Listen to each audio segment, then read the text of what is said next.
Hello, internet people. How you doing tonight? You doing good? I hope so. So, tonight, I'm very lucky I didn't get, I'm lucky I wasn't very late to this, because I was about to say I got nerd sniped, but the more accurate explanation was that I have been in a perpetual state of distraction since I woke up. So, what I've been doing today is I have been looking at, okay, so I don't know if anybody's seen my posts on Blue Sky or anything, but during the week, I had bought for an insane discount, or not a actually yes, an insane discount and at a low price already, a practically new Radio Shack Tandy TRS-80 Color Computer 2. Which is it's a color computer from, I think, like 85.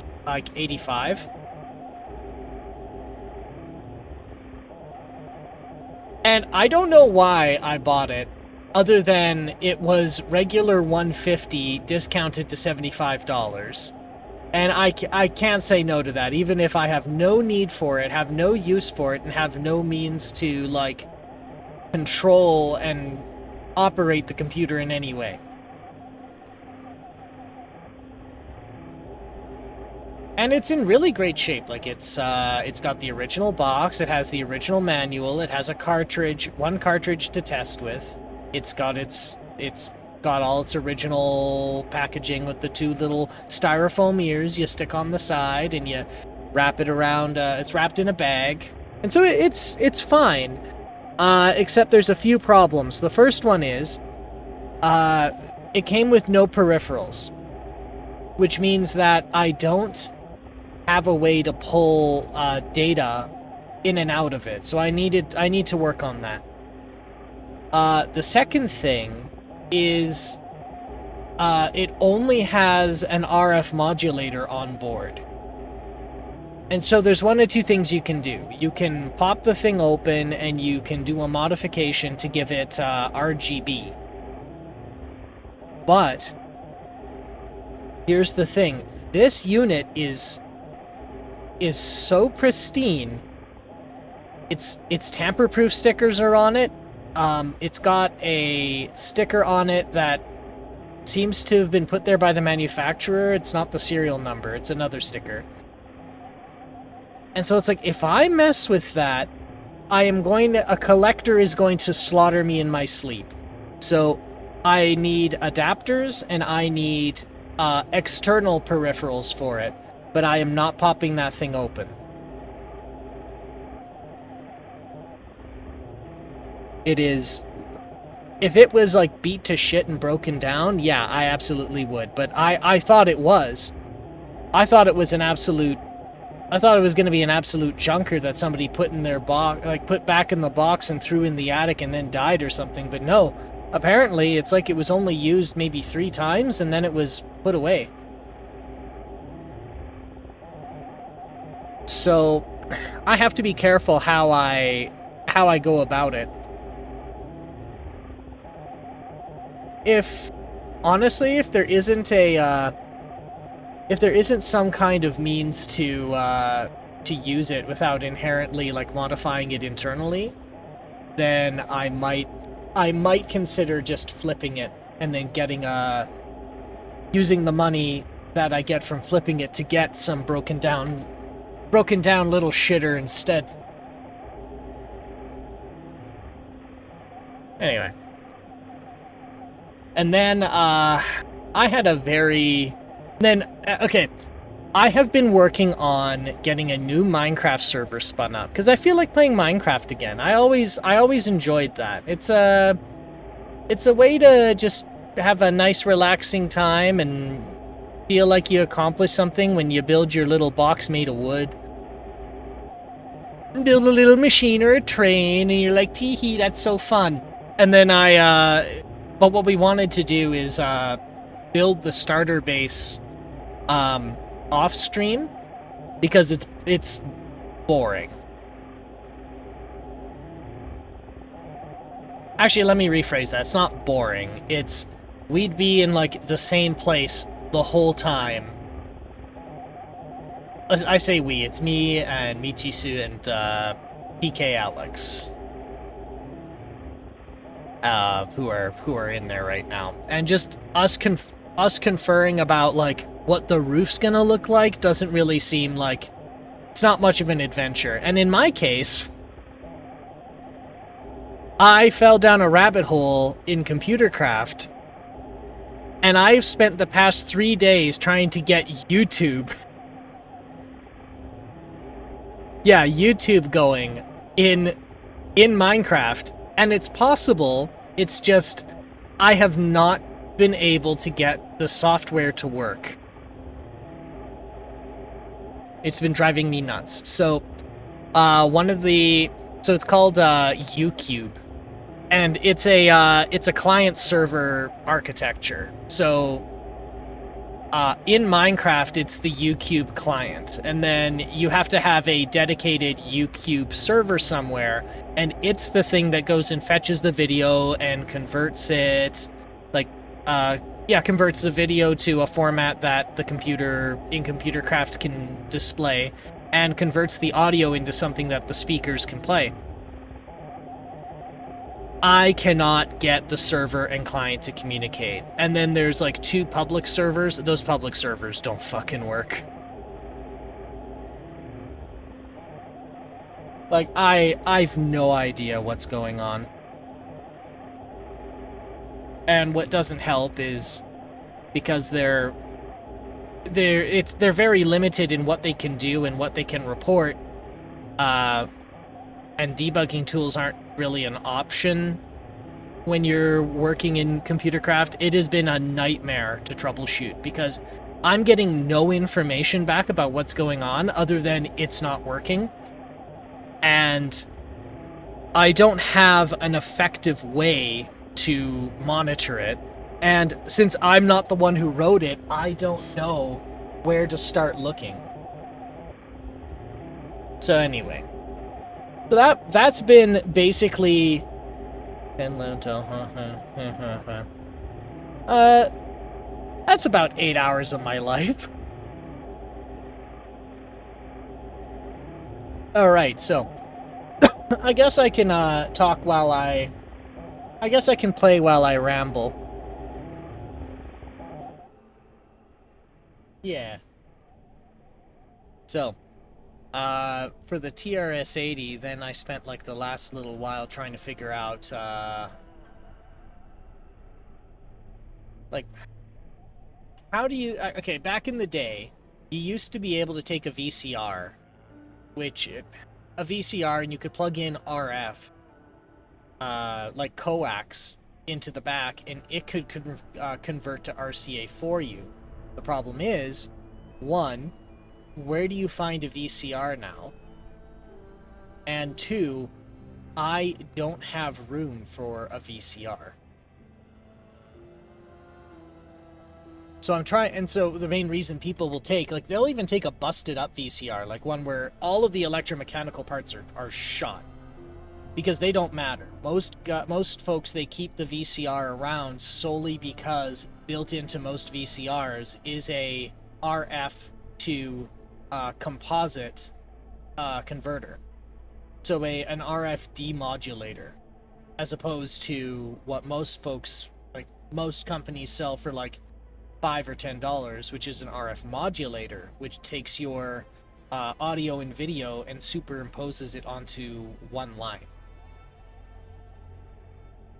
So this is a challenge, because for some, I shouldn't say for some reason, I do know why. It is inherently more difficult to demodulate that than to modulate. So trying to find a demodulator has been very difficult, because one, nobody makes them anymore because there's not a lot of RF things that you need to, like RF signals that you need to demodulate. The other issue is that there's not really there's not a demand for it, and so the production is low, and so it's very expensive. So that's what I'm dealing with right now.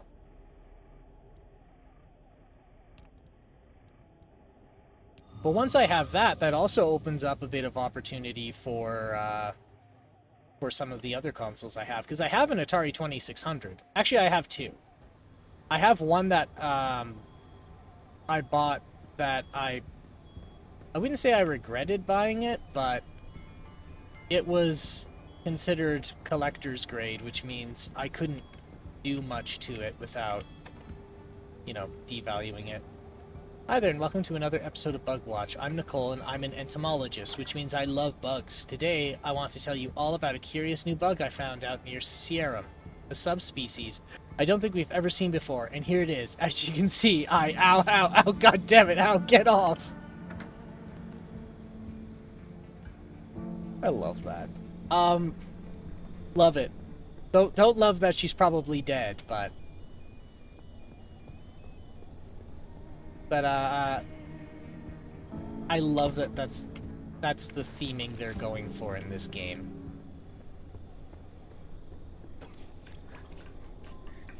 So, I did find one. I did find an RF demodulator. It's discontinued, but there was apparently a large glut of them. And originally they were like $30 to $50 back in 2005, but now they're going for $100, which I don't want to spend $100. But I mean, really, at the end of the day,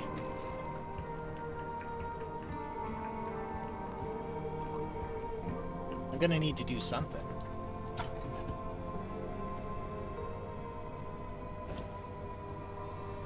A trunk in the trunk.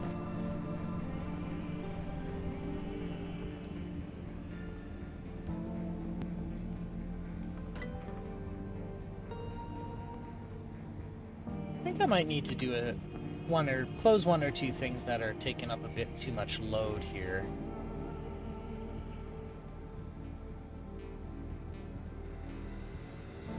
I got a lot of... oh, I can close a lot of these. That'll free up a lot.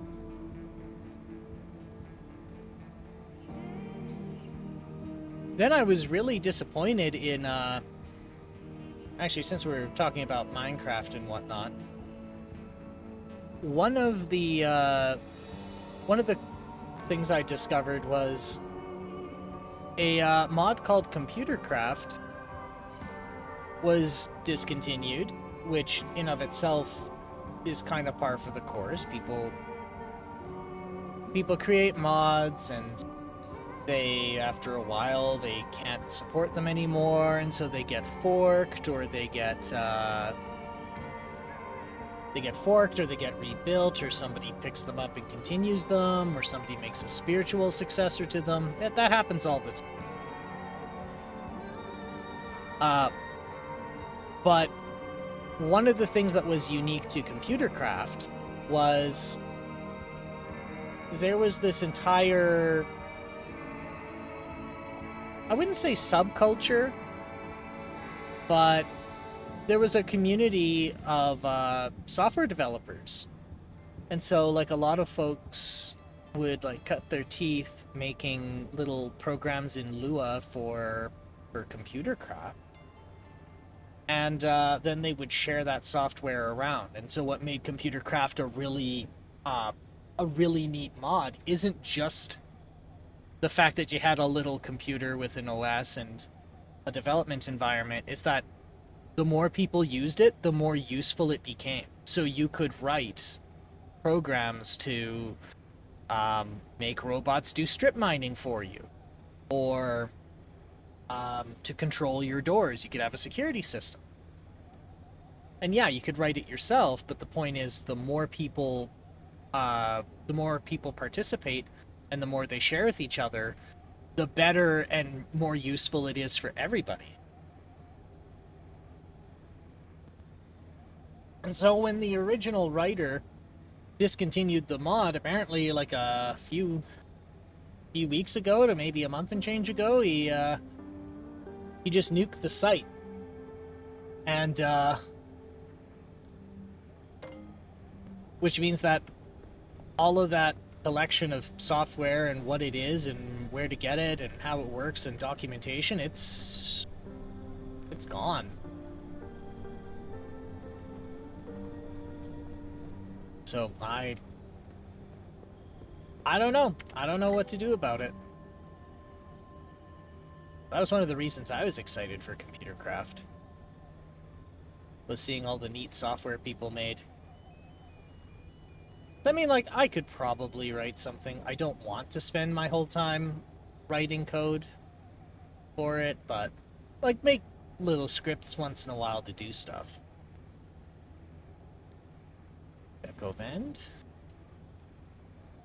Alright, so I can maybe make an insulated headlight.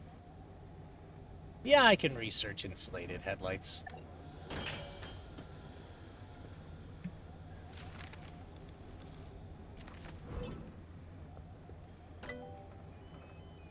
And, a puncture-proof tire. That seems like a good thing to research.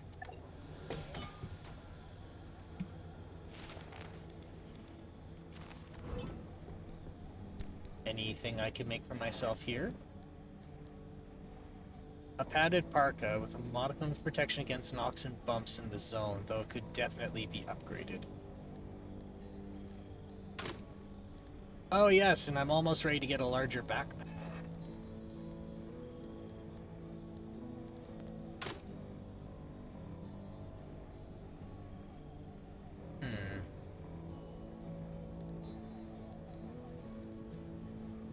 Plasma, grounded sweater, acid raincoat, free candy, Olympium fragment, red balloon. A lot of marsh eggs. I should actually check if the game audio is coming through.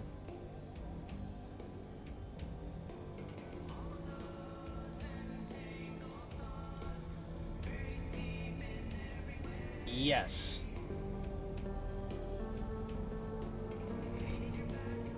Well, let's make the padded parka.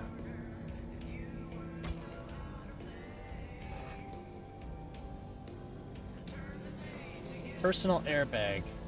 Offers the best protection you can get against any physical harm.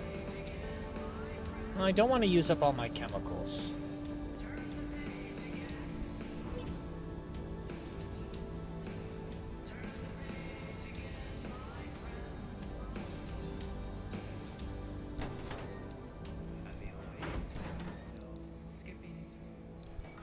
A circuit board, huh?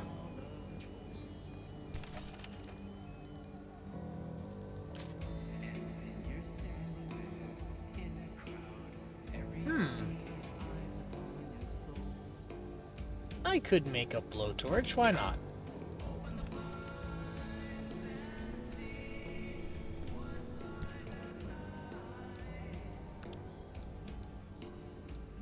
There we go, a mechanics kit, a sealing kit, lots of fuel, a vacuum cleaner. We're almost, I dare say, we're almost ready to go right away.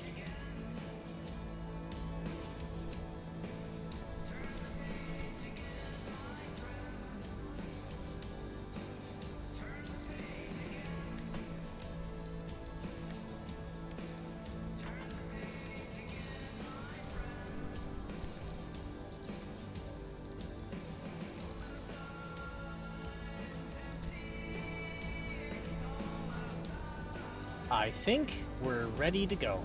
I better save.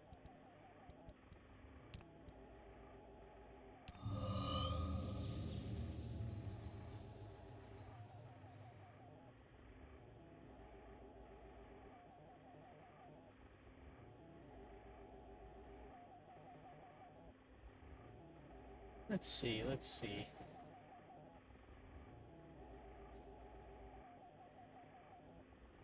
Gotta make one last adjustment here.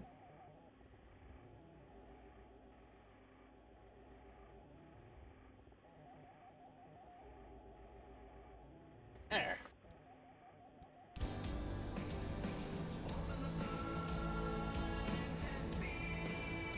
Locate Dr. K's lab at Red Meadow. I am still stuttering, which is annoying.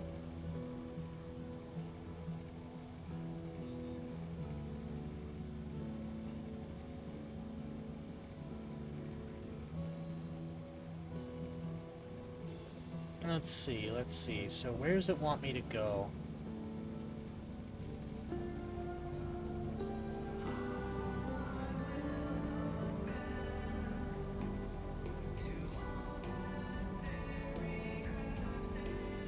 Now, before actually going here, I'm debating whether or not I should, you know, hit one of these junctions, because I think, okay, so I can go, I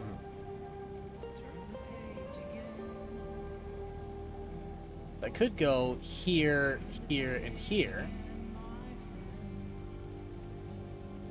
Because this goes here and then here. So 1, 2, 3. 1, 2, 3. Or 1, 2, 3. Well, puts me through dangerous conditions here, and I don't want to do that. I think I'm going to find an alternate route.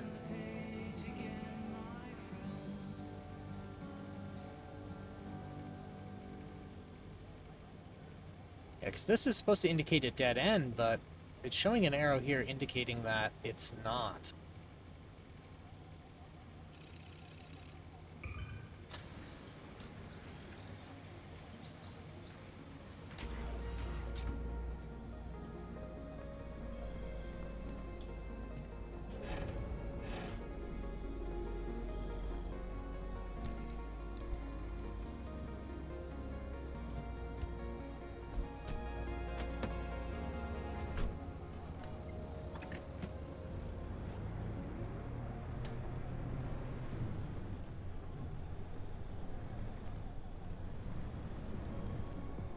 I forgot to charge the battery.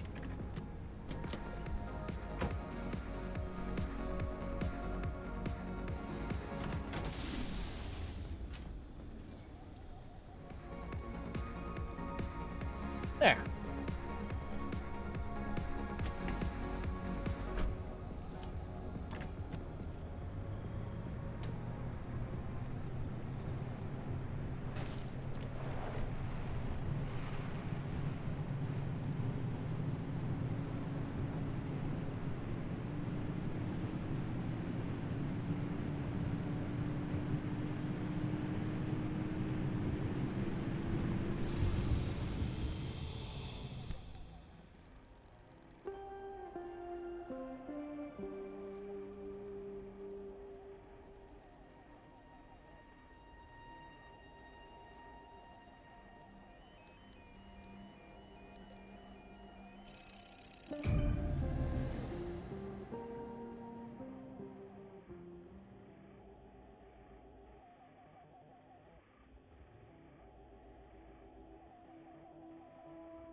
Cannibalized cars. Scrapping parts from old cars can help provide resources you... Yeah, okay.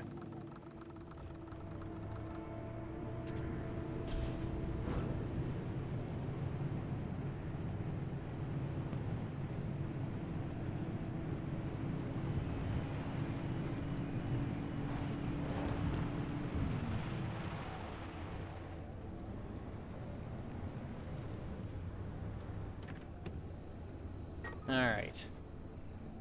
We got an audio recording here, so we can just grab this, park here, grab that, go.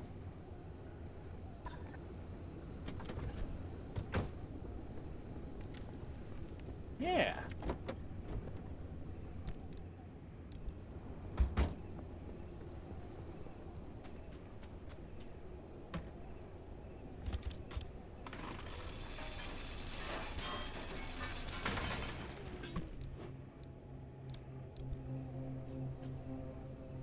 and tons of fuel, too.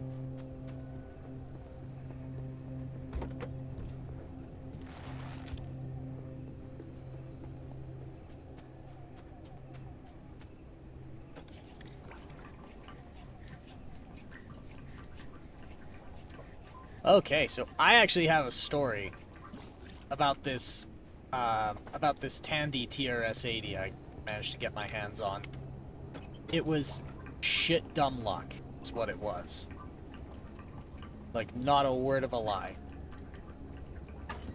So, my coworker shoots me a message before he goes on his vacation. He says, "Hey, I was at Goodwill and I found this and I don't know what it is." And it's a box and it says, Radio Shack Tandy TRS-80 Color Computer 2. And I immediately know what that is. And it is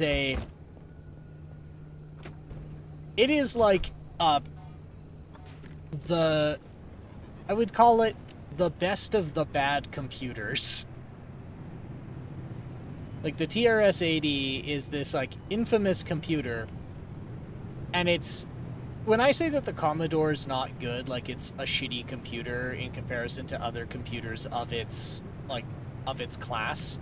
Sorry, of its time. Because of focusing on, like, 2 or 3 important things about the computer being, memory, video, and sound. Nothing else really mattered. Oh. Hang on. There. So, like, they're not that good. But because they focused on graphics and sound, and 64K of RAM when most weren't offering that, it made it powerful enough and accessible. The TRS-80, yeah, none of those considerations. It's just like, okay, color, yeah,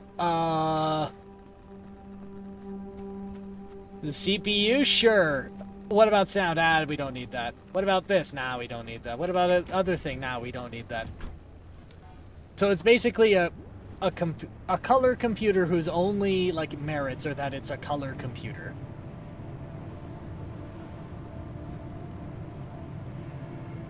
But, similar to the Commodore, a lot of people had them because that's what they could afford. And, like, admittedly, they do the job.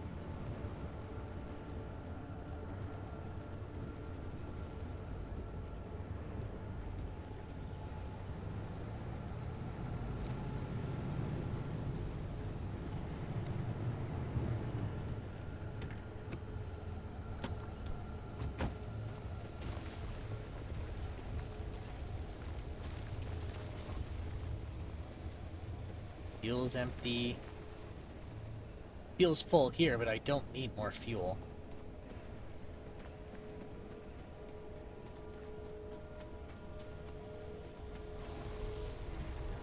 I don't know, maybe part of it is I just don't... I wouldn't say it wasn't in my time, but maybe it's more like I wasn't part of that group. Hey, hey. Stop it. Stop. Stop it.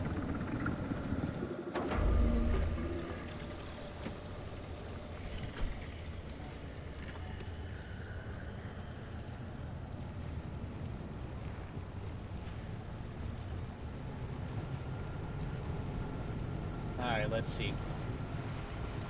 And so, a lot of people did have them, which meant that there was a community around them, but I wasn't really part of that community, so maybe part of this is me just being a little too...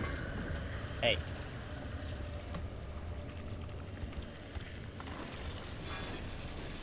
Maybe I'm just being a little too harsh on it. I can tell you, it's not a... The audio and video is not great.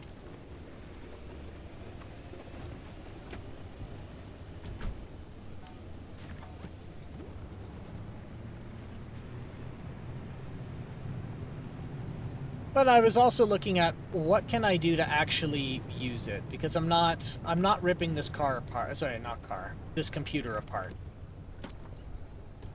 If it's that pristine, it's practically a sin to alter it.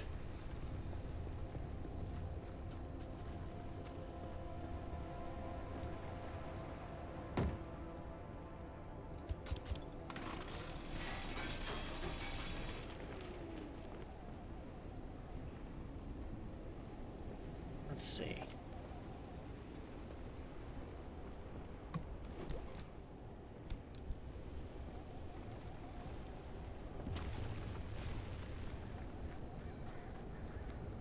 And then, like I was mentioning earlier, like, even just to maximize accessibility at the time, which, like, I don't blame them for. I just think it's a frustrating circumstance for me to be in now, in the modern era. But the only way you can get video out of that thing is an RF modulator. Like, they didn't even bother putting any other means of getting video out. They thought, who would need it?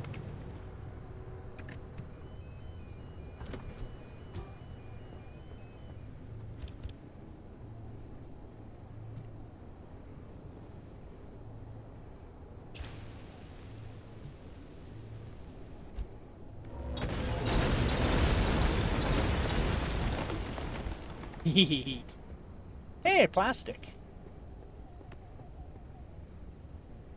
Oh, look! There's my flare.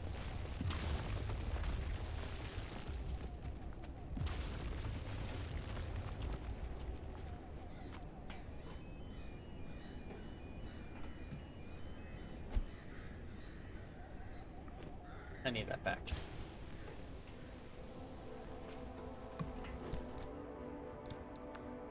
And to make up for the one I just used.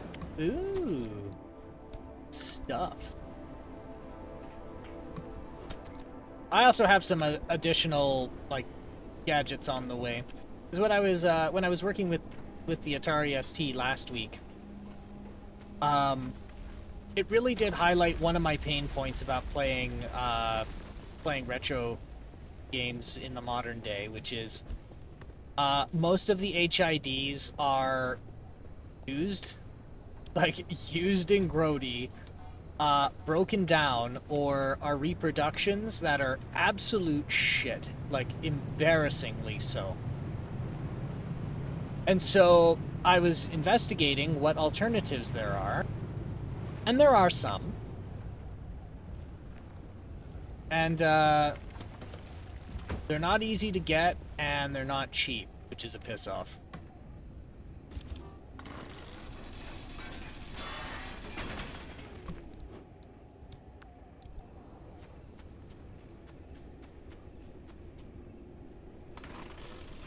And so alternatives include, well, you can make a controller yourself, and I have done that. But every time I make a controller, it's just not, it's not good. It's not good, it's not comfortable. And I can't be playing them for like more than a few minutes without, you know, getting sore hands. I've converted NES controllers into Kempston style joysticks. That doesn't work. There was a suggestion to use Sega Genesis controllers, which electrically are very similar, but there's a bit of a gotcha with them, and that gotcha is on certain computers using a Sega Genesis controller will damage interface chips. So in the case of the Commodore 64, you can use a Sega Genesis controller, but you are most likely going to damage what's called the CIA chip. And it's a multifunction chip. It does the tapes, it does the floppy drive, I think the floppy drive. I know it does the tape, and it does the controllers. And the problem is if you use a Sega Genesis controller and you hit like too many buttons at once, you've just killed the CIA chip. Now, apparently this doesn't happen on the Amiga, but I just know if anyone's gonna screw that up, it's gonna be me.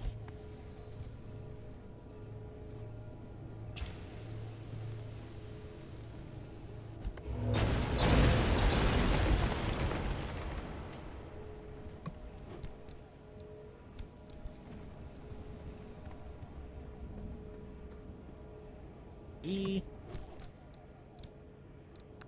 Get those. A lot of stuff in the fridge.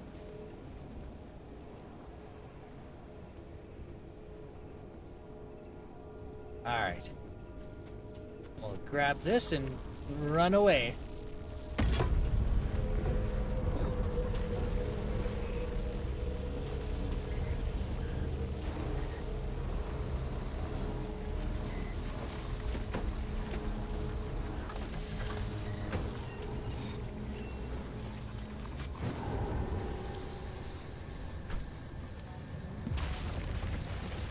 Now, I'm curious as to what this thing is. Does this recharge my battery?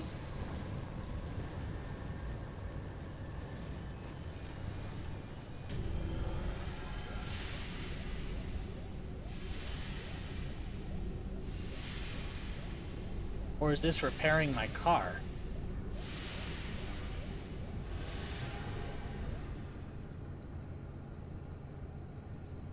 Did that repair my car? That'd be cool.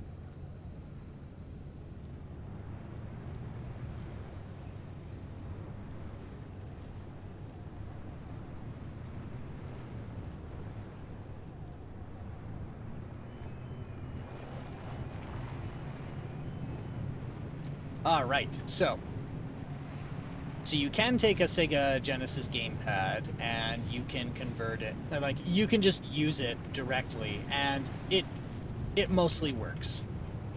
It's just on some computers it damages them. So it's like, okay, well, I don't want to do that, because if I have one set of controllers across like multiple consoles, or multiple computers, because they all are using one standard, and that is, I think it's like the Kempston standard, and there's another one, but they all share it.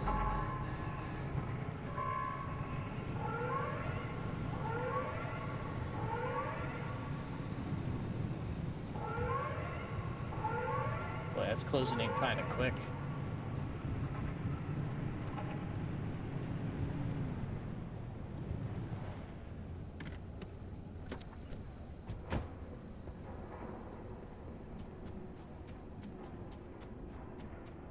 Alright, we're just gonna book it up there. And so there is one last solution I'm considering, which is, can you do Kempston style, or that alternative style, I can't remember what it is. Can you convert from that to USB? And somebody actually does make that. Actually, there's a few. There's the, I think it's like the True Mouse, there's the, oh, I forget what the other one is. God, why am I blanking so hard? But basically what they do is you can take a USB mouse and you can plug it in, and it will convert to whatever inputs are necessary on that, it's not a serial port, but it looks like it's a DB9 connector. And away you go. Well, one smart cookie said, well, if you have a microcontroller that's got a full USB stack on it, and you're only using it for mice, could you not make it simulate a controller? And they went, my God, you're right. And so you can get these USB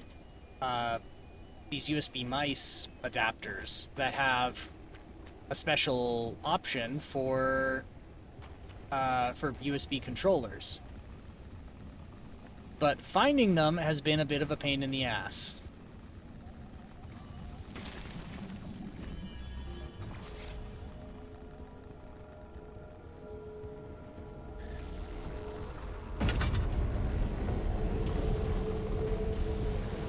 I don't know what that is, but I'm taking it.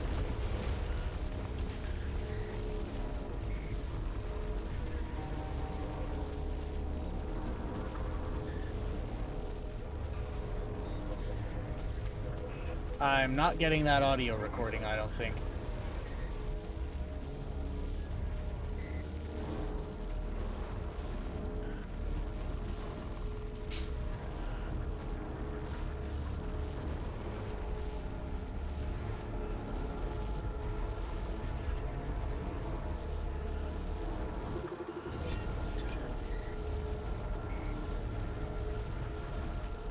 Hot dust.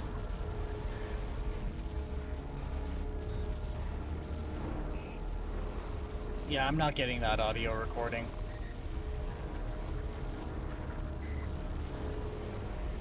Admittedly, this is a bit more valuable.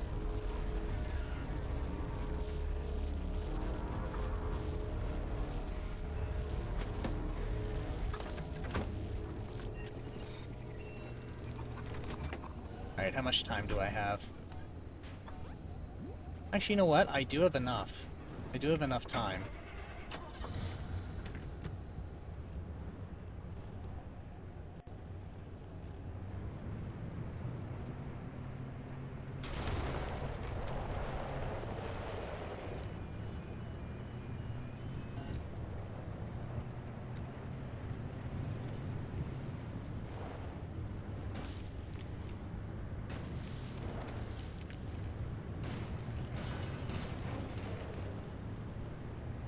Why is there all these abandoned cars up this hill? Oh, there it is.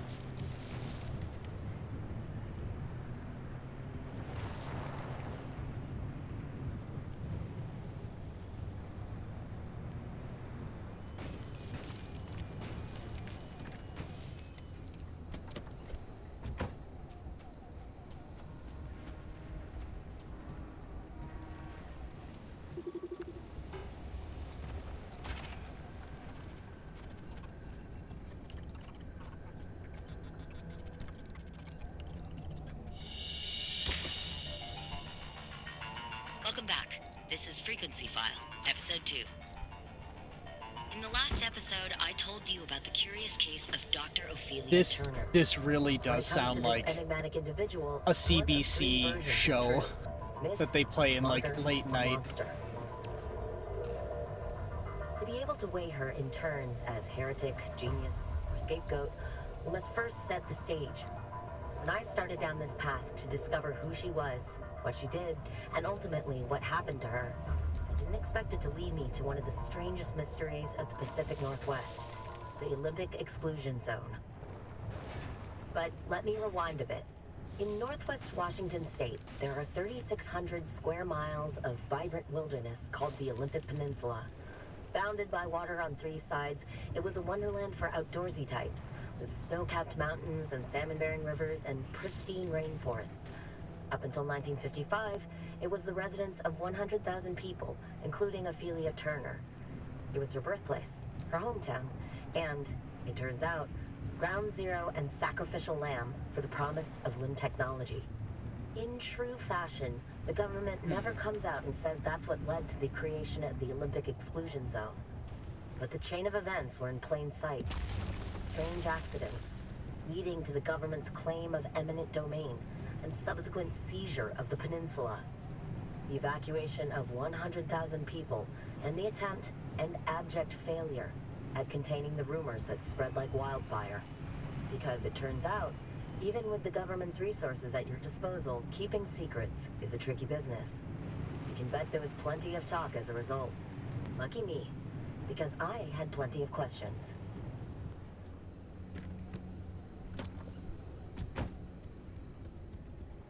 All right. Let's see. Oop. What was that? Just tape. I don't need that right now.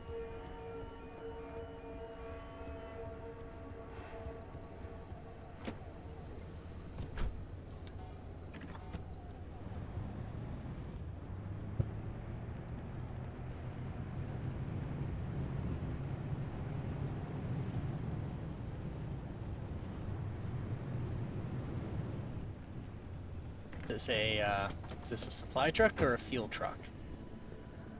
Tow truck.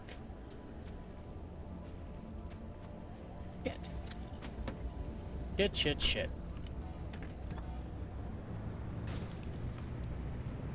Alright, so I need to fix these tires before I go to the next leg of this trip.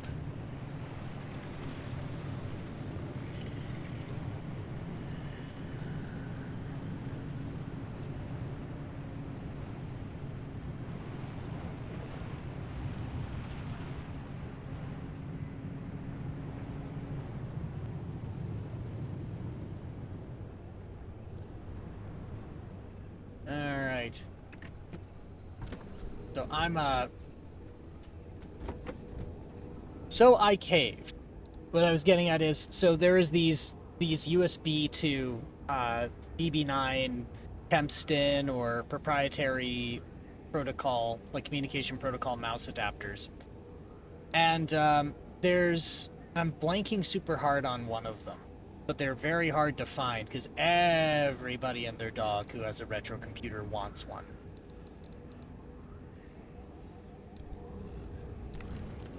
I don't have any chemicals for repair putty.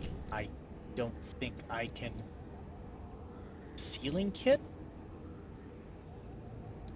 This is a problem. I did not prepare for this.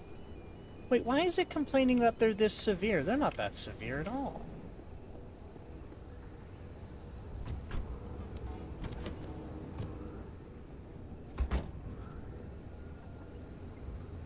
I'm gonna need that sealing kit.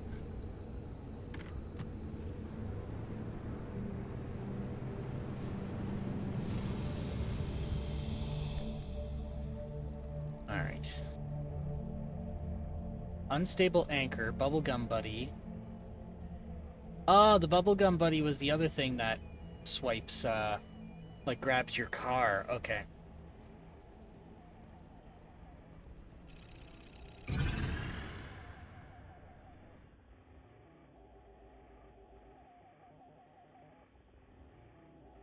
Actually, they're very nifty devices. So, like, Kempston joysticks, I've probably talked about it before. Kempston joysticks and, well, other controllers of that era are generally, like, really dumb, simple devices. They're basically just 5 volts, a 5 volts line in, and then as many switches as you can wire up. And that's it.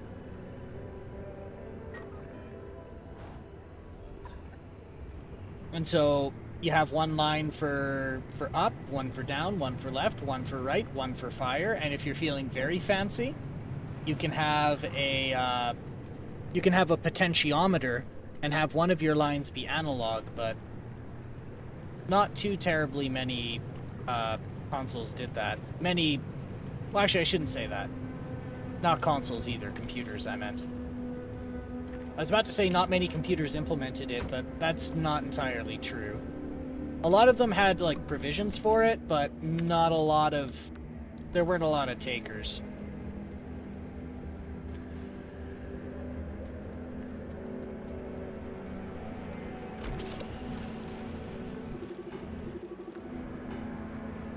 What was that anomaly I just saw?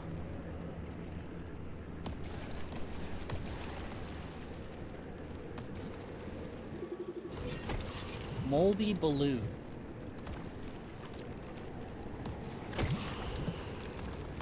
She's having a whale of a time, isn't he?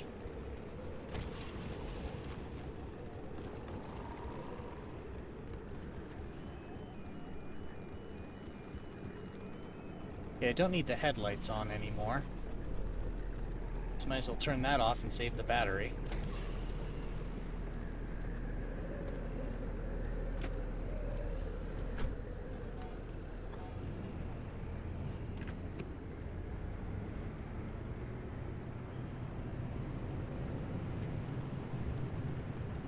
Alright, so we'll go this way. No. No, no, no, no, no. We're gonna go this way. Right up to the moldy balloon, I guess.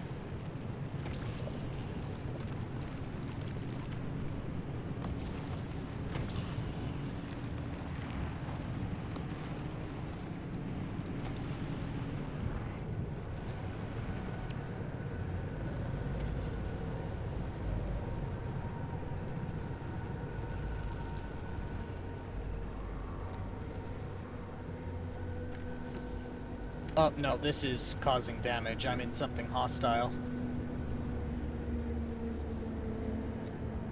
There we go.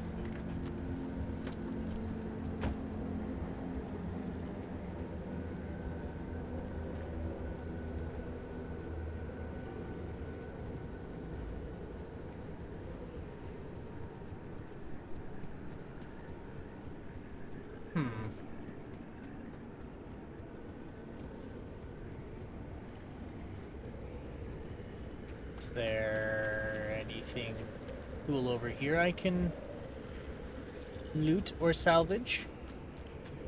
Doesn't look that way.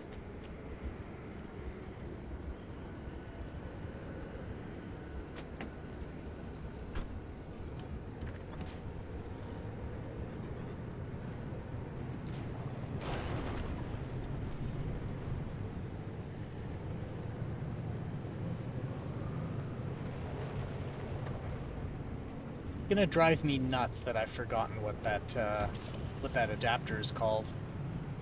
True Mouse it's not really a knockoff, but people kind of treat it as such.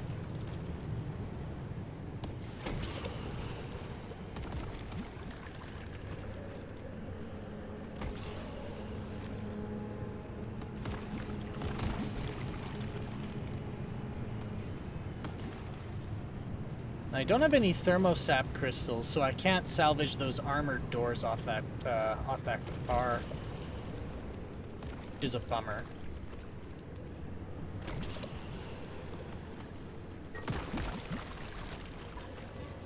Uh-oh.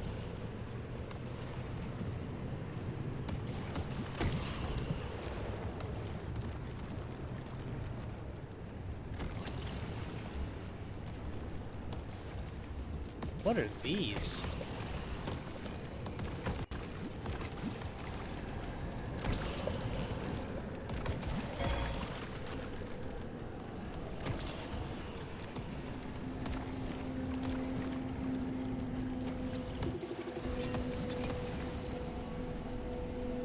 Impact hammer. Ah, thermosap crystals.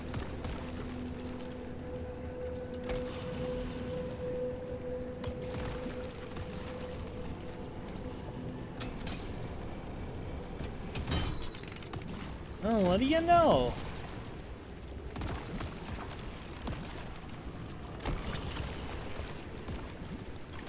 Oh yeah, I needed a vacuum cleaner, didn't I?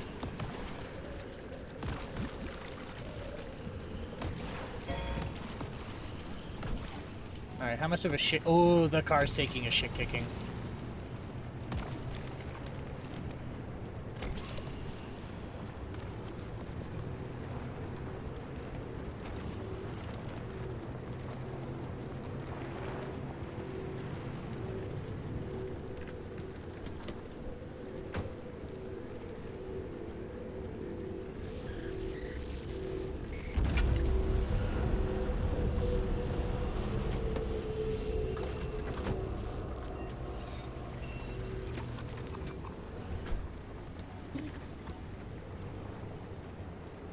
Can I swing up there and loot that stuff? No, no, no, no, no. I have no patience for this right now. Nope. Nope, nope, nope. Nope, nope, nope, nope, nope.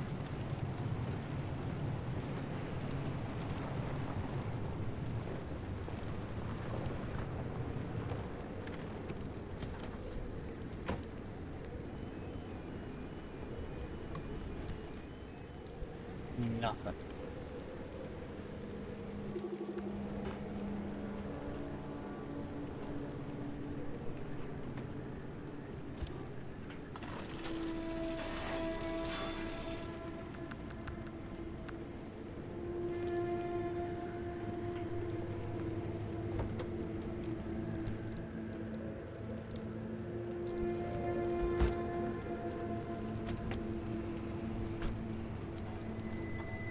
I need to get chemicals, so I do need to swing up here and grab these.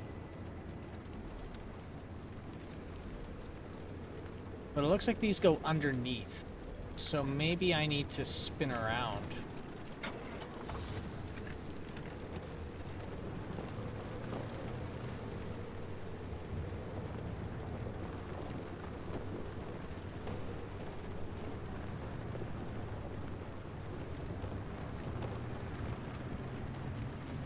Oh, I have to go into the lake.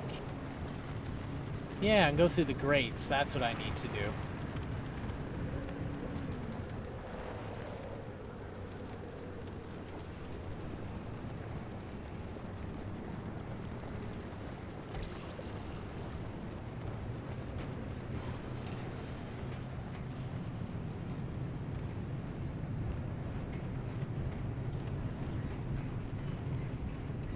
Is it gonna trap me?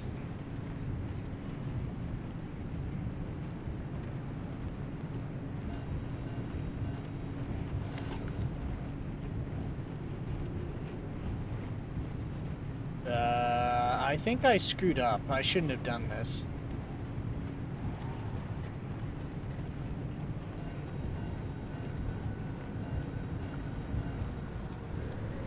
Yep.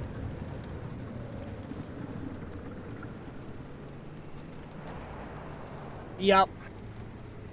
Yep. I fucked up.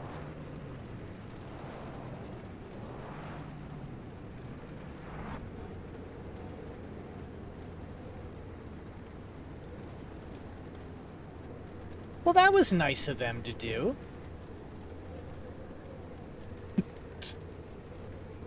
I got an achievement for that, too.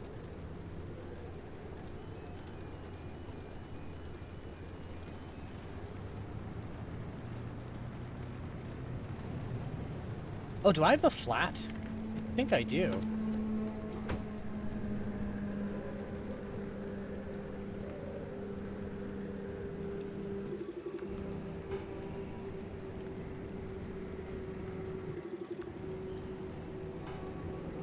Oh yeah, it's flat.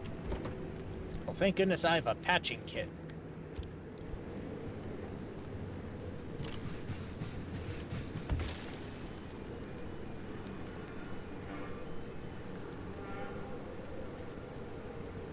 Now, if I apply a sealing kit, does that repair? I don't think it does. No. I mean, I can risk wasting one. No, it doesn't let you. That's good.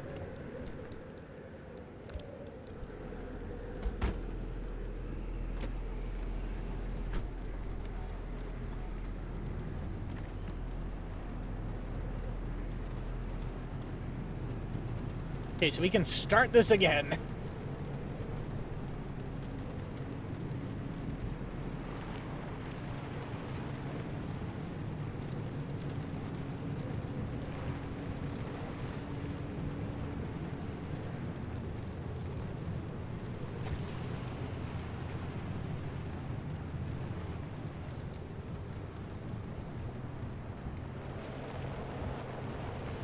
All right. God, what is that adapter called?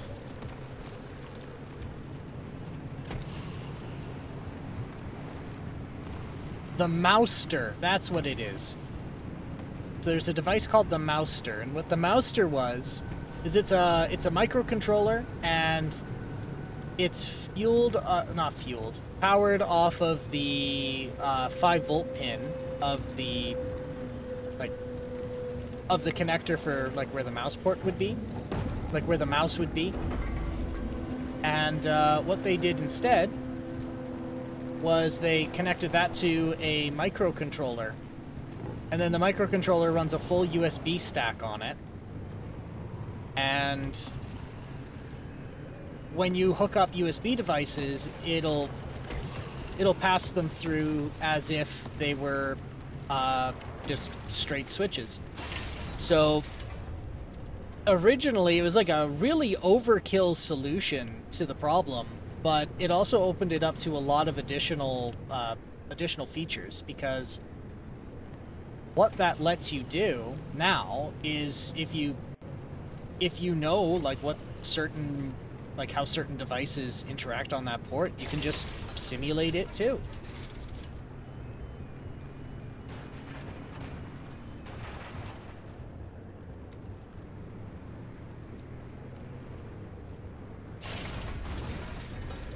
It's been a while. Has it?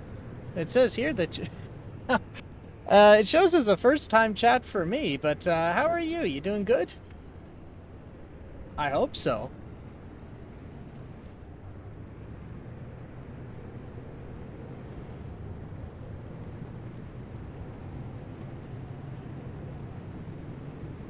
But, how are you? What brings you by? Up to any good mischief these days?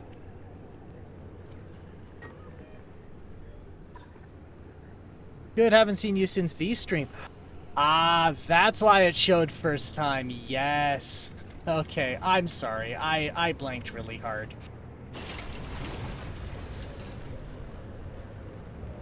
Yes, okay. My memory is getting jogged now. I'm sorry. My brain has been pudding. But yes, it's a damn shame what happened to it, but that's the way she goes.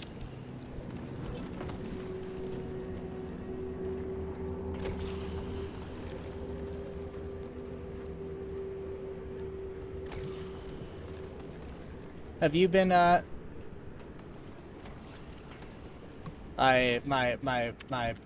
why is conversation so difficult to do right now?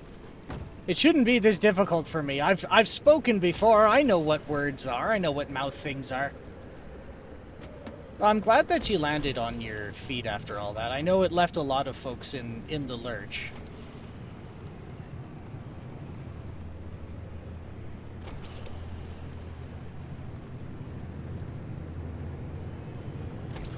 But yeah. Oh, I shouldn't have done that. Oh, I shouldn't have done that.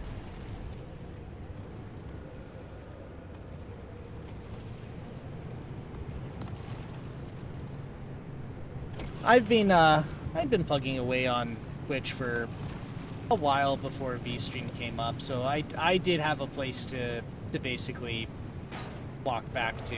Admittedly, I was streaming to both simultaneously. But I like the idea of it. I was just a little... only found you because you followed me a few days ago on Twitch. Yes, that's exactly what happened, because I was going through Twitch, and there was like people who were simultaneously streaming to both, and then there was, you know, connection of a connection of a connection, and I realized, like, I remember that teddy bear. I remember you. And then I did the follow, and then I've been perpetually distracted with life and everything since. What is happening to this car? Stop. No. What?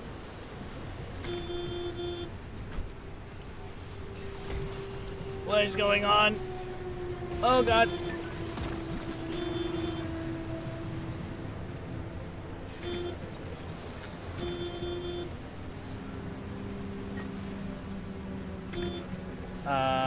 I better... Uh-oh.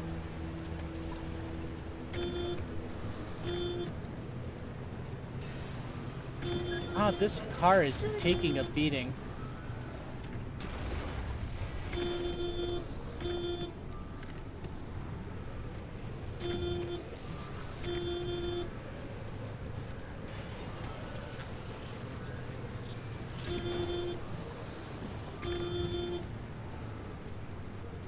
What is happening? Just let me park the damn car, sir. Stop. Okay, stop. Stop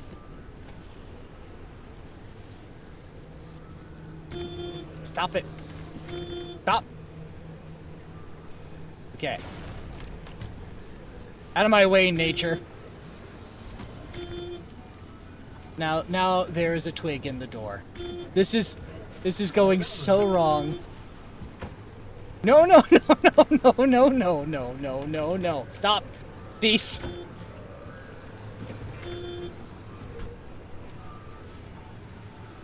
Okay.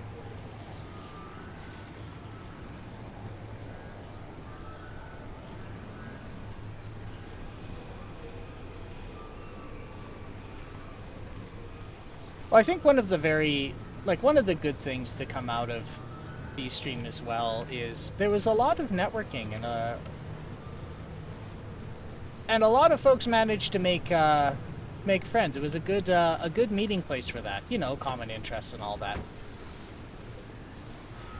But I'm glad it was there, basically, is what I'm getting at. I am glad although I'm sad it's gone, I'm glad it was here.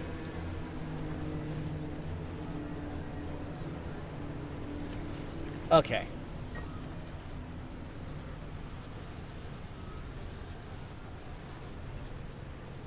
I think I need to just book it out of here.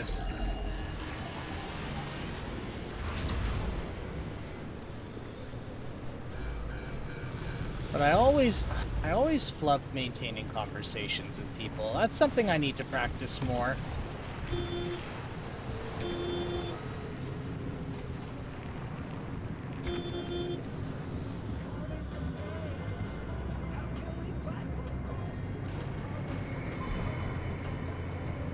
But, yeah.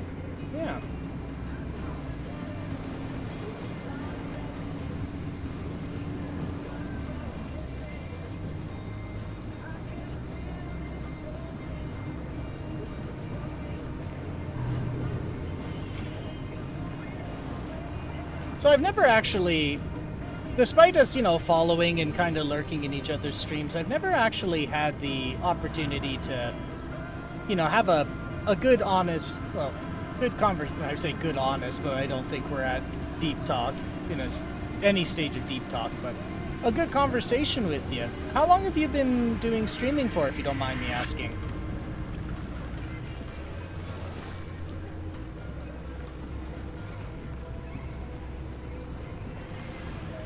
Kind of interesting because I've seen people from like just doing it as a hobby to like voice actor veterans to like an accountant on the weekends, and I mean I kind of just do it for fun on weekends from my job. But yeah, how long have you been doing this kind of streaming for, if you don't mind me asking? Back already. Mastermind. I was gonna say mastermind, but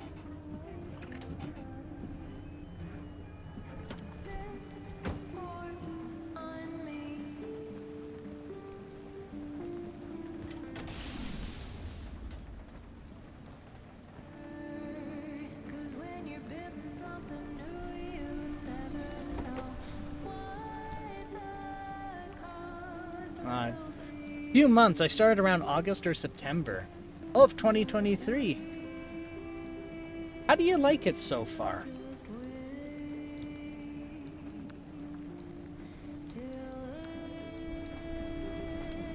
I know there's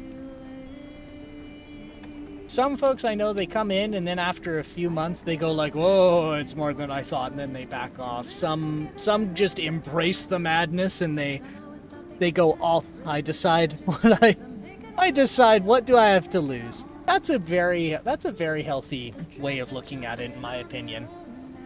What does it hurt to just dive in and see what happens?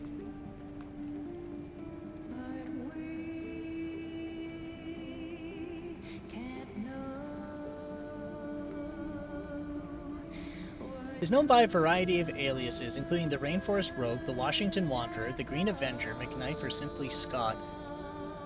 State police are frustrated by interagency bureaucracy and miscommunication that prevents them from pursuing suspects into the Olympic Peninsula, where military police insist only they have jurisdiction. Local politicians also feel this increasingly secretive. Alright. It's been fine. I've had a few issues here and there. Well, I'm sorry you've been having issues. Has it been more like technical, interpersonal? Like, admittedly, one of my struggles is I'm very bad at networking, and I'm not a very social person, which makes it like it makes it hard for me. So that's part of why I do it is tech issues. Well, that's good. Tech issues are in my opinion, easier to deal with than interpersonal ones. Mostly with BG3 Act 3.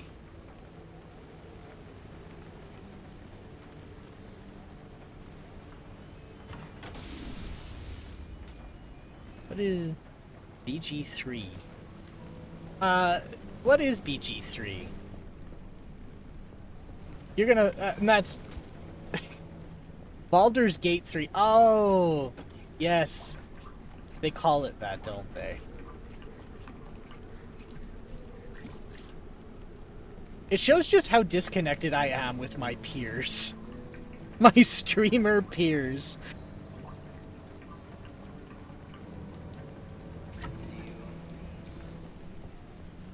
I'm sorry you're having tech issues.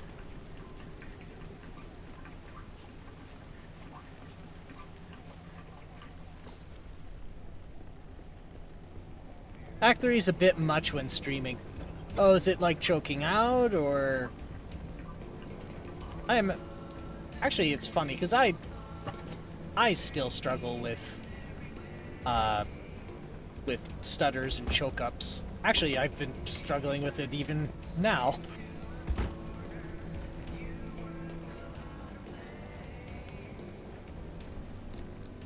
And sometimes it's not an easy solution, and it does end up being that you have to like throw money at it, which, I mean, I wouldn't want to just throw money at it.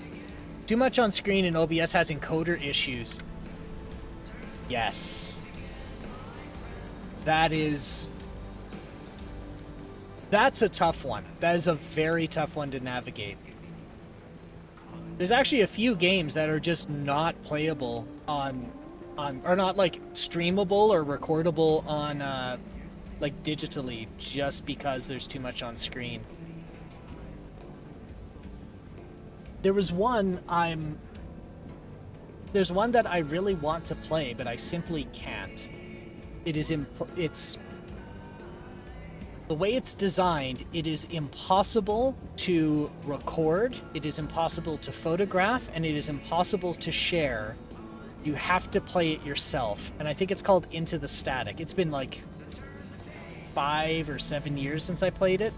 But what it is it's a collection of static, like TV static. It's that pattern of black and white. And the whole game is that.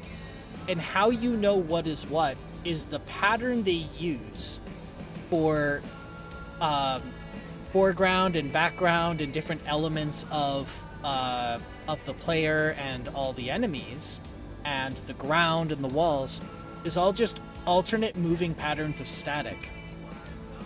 Why this is impossible to photograph or record or stream is if you take a picture, the static is no longer moving and you lose where everything was. If you record it, and this is where it ties back into too much on screen in OBS,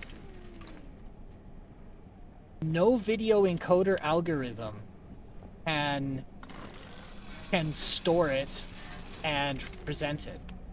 Because how those algorithms work is they note the difference between 2 frames, but if the entire frame has changed, the algorithm just falls apart.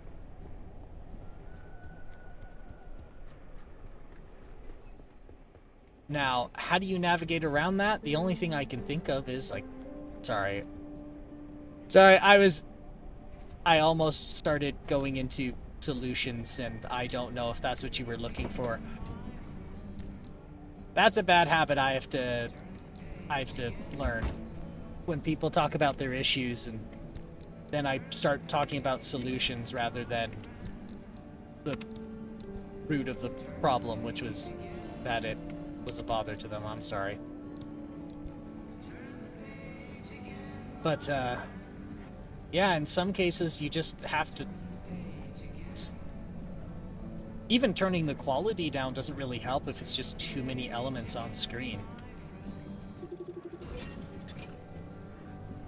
Fix mechanics kit.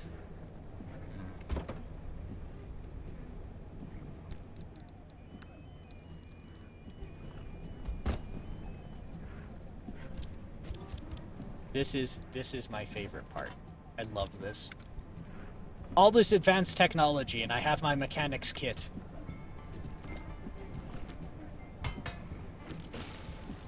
Fixed.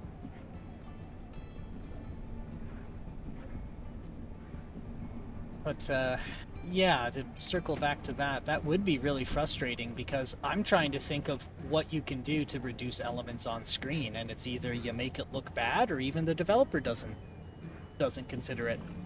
I think I found the solution of turning everything down to the lowest setting, right, which then reduces things like render distance and there's less things on screen. Yeah, that's a good call.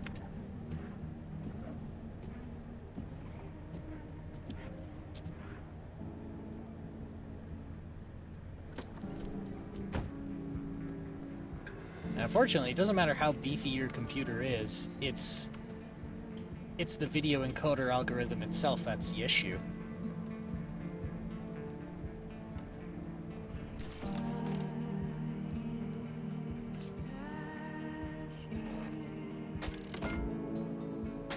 Alright.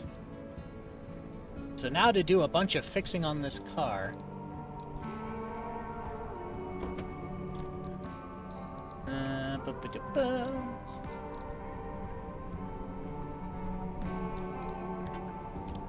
I mean, I tried everything else, and that was the only thing that worked.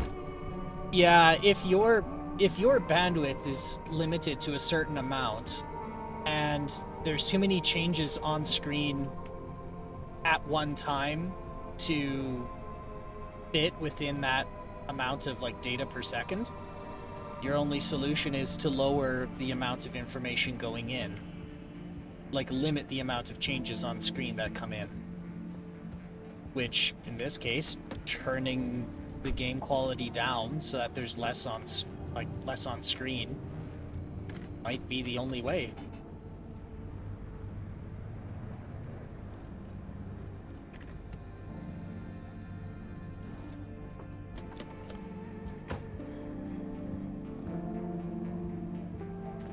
Let's see.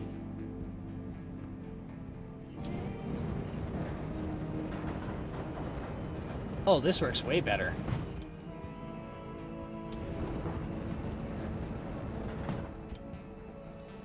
This is a much more sound investment.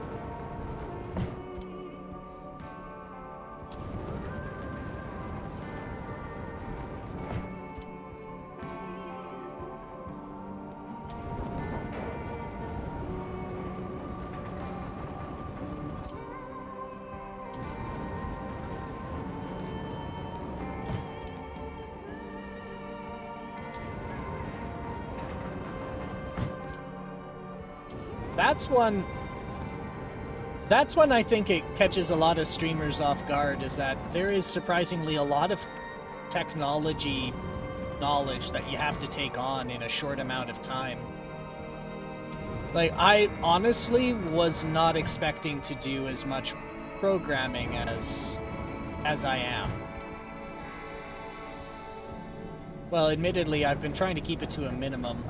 Not because I don't know how, but because I'd rather not.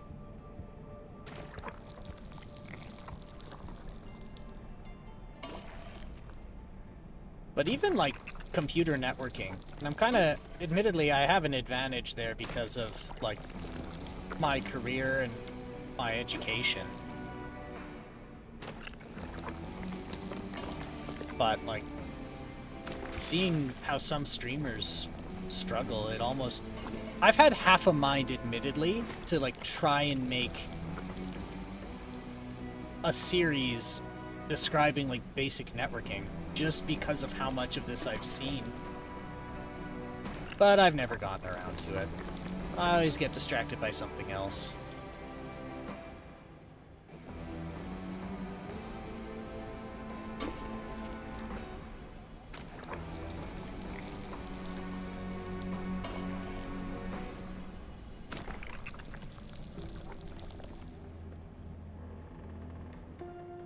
Alright, let's hire here.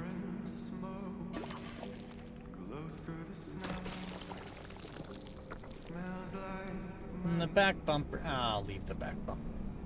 I do need to make another blowtorch, though.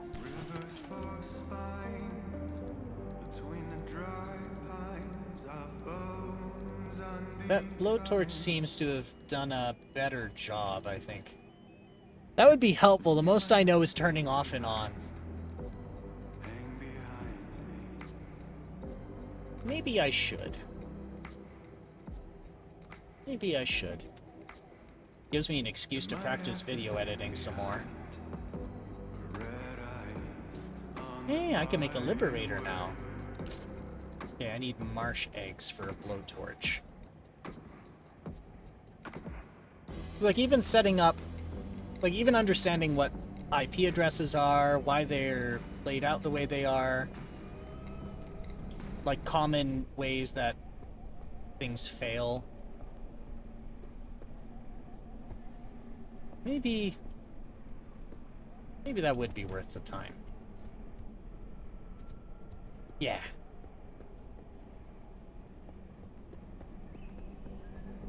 It's a cold one. What a white one. Rapid refill pump. I don't need that. Let's see, what else have we got around here? A thermal vacuum, considerably more powerful iteration of the hand vac. Highly focused energy to provide an even more emphatic and efficient result, while also casting light into the dirtiest, darkest of corners. Keep away from face. What about the headlights? Can we do anything here? Crude flashlight. I would love a crude flashlight.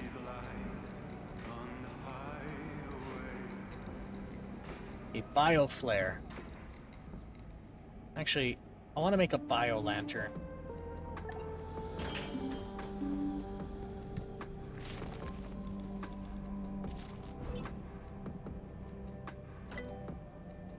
Well, I guess since we were on the discussion of learning about networking, I should ask one of my peers, meaning you. Sorry to put you on the spot. What are some of the struggles you have when it comes to, like, computer networking and internet? Is there, like, particular concepts that you don't understand or you feel you get bit by a lot?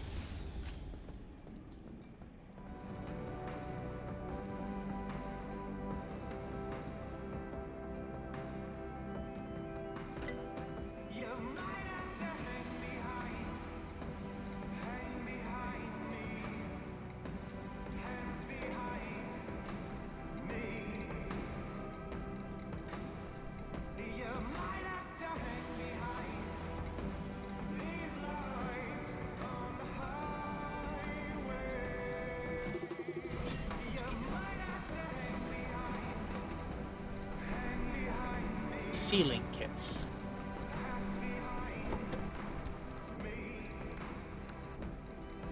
Everything. The most I use the internet... Everything. The most I use the internet for is watching videos or streams.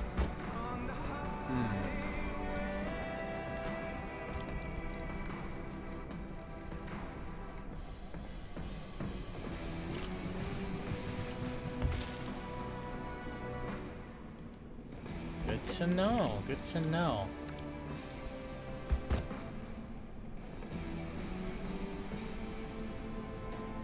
Wonder what some other peers would think as well. Because if it's a lot of folks walking into this and they have no knowledge of computer networking at all, that does change, like, the subject matter of what I would talk about or teach.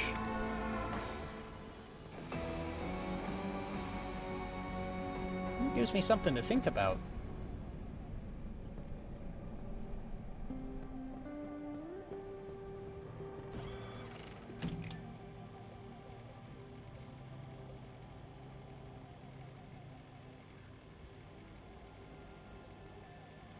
There we go. So we now have a path here. 1, 2, 3, or 1, 2, 3. Curious fragility. Heavy fog. The Warrens. No, this is the Warrens. Curious fragility. Battery sapping, fuel evaporation, and a swift storm. God, that is just a dense acid. This is just sounding worse and worse the more I go out there.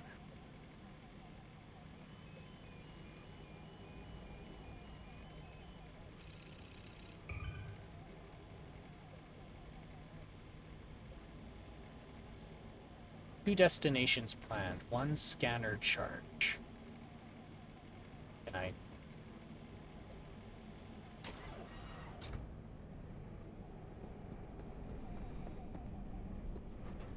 Let's see what the dumpster's got for me. Ooh! Very nice. Thank you, dumpster. It's like I had another streamer who was curious about multi-streaming. And just... It ended up being a wall of text, and I thought to myself, that might be better as a video. Now I need to do video editing.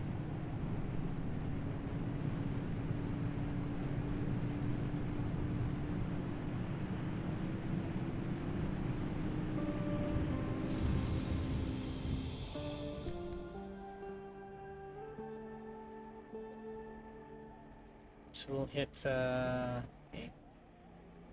Well, maybe I'll just be really careful. Here, curious. If it's curious fragility and, like, small bumps are wrecking the car, I might just be really careful and gentle about it.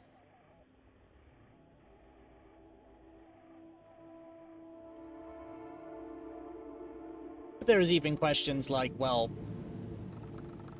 why is it that when I multi-stream, both streams go out, but when I stream to one, it's fine? Like, well, you're sending 2 video streams, so it's double the bandwidth.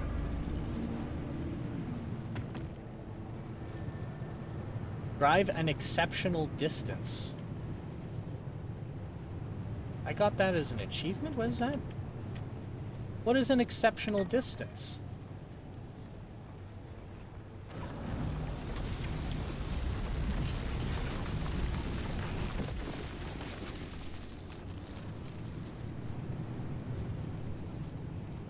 Wow, they weren't kidding.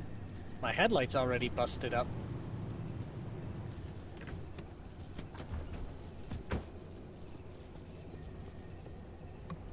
Then I had another talking to me about they're out in the middle of nowhere, so their internet connection's only like 7 megabits per second. So it's like, well, can they stream it all? And surprisingly, yeah, you can.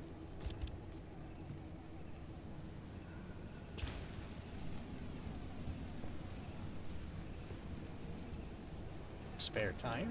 Oh, I could use some fuel.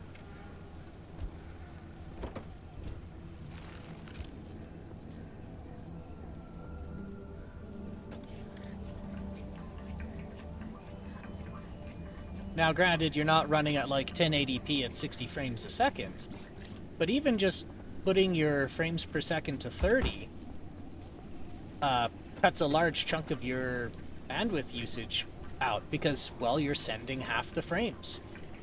It's not, granted, it's not fully 50% less, but it's a very large chunk.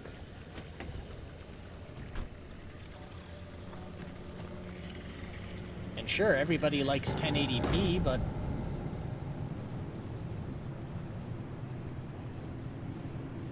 yeah, everybody likes 1080p, but Granted, not a lot of people notice unless they're watching it full screen.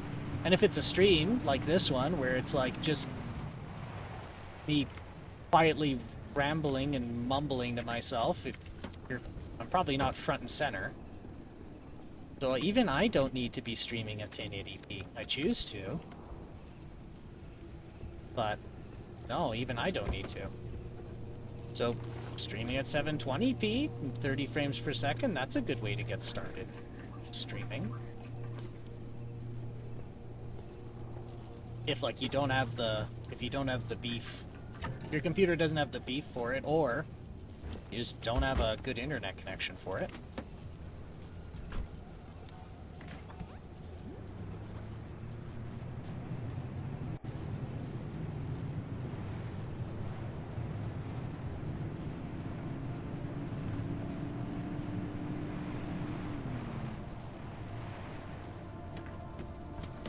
Ah, yes.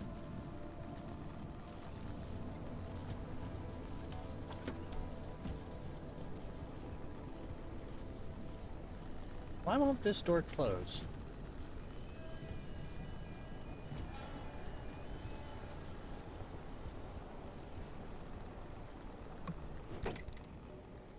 This is gonna be a problem if that door does not close. I have no protection anymore.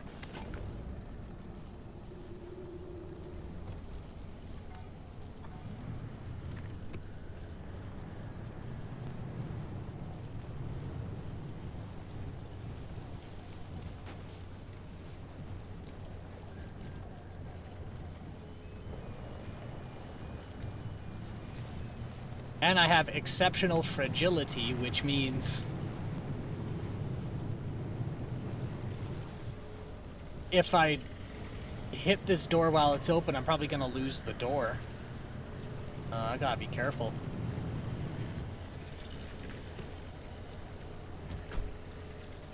Oh, there we go.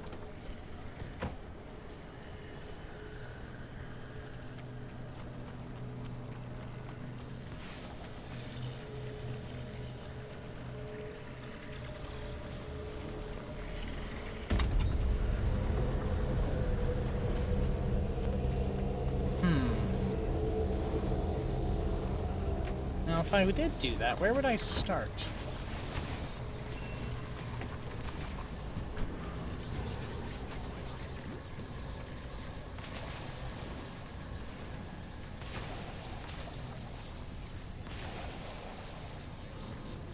Oh boy.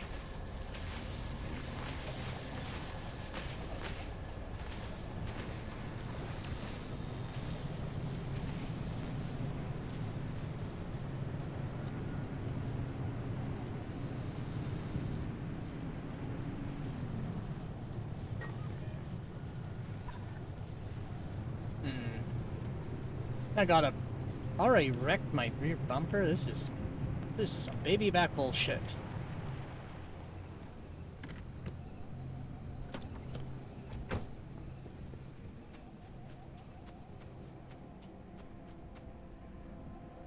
Got a bit of fuel there. I can swipe.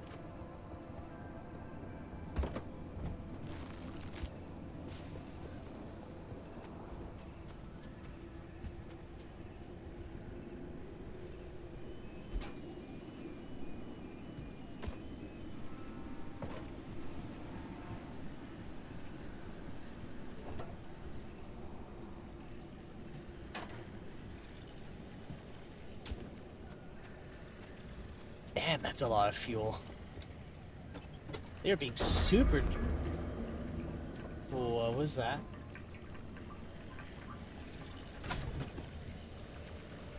Oh, that. Okay, okay.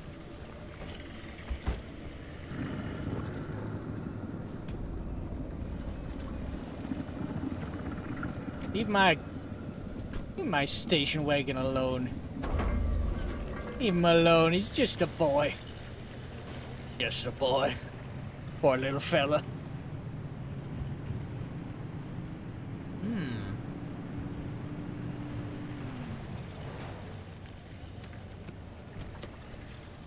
Could swipe stuff from here.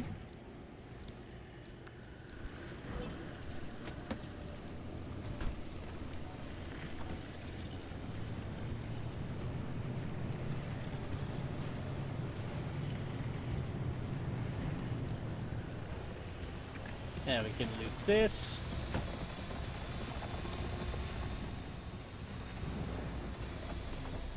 What have we got in here that's useful?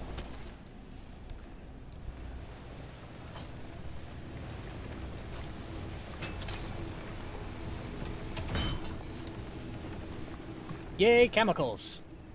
Can always use more chemicals.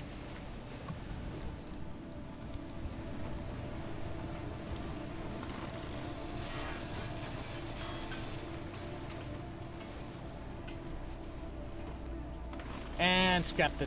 Oh. Well, I got another one. And scrap the TV.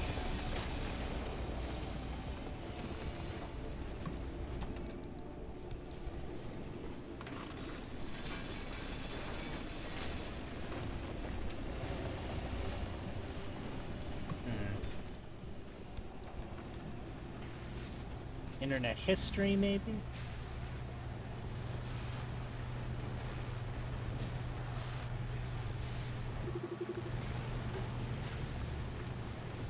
Yeah, those things, and I don't know what they are.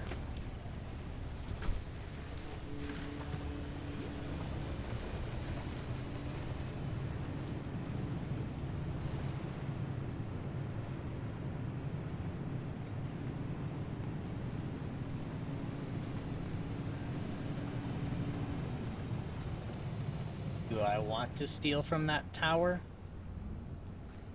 Maybe I do. Actually, if I have exceptional fragility, I should play it safe here. My headlights are already starting to fail. Means off-roading's a bit out of the question.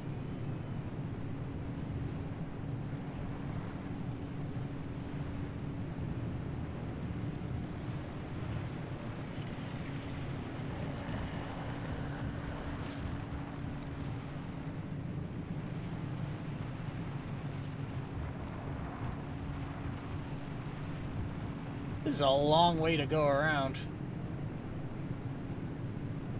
Sucks having a car made of glass in here. In this part of the weird SCP National Park.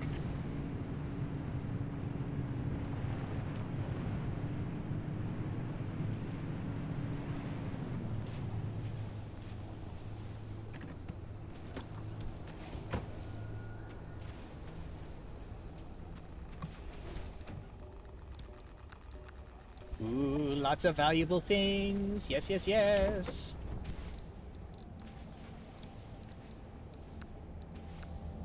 Paint, get that in there.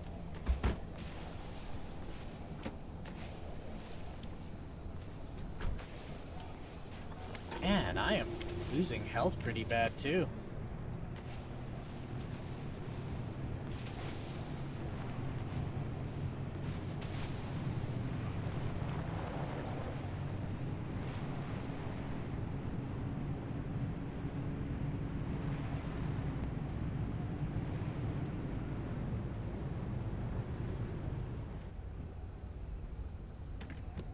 Might just loot that car too.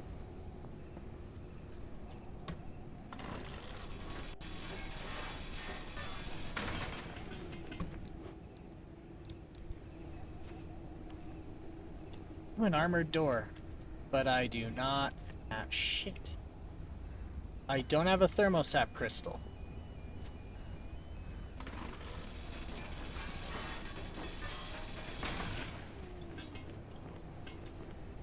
But I got a thermosap crystal out of it. That's good. Oh, damn, the whole car is armored.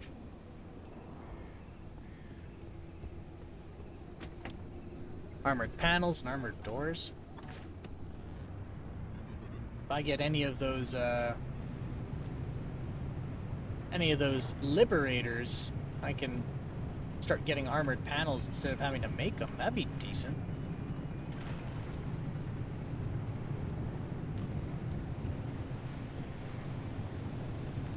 There.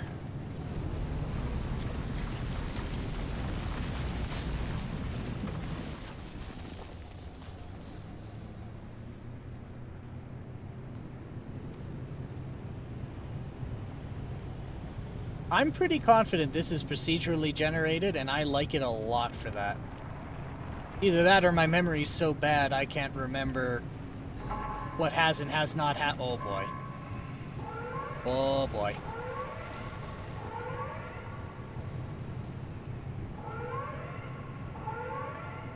That's the hurry up or you're gonna die alarm.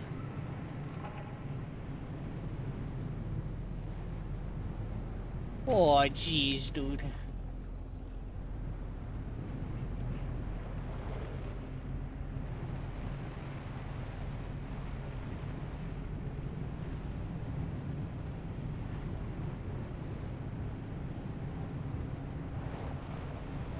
Yeah, I've seen... Since you were on the subject of Baldur's Gate 3, I've seen a lot of people... I've seen a lot of people playing Baldur's Gate 3, but I hadn't really... It hadn't really piqued my interest. What do you think of it so far?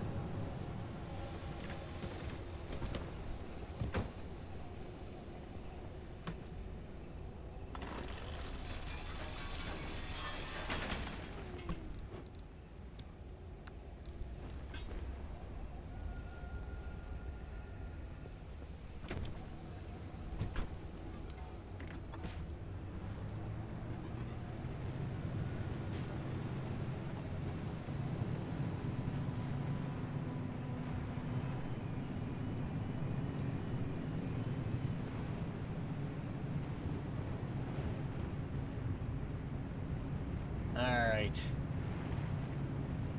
Now let's try and tiptoe out of here before this car falls apart.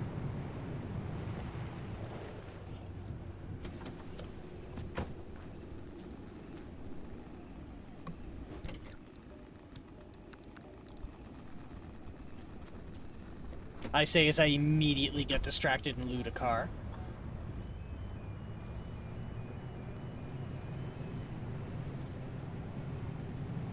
Alright. I'm gonna grab that. I'm gonna grab that anchor and then I'm gonna run. Just book it.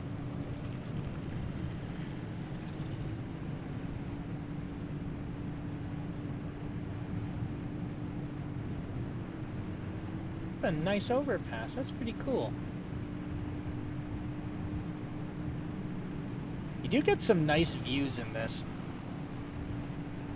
It's fun and neat to find new things about it each run, of course. I only did 2 runs in it. The first one evil, and this run is again good in this run, but...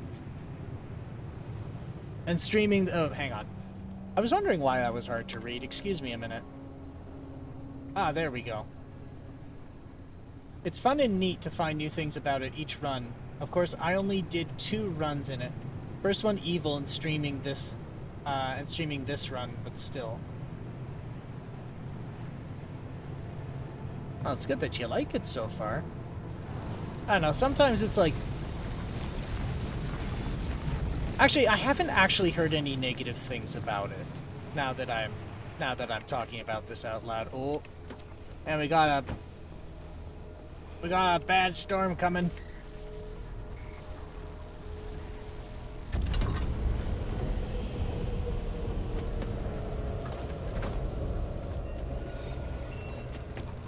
I'm gonna book it before this eats my car.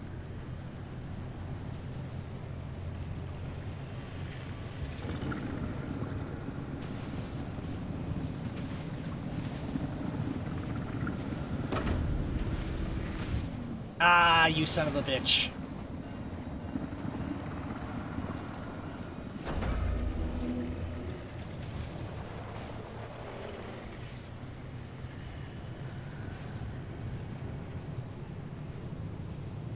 I know I said I wouldn't stop.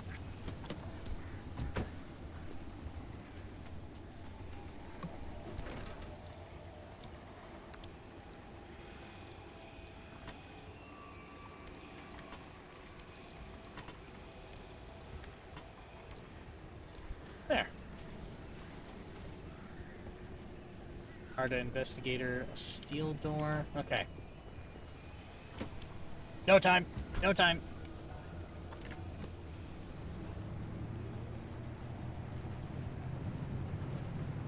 But I got good shit.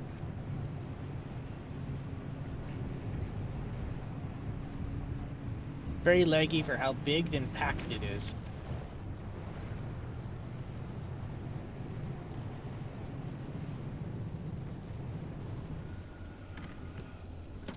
I don't really have the big beefiest computer myself.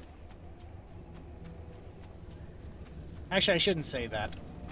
My computer is more built like a workhorse than a gaming rig.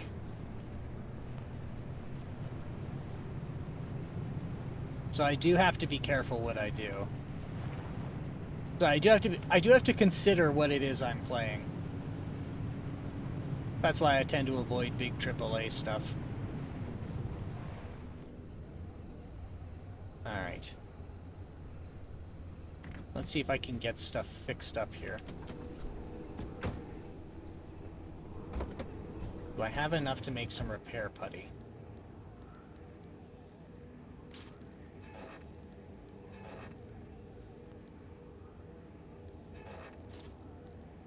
So I need some marsh eggs to make that, but I can make the repair putty. One repair putty.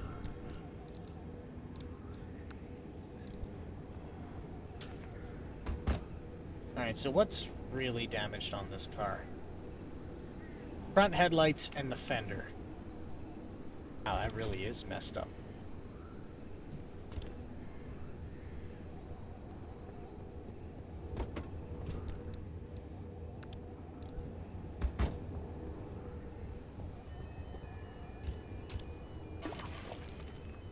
And if I'm gonna be driving at night, I really need these working.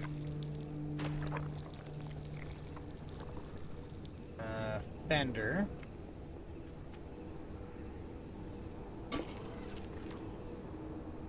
And rear bumper.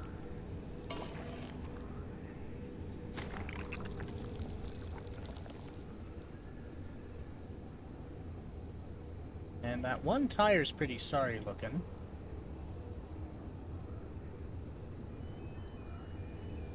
Fender or front bumper? Fender.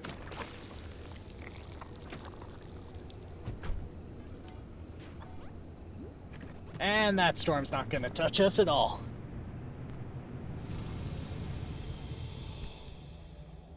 Alright.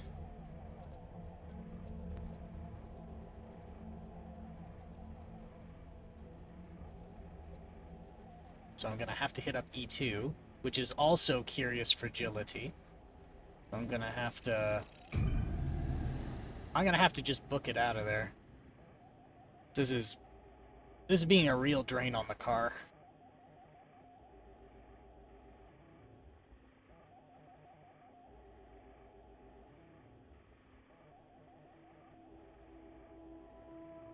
So what type of games do you normally enjoy there, Mastermind?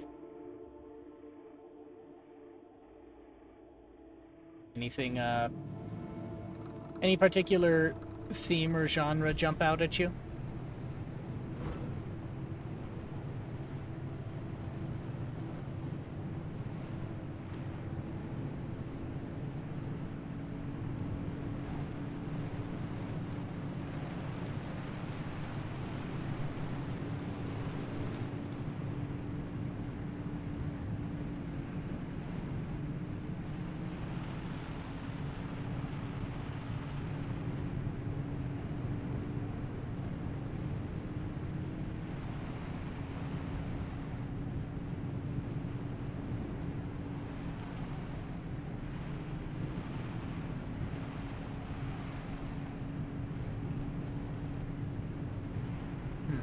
What's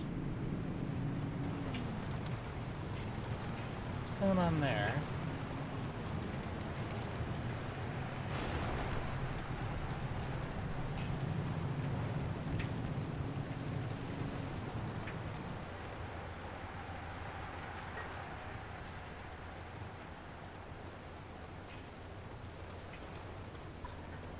Yeah, I'm just gonna loot some buildings and book it out of here.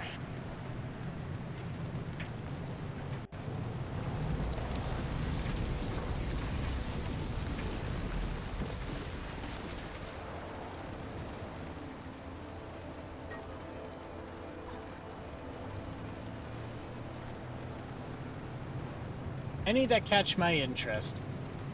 Well, that's good. You have a real wide variety. I know some folks, they'll stick to, like, just cod, cod, cod, and cod all day. And I mean, I'm not so... Not to dig at them or anything, but... Or some, they have a real specific genre that they want to stick to.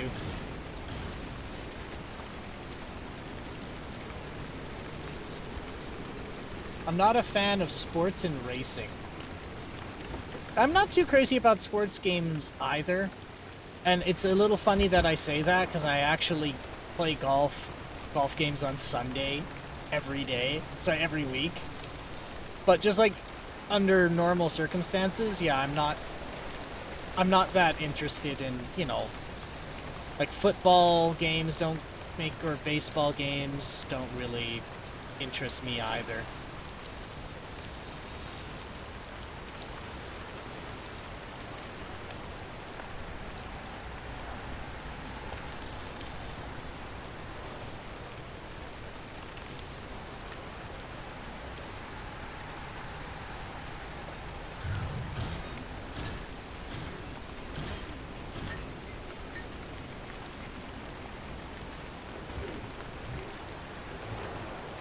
That was a very helpful dumpster.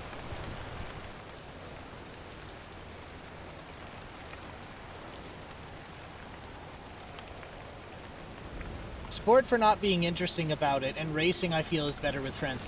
That I agree with a lot. Racing games are not fun by yourself.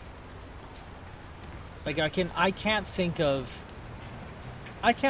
many games where, like many racing games where I enjoyed it on my own. With a handful of exceptions, of course. But like ones where there's something additional to the racing are the ones I are like the only racing games I enjoy by myself. For a long time, I was hosting a server for friends for a racing game. Actually, there was one called Sonic Robo Blast 2 Kart. And it was a kart racer, and what was incredibly weird about it is that it runs on Doom, like the original style Doom engine. Granted, it was a rebuild of that engine, but still, it runs on the DOS style Doom.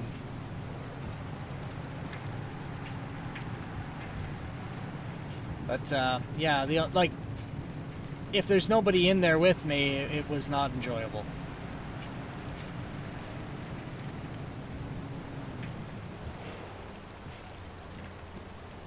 All right.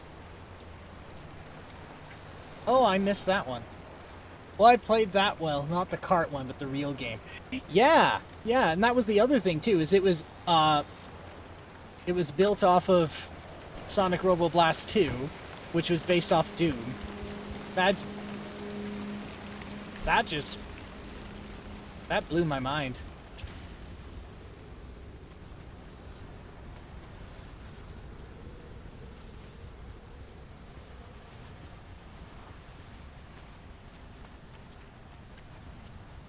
I don't have an electrician's kit, so I can't get in there.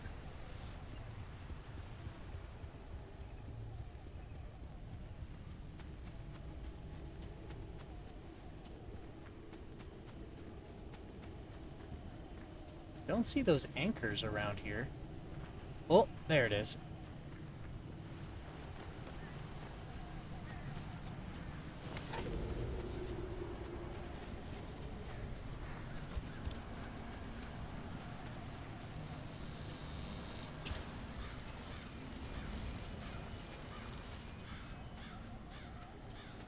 I think this was the one very, very far away.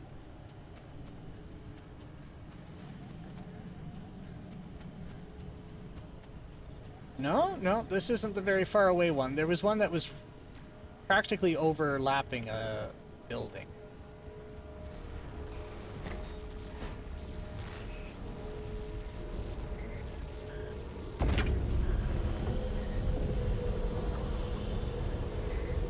Like, I know this game's supposed to be scary because of the mannequins, but it's I don't know. I'm not scared of mannequins. I just think they're funny.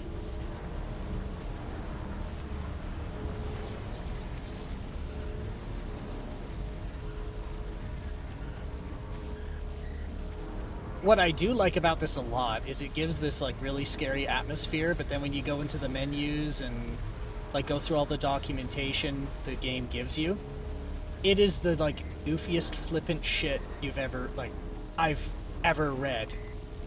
And I love that, where it's just... The game does not take the game seriously, but you take it seriously.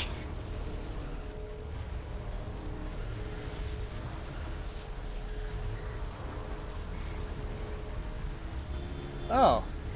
Oh, great. Oh, great.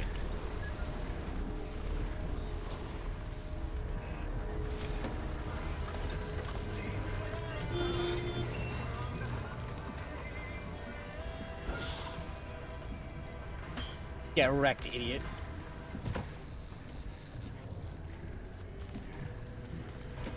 Alright, so how damaged is the car? Not very, admittedly.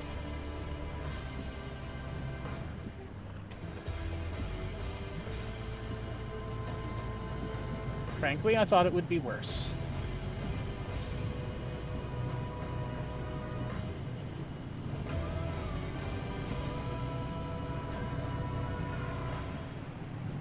Now, what was nice is that that dumpster gave me a blowtorch, so I can fix the car up a little later.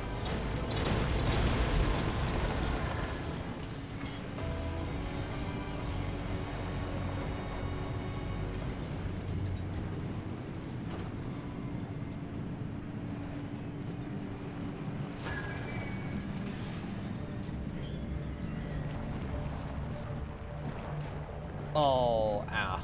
That was not good. That was fragile, just a light bump and I've already did a number to the car.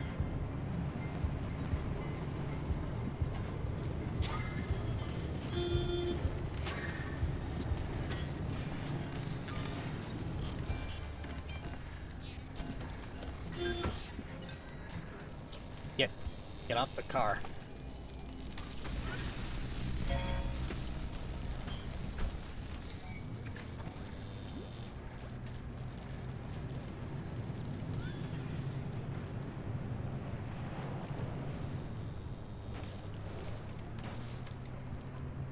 Boy, I really messed up now.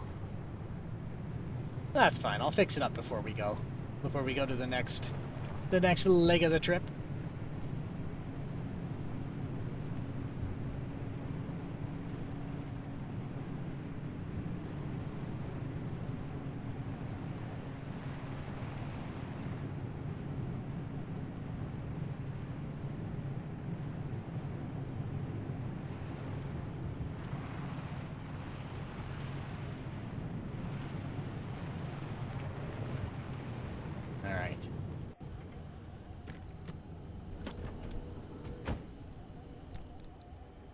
Let's go through the back here.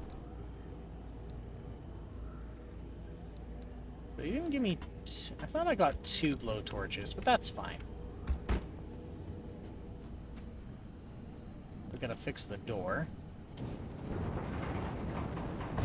Okay. Fix the hood. Front bumper.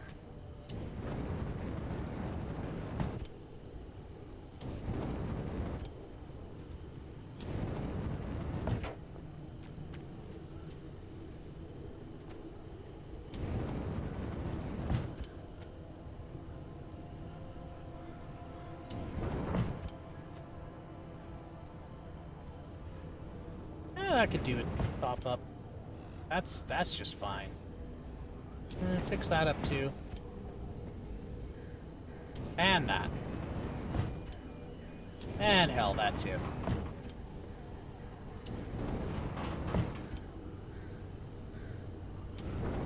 And spend the rest fixing up this tire.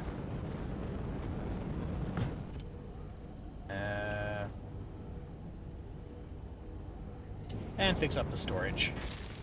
There. That was resources well spent.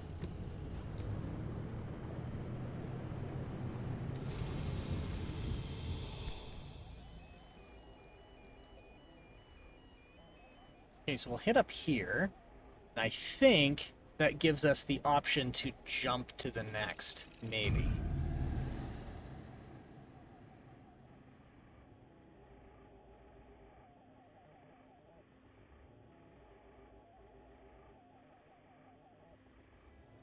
Saw an outfitting station in the auto shop. Oh, I already know about that. So we're hitting the 2-hour mark, so I think once we're done this little excursion, we'll take a bit of a break to get up and stretch and move around and all that good stuff.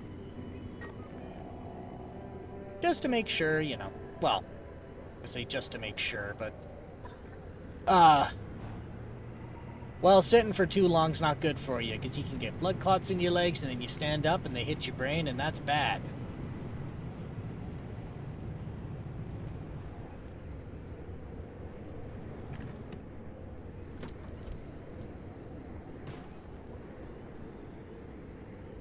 Did I just get hit by my own car?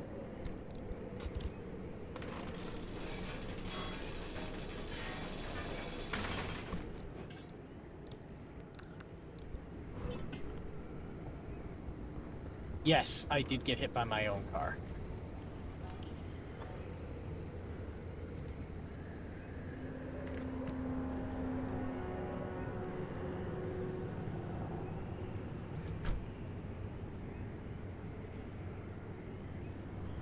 So did putting it in park make it act up?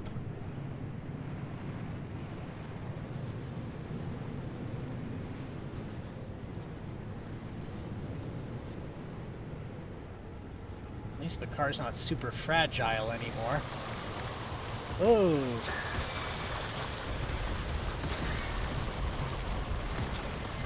Oh boy.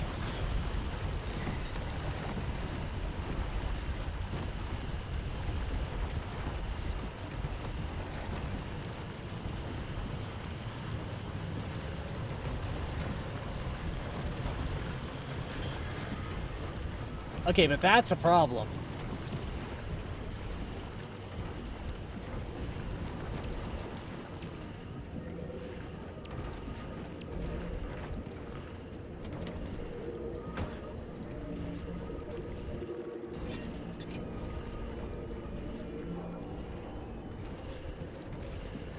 Oh, it's that.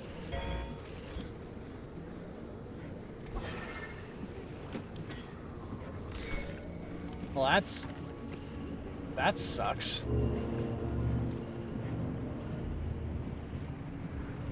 Like, the whole car is nearly mangled now.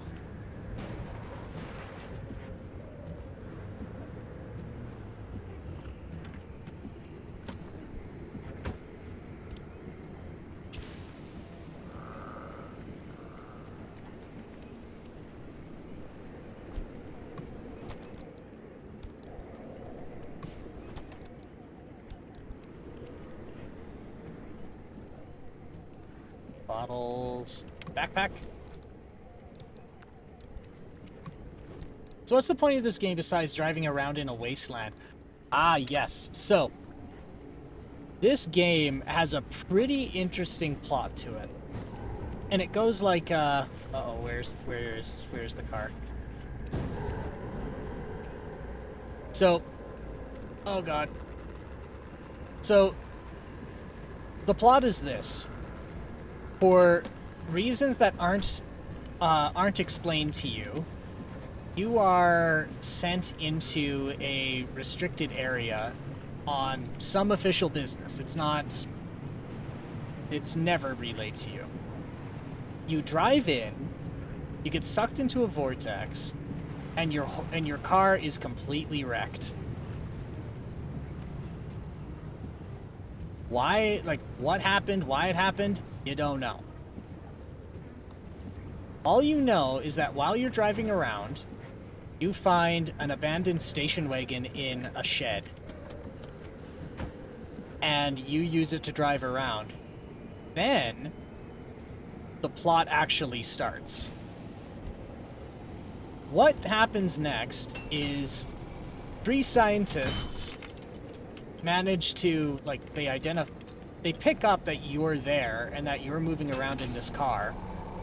And they're all conferring amongst themselves about, like, what happened, why are you here, what is this car?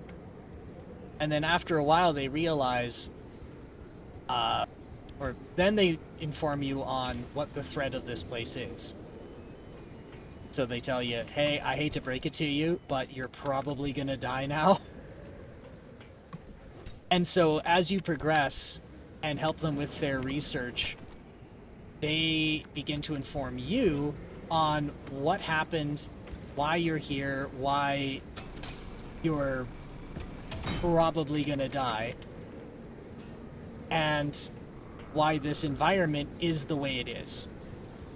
So what has happened is that this organization called ARDA has been doing a bunch of research and development, and part of that research caused a rift.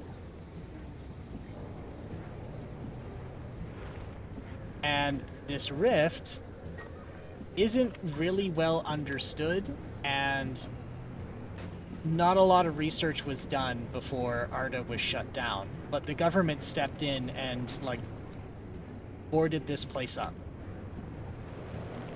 So this entire peninsula, they call it the Olympic Peninsula, is basically completely blocked off. Then you're told, as part of the strange things that happened when this dimensional rift opened up, one of them was this SCP-like thing they call remnants. And so a remnant is an object that's created in the universe, like this universe rift, on this peninsula in this national park. And it basically is something that... What's a good way to describe it?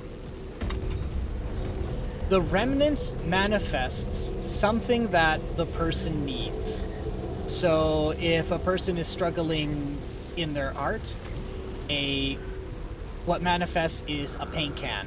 And this paint can gives them all of the inks that they would ever need.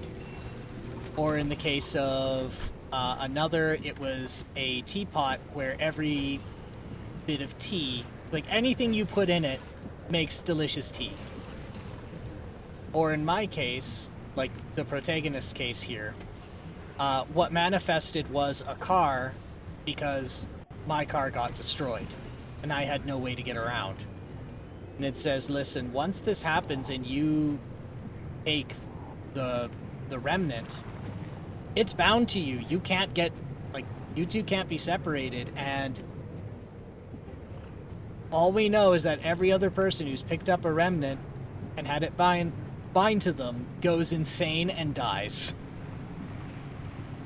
And so the plot is, knowing this, and knowing that I have to use this station wagon and I can't get away from this station wagon, I gotta work with the researchers to find out what happened, why these remnants happen, and hopefully separate the protagonist from the station wagon so that they don't go insane and die. So that's the plot. And then the mechanics of the game are, because this is a wasteland from a research station, you have enough that you can start building shit based on all of the stuff you manage to loot from these laboratories.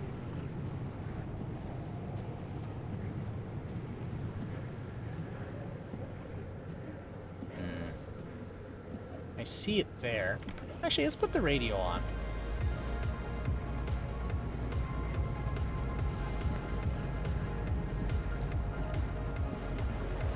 Well, it's getting really hostile around here.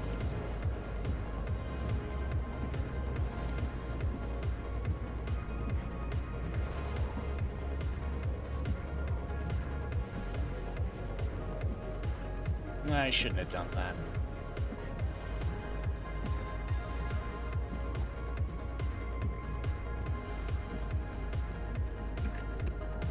How's my fuel? My fuel's good.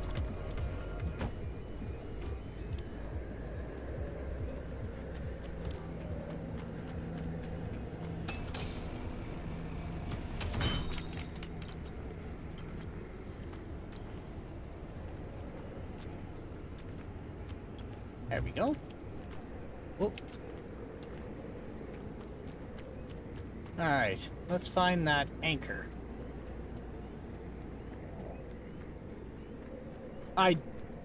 There's a lot more plot-wise than what I described, but, or more specifically, the rest of the game and, like, the elements of it is just explaining why this rift happened.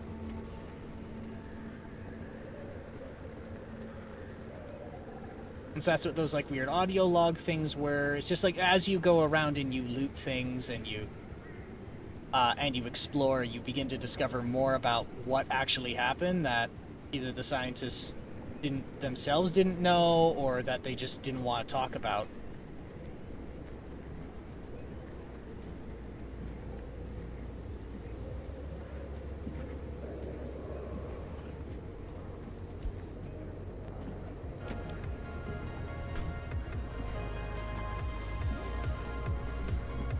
Okay, so it's behind me.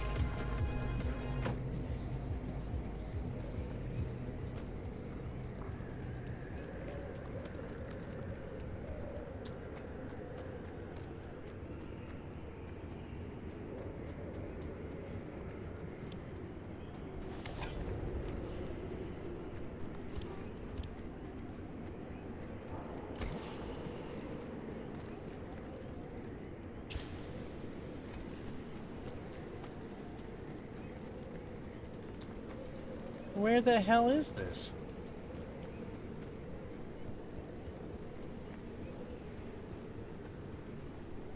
I saw it a minute ago.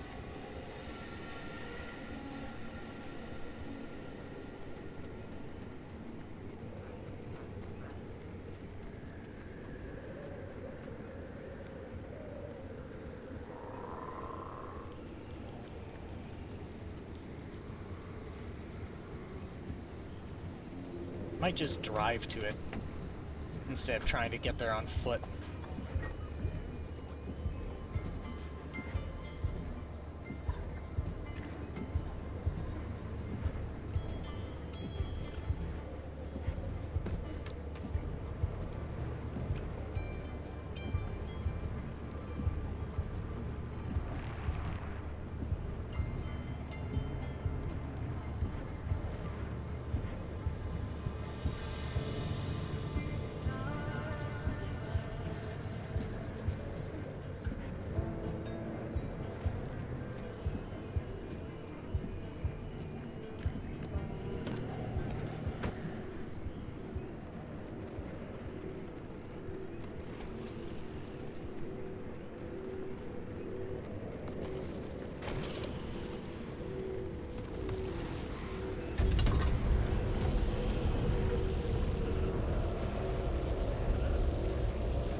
Bring back anything good this time?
My mic has been muted for this long.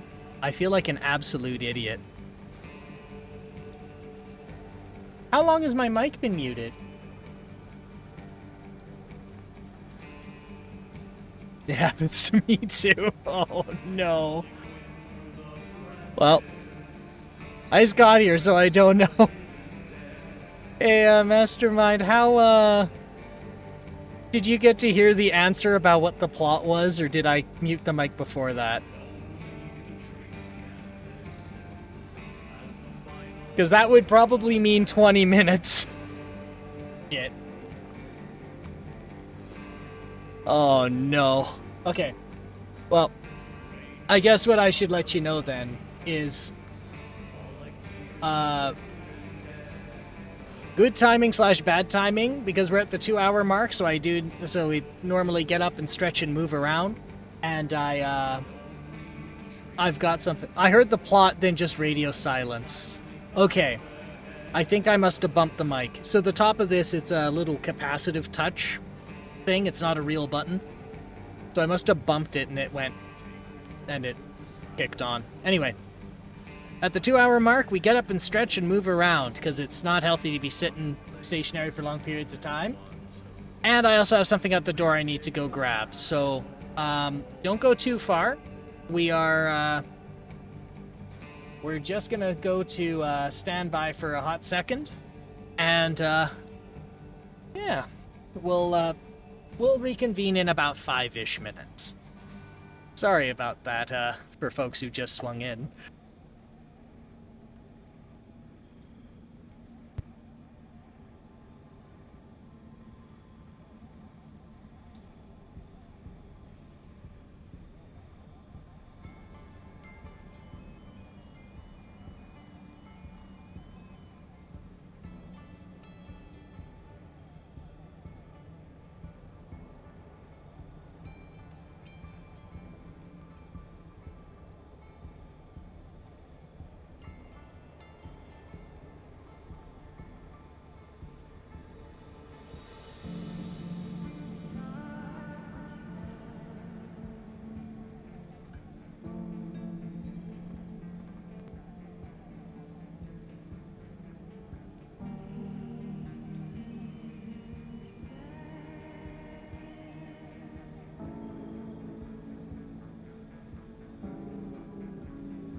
I have procured chicken sandwich.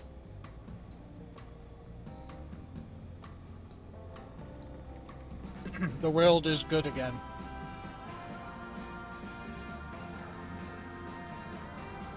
The chicken sandwich, though? Not. It's not good. We have this problem where I live, where all these, like, fried chicken places come up, and they're really good. Then once they get established, they cut it back, and then they immediately die. So first Popeyes came to town. Got, like, awards back-to-back for, like, 4 years. Then they went, oh, we're fine. Cranked the quality back, now they're about to close. Then Church's Chicken came in, did the exact same thing.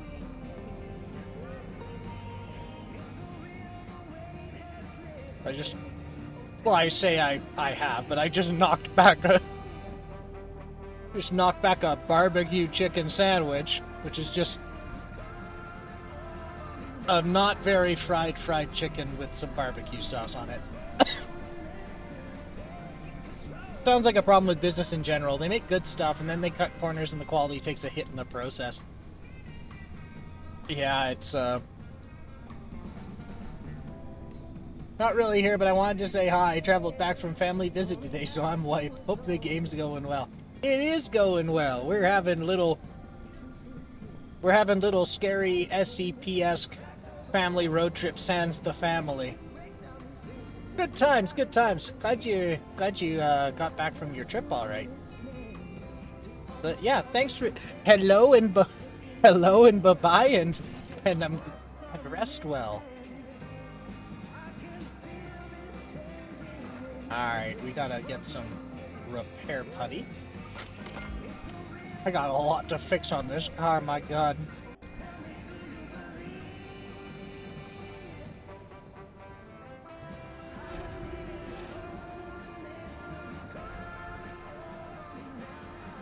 But,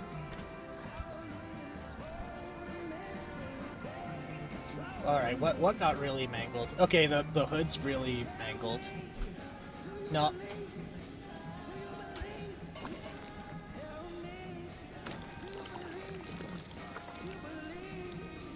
But how's family, Sunfall? Are they doing good? I hope they're doing good.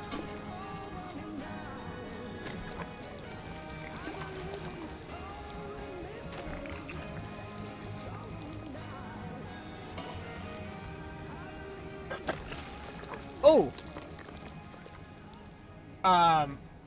Roger, I actually had a discussion with Mastermind a few minutes ago. And, the subject of computer and networking literacy came up for streamers. So I wanted to ask if, like, how confident would you say that you are when it comes to computing and network fundamentals, like computer networking fundamentals? The question's more so leaning towards networking than, like, computer networking rather than computing. Don't mean to put you on the spot if you don't feel comfortable. I think I'm more than average, I think. So, are there blind spots in your knowledge that you think would help you more as a streamer if you knew them?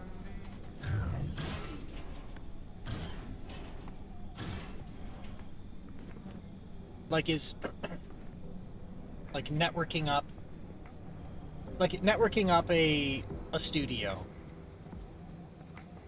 and, like, subnetting it out, or, like, troubleshooting internet connectivity. Do you feel like those are, like, blind spots or something or do you feel like you're really confident in those kind of things?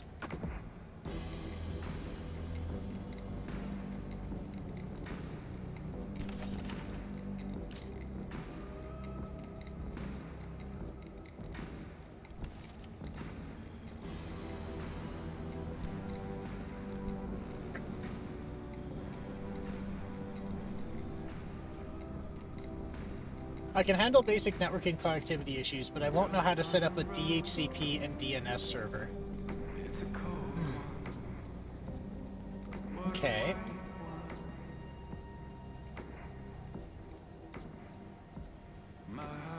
What are some things that... what are some things that a streamer would probably want to know?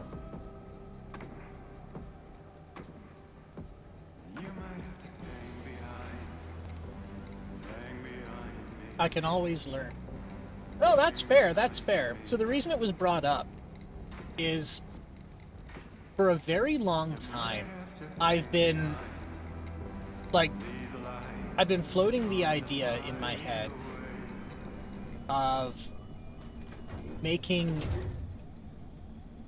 videos about like basic networking, like from the ground up, like how the internet works from the perspective of like a person, just a user, like a regular, like not technician, like a non-technical person, I should say.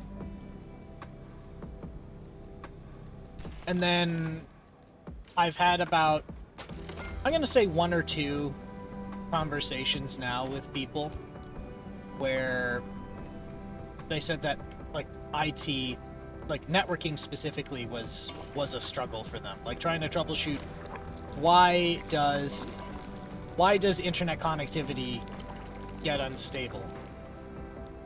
Or I had one very prominent person flabbergasted that Wi-Fi is slower than cabled.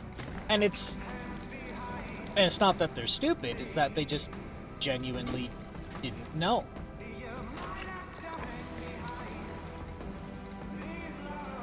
Alright, so I gotta work on the bumpers.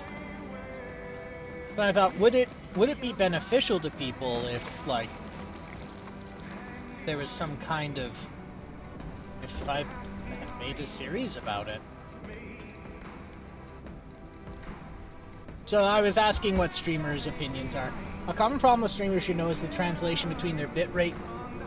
The bitrate serves data to the server and how their internet connection can handle it. There are a lot of short TikToks on the subject, but they are surface level because they are TikToks and shorts. It's important to know, for example, if you want a multi-stream but don't want to use something like Prism.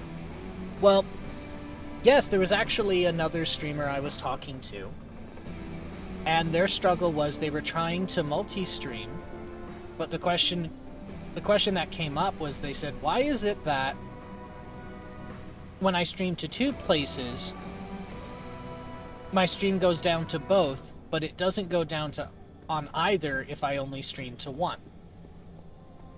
So I can stream to Twitch fine, I can stream to YouTube fine, but I can't stream to both, or both go down. I was like, well, you have 2 video feeds. Like, but multi-streaming has 2 video feeds. It's like, yes, it's all good, all good.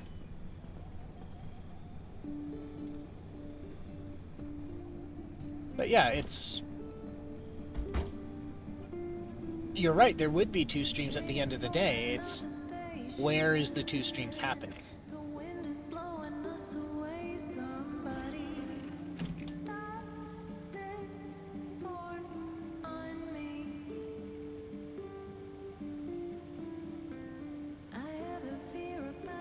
Alright.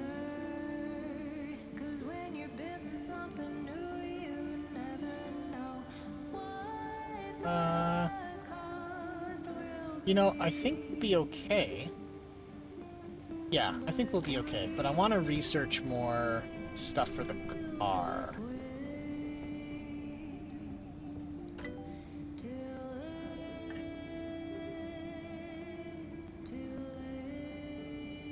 So I need more corrupted energy. All good, no worries.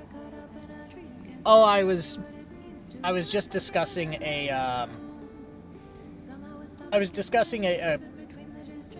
or not discussing, I was talking about a discussion I had with another streamer. They were an artist. And so their question was, or what they didn't understand was, why is it when they streamed, multi-streamed to 2 places, both would go down, but then they would only stream to 1 and it would be stable? And I had to explain it. It's like, well, you do 2 streams, it's twice the bit rate because you're doing it's twice the bandwidth because you're doing the video twice to 2 places. And then someone else goes, well, when I do it, it's not double. It's like, yes, because you're getting someone else to do it who's not at your home. And I thought to myself, it's like, I could explain it all, but one, it doesn't fit cleanly into tweets or Mastodon toots or skeets or whatever Blue Sky's tweets are called now. But and I thought, it's like, maybe that is something to discuss, like something to go over with. Not even go over, to make videos about. So that seems like it would be useful. And then doing it in a way that's, I mean, not just for streamers, but help them, certainly.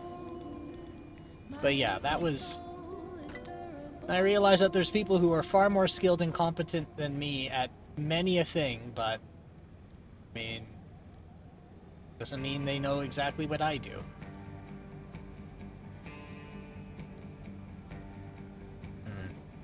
Effective solution than a wall of lead. This field of charged particles captures and effectively neutralizes even the most energetic ionizing radiation. Power-hungry but life-saving. Right, so I'm sure a common mistake people make is that they only have to tell OBS a certain amount of bitrate to stay high quality on other platforms instead of increasing the bitrate close to 9500. So that's one as well. The other one is if you only have like 7 megabits per second and you try and multi-stream and you're doing the RTMP, splitting the RTMP stream up, you're going to choke your internet out. But getting another third party to do it means that you're using theirs. So trying to explain that is like an example of what I was trying to explain to people. Or a person, rather. So I thought that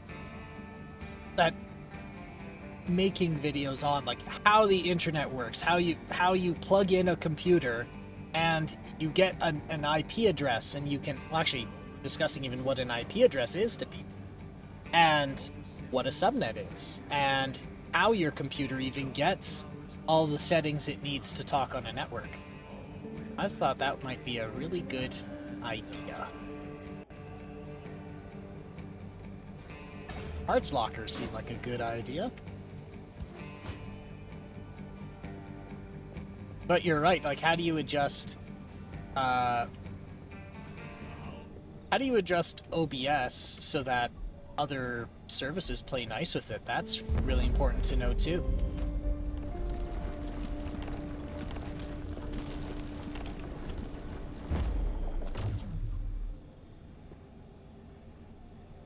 Parts lockers. That's pretty handy. So now I can hold oodles of spare parts.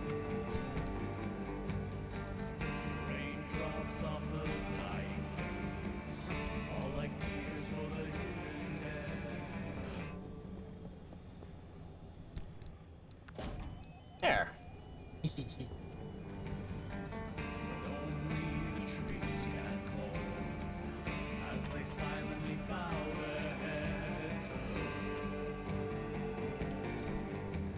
Well, I don't need to keep these in for repairs anymore, so we'll just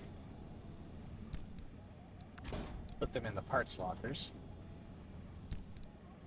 Actually, I can stick 2 doors in one of these. I cannot.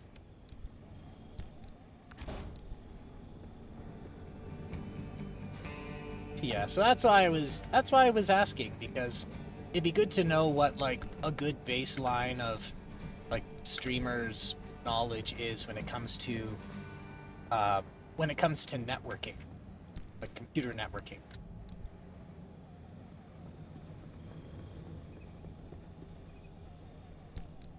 Because even a lot of knowledge about like multimedia and bit rates and whatnot does tie back to networking in some way. It's like, how do you reconcile those things? Like, how do you apply it? Not how do you apply that knowledge? How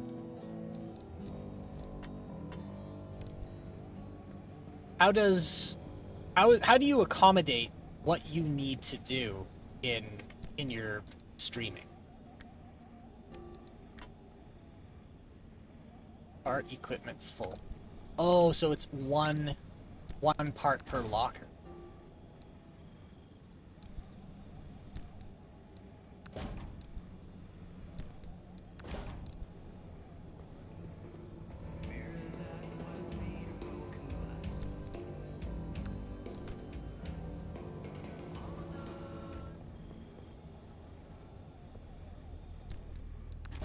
There. Okay, how are we for fuel?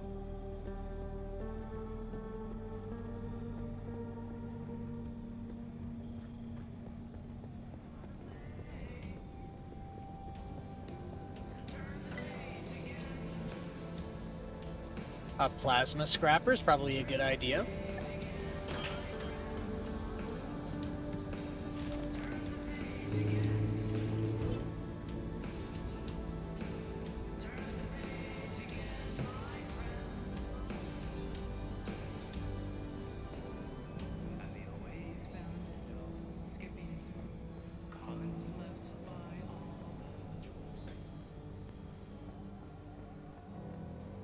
Need to top the battery up. Actually pretty low on fuel.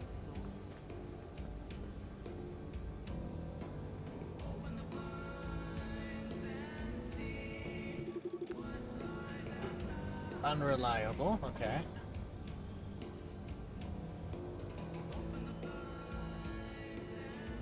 Oh, my fuel tank in the back.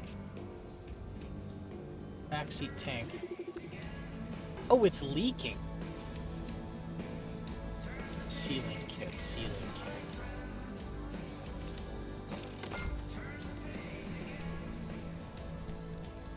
That would explain why I'm losing so much fuel. I have a tank in the back seat of my car, and it's leaking.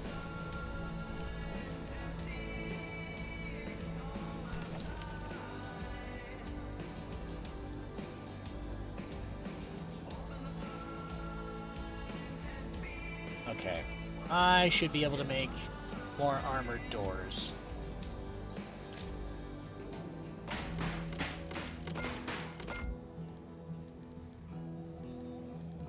Armored doors.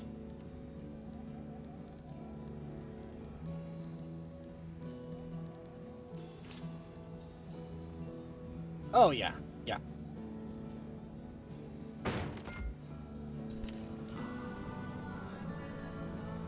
So I don't need electrically insulating doors anymore.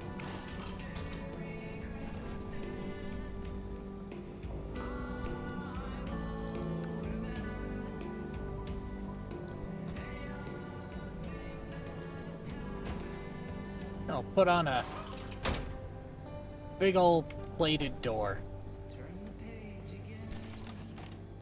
Armored door.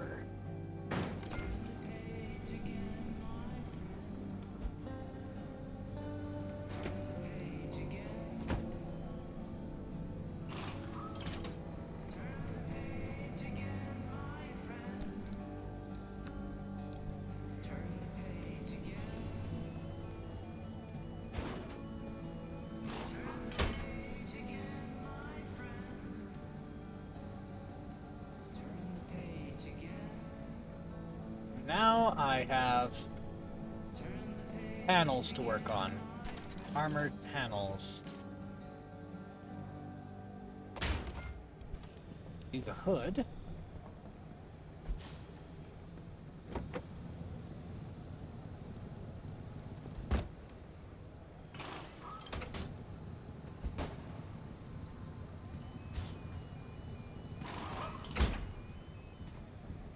Did I leave the engine on? The fuel situation like? Not great.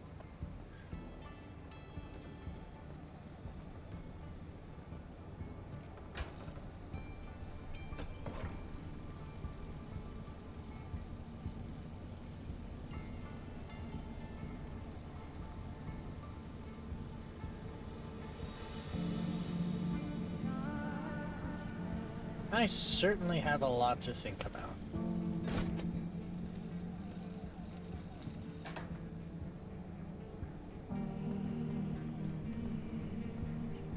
What do the people need? It does help. Because, having an understanding on, like, again, what people need is the first step, really.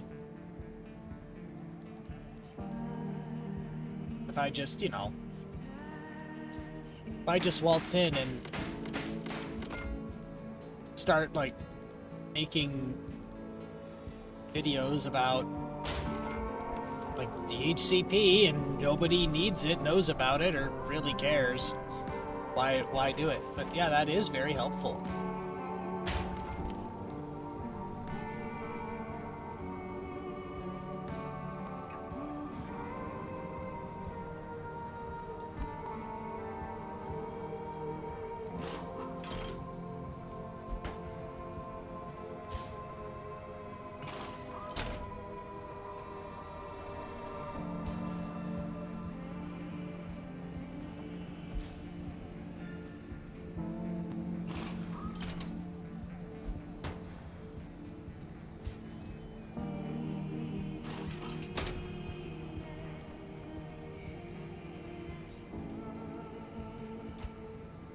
Big ol' armor-plated cars.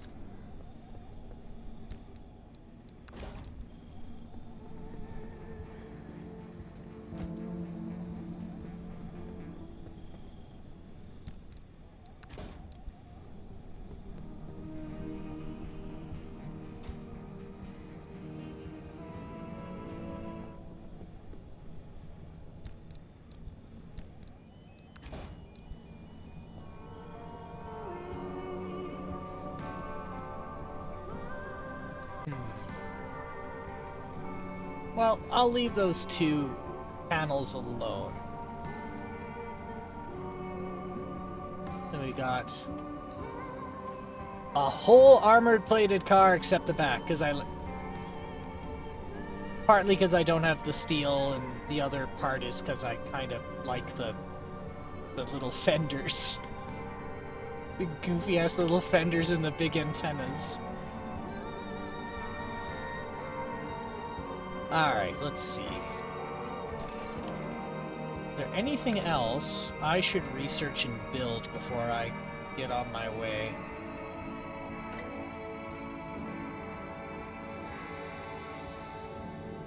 Roof headlights, auto-tracking spotlight. Actually, you know, that's bad. All-terrain tire. Actually, an all-terrain tire is a good, I think a good investment.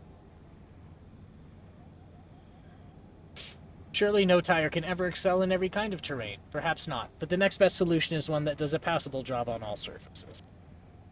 Let's see. Augmented trunk storage. I need more corrupted storage for that. Leak-resistant fuel tank. Robustly assembled and thoroughly sealed. This tank won't spill a single drop. It may even contain the smell.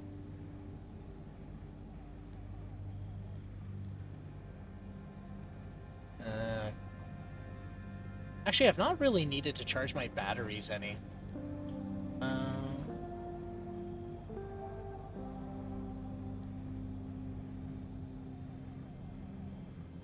Don't need more parts lockers. Lithium torch. Liberator Mark II. This modified version of the Liberator boasts improved capacity, allowing it to provide its essential services for just a little longer. Actually, you know what? The Liberator is a good thing to invest in.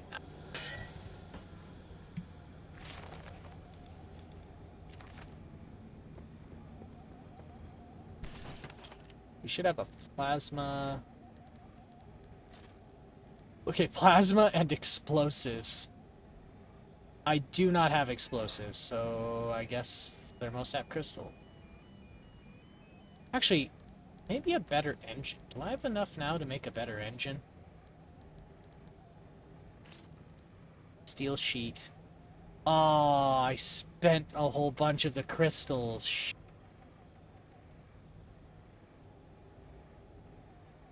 Alright. Next trip we can get a better engine.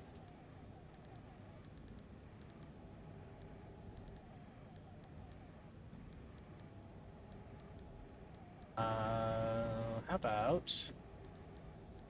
So,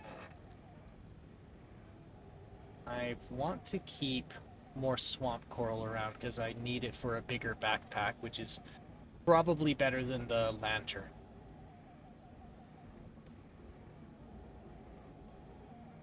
I love this. This device just about contains and harnesses swamp coral. The zone's strange flavor of bioluminescence.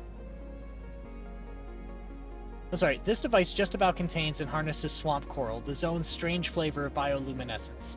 It isn't radioactive, it isn't corrosive, and probably isn't even sentient. Probably.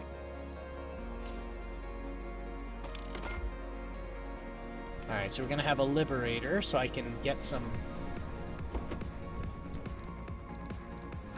I'll have some valuables I can probably swipe from broken down cars. I need a new pneumatic hammer.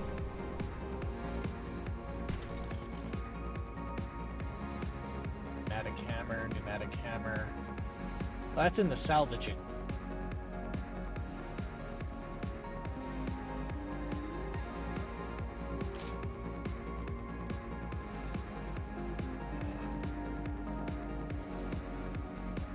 I don't want to make the thermal vacuum right now. Relightable flare. Where's crude flashlight? Okay, 2 gears.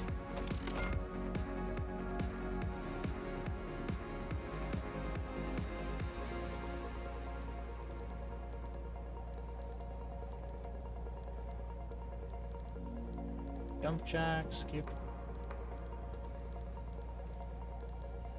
Where is that? Where's the crude flashlight? Did I research it? I thought I had.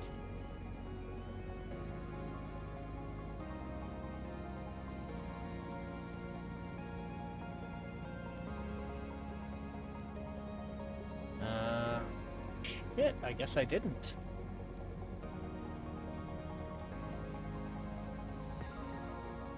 There is a YouTube video I've been sitting on that I need to make, actually. There are 2 YouTube videos, but one is an actual guide. I need to get on that. Oh, what type of guide? Like how to tune a stream up?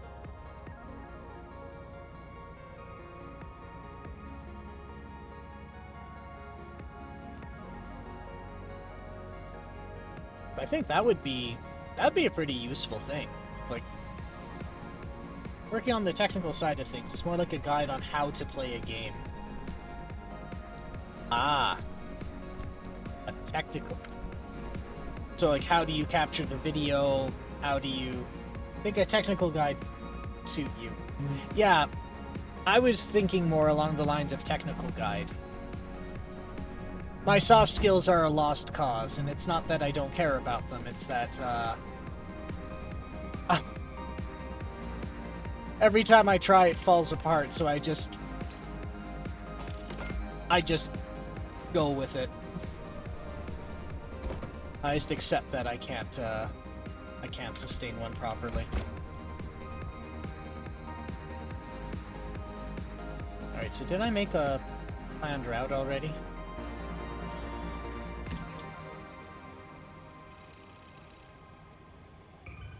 There.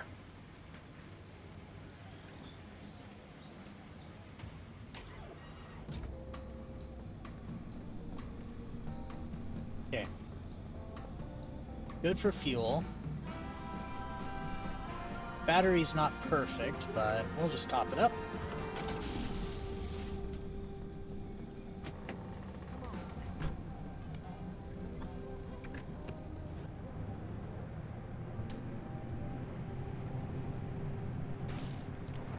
Just be careful not to become too technical. Keep the audience you are targeting in mind and you should be fine. Yeah, and that's the thing, right? Is how do you get into those fine minutia without making somebody's head implode? I taught instrumentation people a bunch about subnets the other day.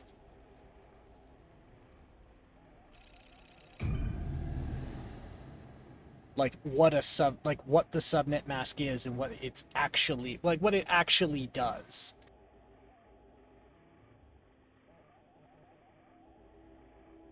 But in order to do that, I had to teach them how an IP address is stored in a computer's memory, like how it's structured. And I'm very confident only one person got very bored.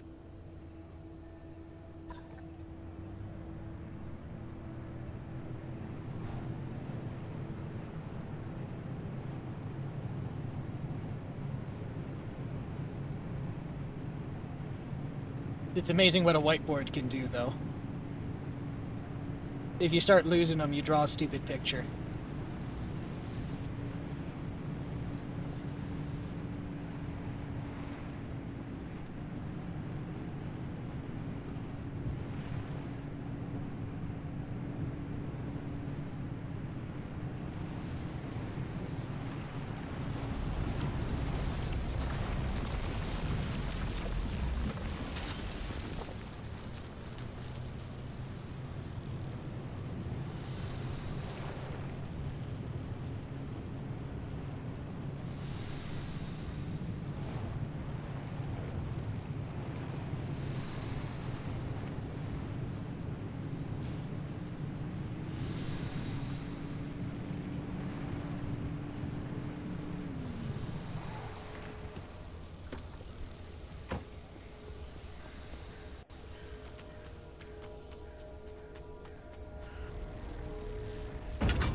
There we go.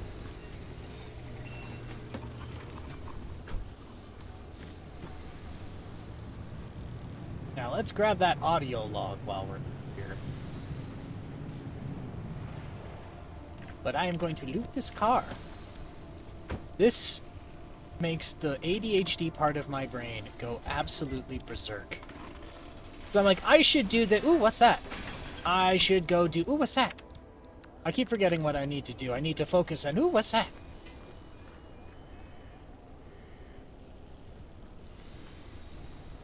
And we just wrecked it.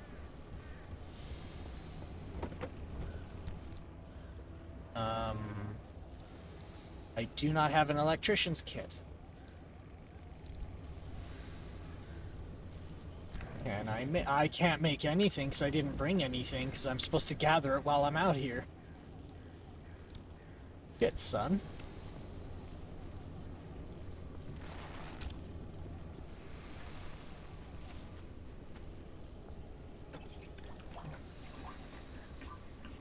Alright. We're gonna siphon this fuel.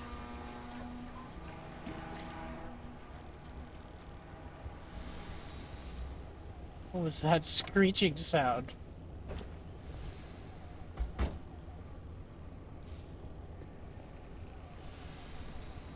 Alright. It's time to salvage some metal, because I've been using a lot recently.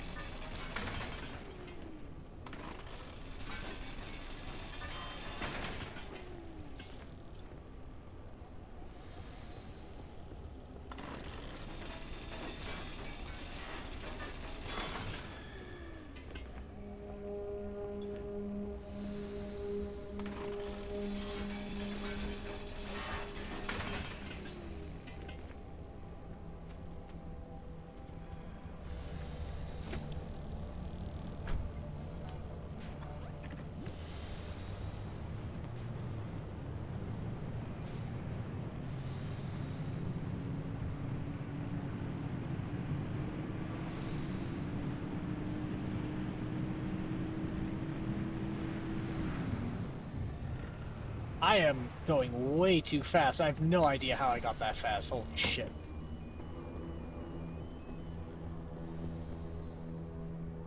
The weird horns and creaking kind of get to me sometimes. I don't know if it's actually a threat or something. Or just, like, the ambiance. Actually, speaking of drawing stupid pictures on whiteboards, there's this one coworker I used to work with at, like, my first one of my first jobs, and she was an artist. Like, she actively did art as, like, not really a side hustle, but just something she enjoyed doing. And one of the things that she would do that was a habit. Well, okay, I wouldn't call it a habit.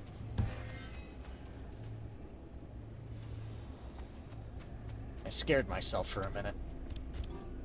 One of the things that she would like to draw on just random whiteboards was like, she would draw penises and vaginas on everything. But here's the catch. She would draw them doing boring adult things like taxes or pickleball. I asked her why. She was like, it's funny. It was funny. It was a conversation starter, right? Because you're like, what are you gonna do? Go to HR about it? What'd you see? Oh, she drew a penis. It's like, okay, and it was just drinking at a bar. That's what it was doing. I'm offended. Or like, it was doing taxes.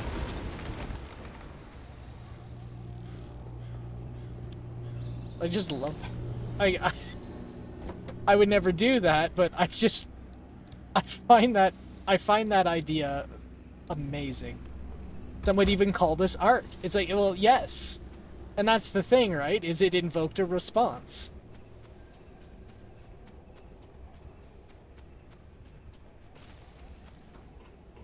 This is like, what is the actual problem with the image? It's like, she'd draw them getting married, or she'd, like, yeah, draw them at the beach. But, like, nothing sexual. She would just, the only thing that was sexual about it was that it was a drawing of a penis. I am lost in here. Oh, there we go. Like, the only thing sexual was the subject of the art's existence. But I just thought it was hilarious.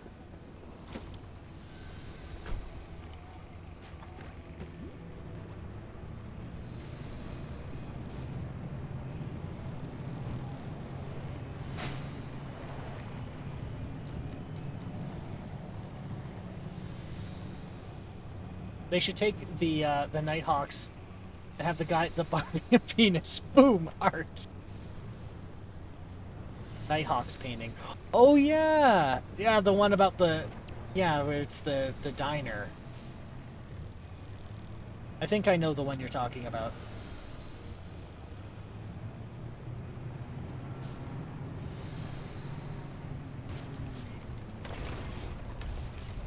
Alright, I'm gonna get that audio recording.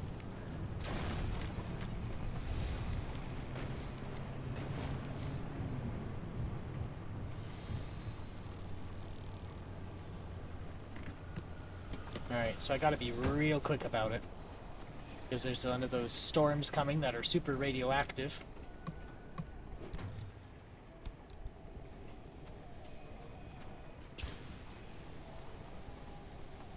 Ooh, toolbox.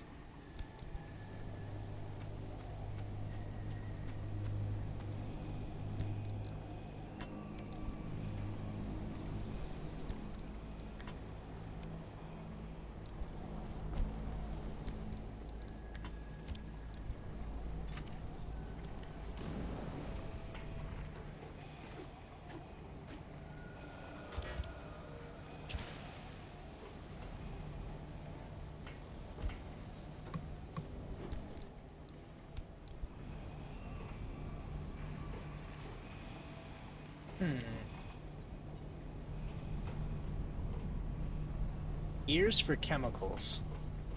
Well, I can't make gears, so that's not a really fair exchange.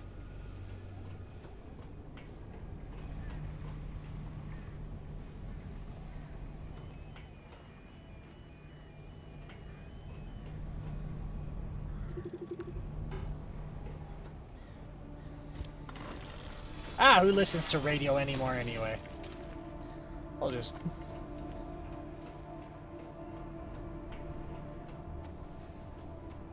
And audio log.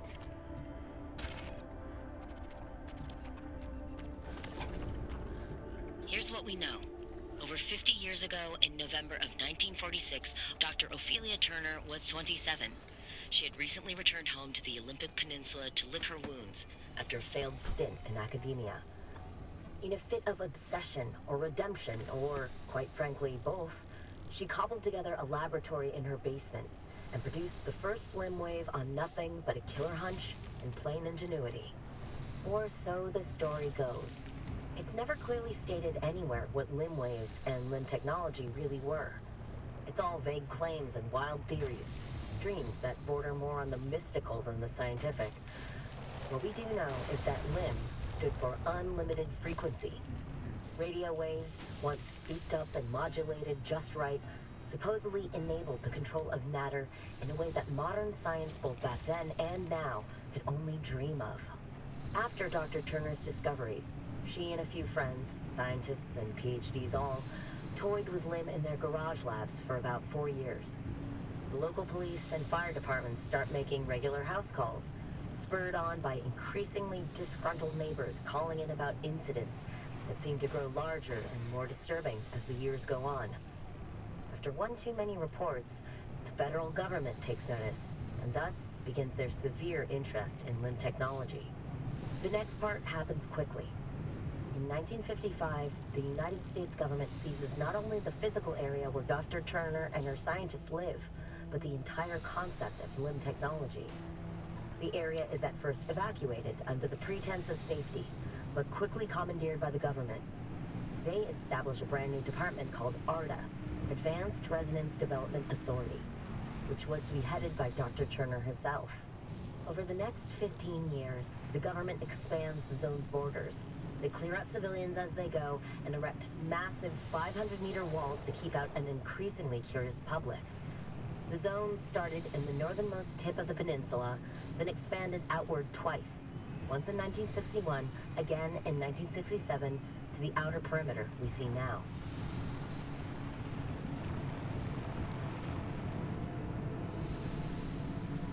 I like that you just salvage this stuff from... You salvage this during the missions and you go and play them on the radio when you get back to your car, and it gives you more exposition on what actually is going on around here than the scientists do. Not that they don't care, but they talk about things that, like, the scientists don't think to tell you, or don't feel comfortable telling you. Anchor obfuscation.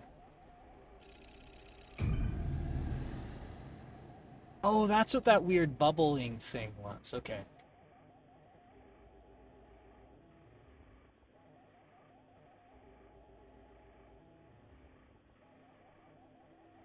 So a few trips ago, I was in the middle of a field and this, out of nowhere, an anchor just popped up in front of me. I didn't understand why, but... Ooh. Oh, no, this is different.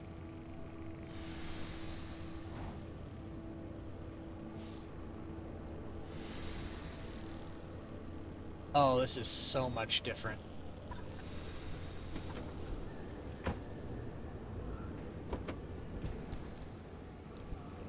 Okay, can I make anything to repair the car with? Repair putty. I have enough chemicals to do some minor repairs, I guess. 1, 2.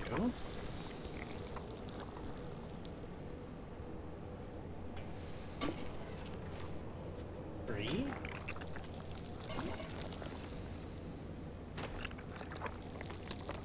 And a 5th. Where can I spend the 5th? What's looking a bit sorry here? Actually, the hood needs it.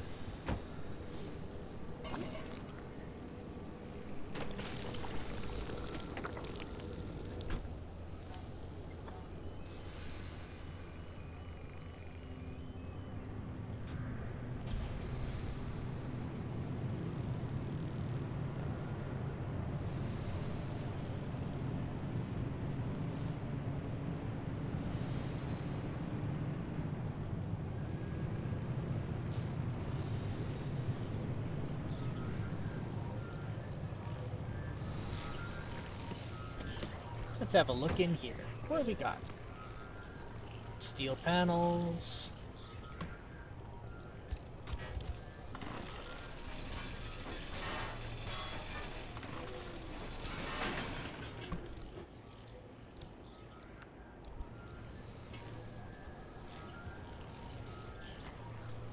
I could use more steel, why not?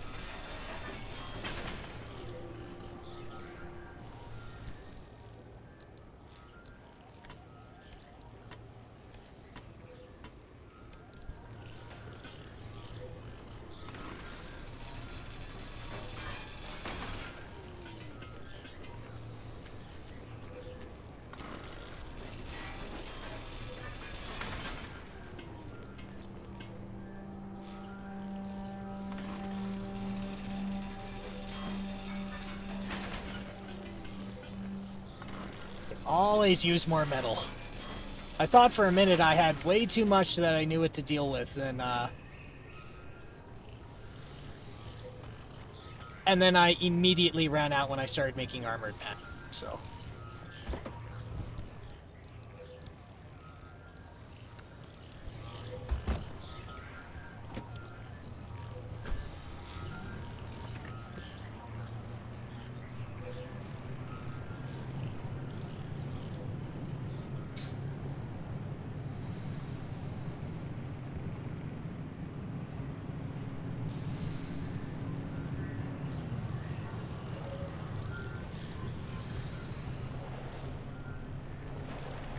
Now, the fact that my headlights shorted out, I can't do anything about until I can make an electronics kit.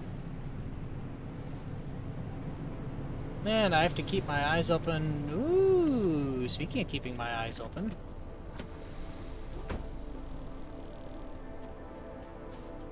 What is this?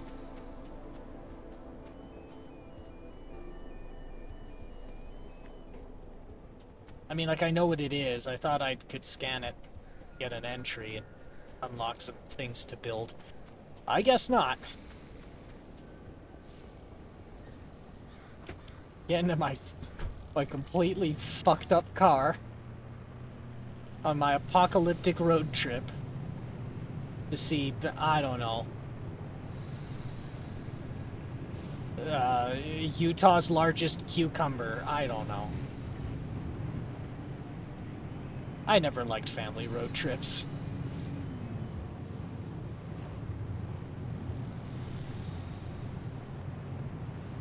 I mean, I'm all for going on an adventure. But, like...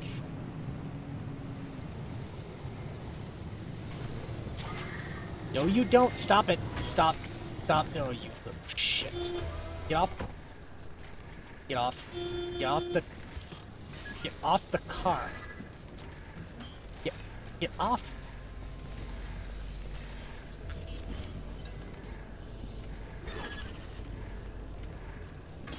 That was a three-pointer.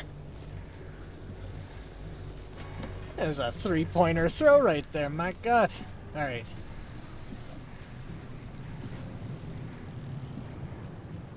So if obfuscated anchors, by the sounds of it, is you don't get to see, you can't pull up where they are.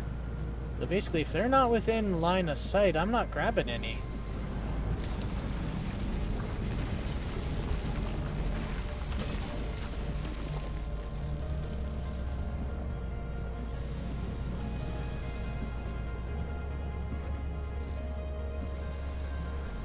What is that weird? There's something weird and swirly over there.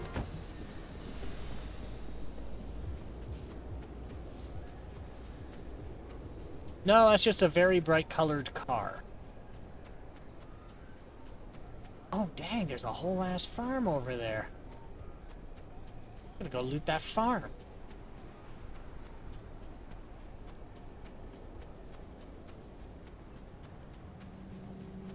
It's boarded up.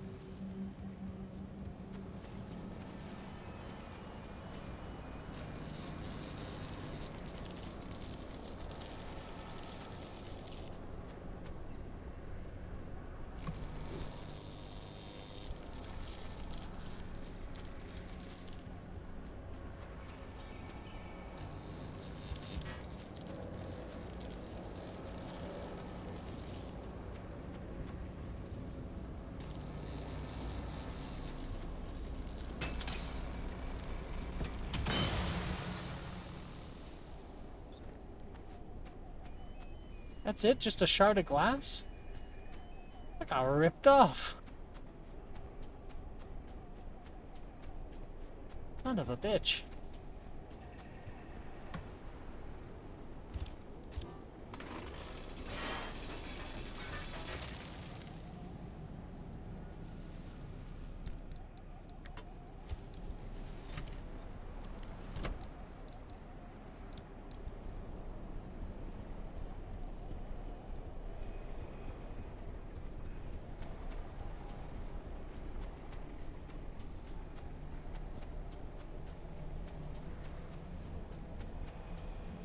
Got another logs.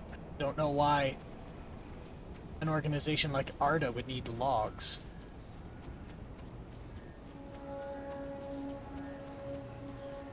But the universe is bending and distorting around me. Maybe one of the parallel universes needed logs? I don't know.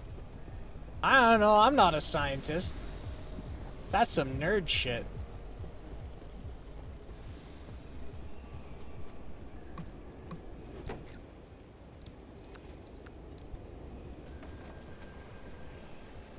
Armored panel.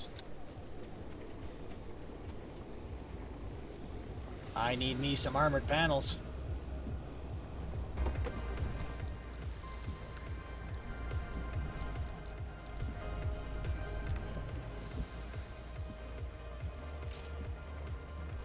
Need a bit more plastic. And then I can make a new scrapper for myself.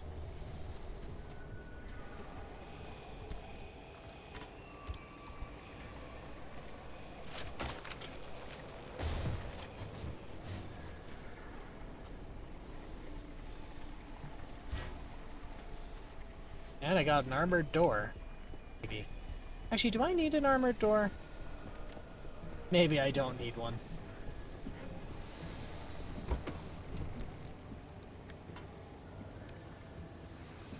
I mean, it's about to break, but it's got valuables. Got valuable material, at least.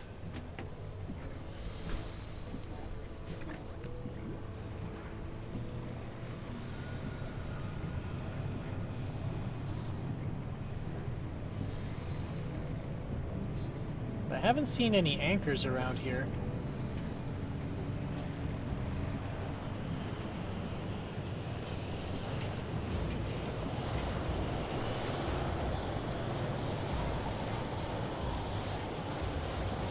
Ooh, that got windy quick.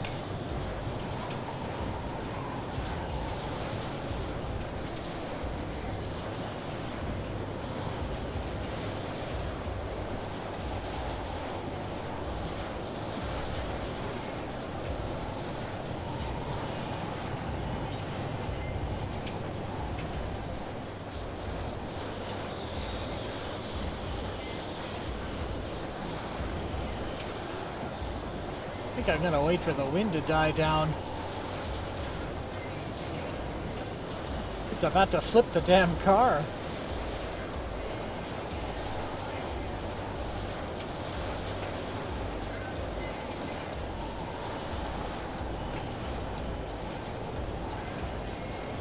How's that little turbine spinning? Oh my god. Thing's going crazy. I have a little wind turbine strapped to the side of my car that charges the battery when there's wind. Now I have a full battery. No, no, don't throw it.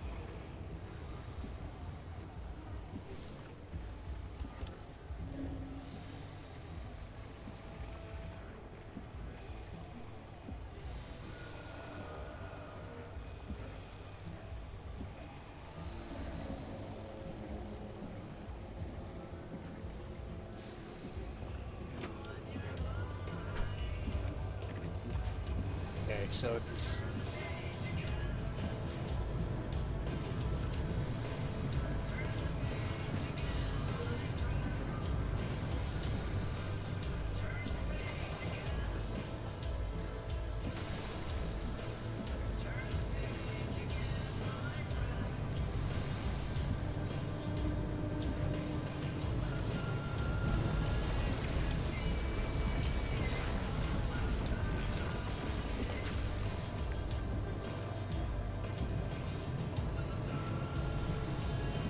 Oh, there's one.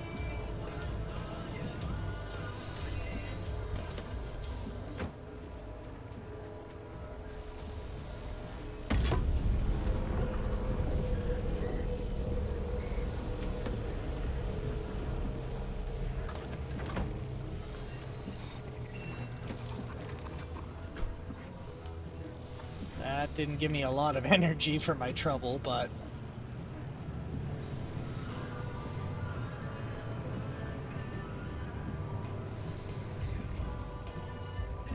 And I missed the intersection.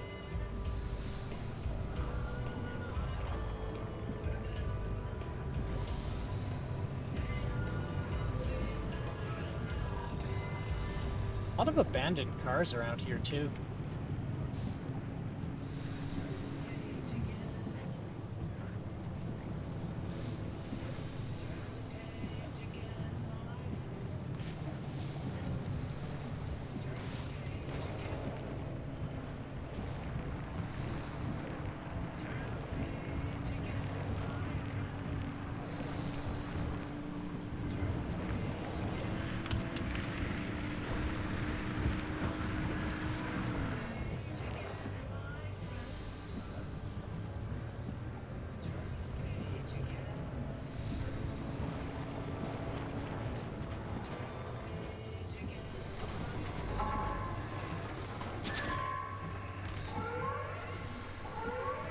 Okay, bye.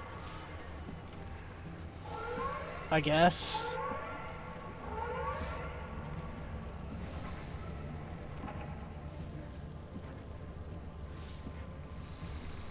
What the hell? Okay.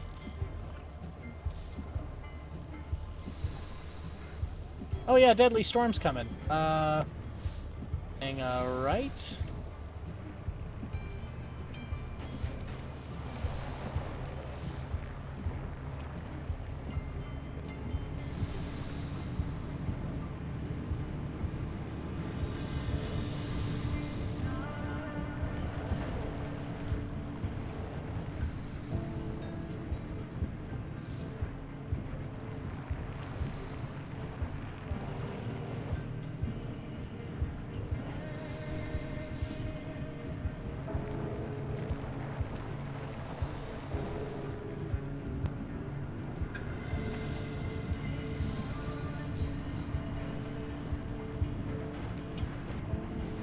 This is a really pretty game for being this, like, messed up, creepy setting.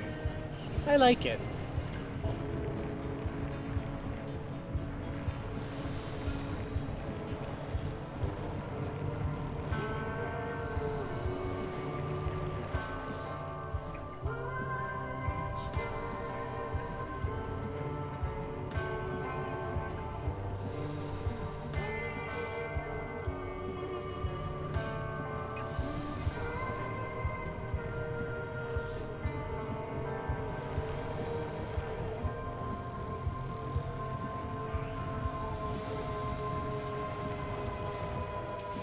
Oh, a fuel truck.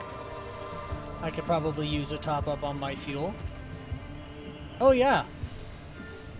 A neat little tip. I don't know if you can see it here, but if you ever see in a car that little arrow... Well, sorry, of course you've seen a car, but if you've ever been in the car and you looked at the instrument cluster and you see there's that little arrow for the... like, on the gas pump, like, on the gas pump idiot light. It's, that's saying what side your, the dirt brain, come on, brain. You've made sentences before, brain. I believe in you. You've done it, brain. I've seen you do it. That little arrow denotes what side your spout is on for your tank.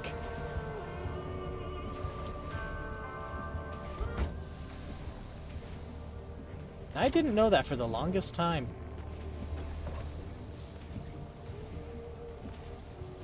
I just remembered what side it was on. Alright, what else do we have here? A steel door, off-road tire. I don't need more off-road tires. Do I need more off-road tires?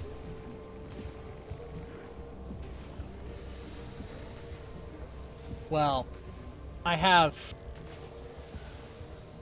the ability to... Okay, that's flat. That one's fine. Actually, that one's almost new.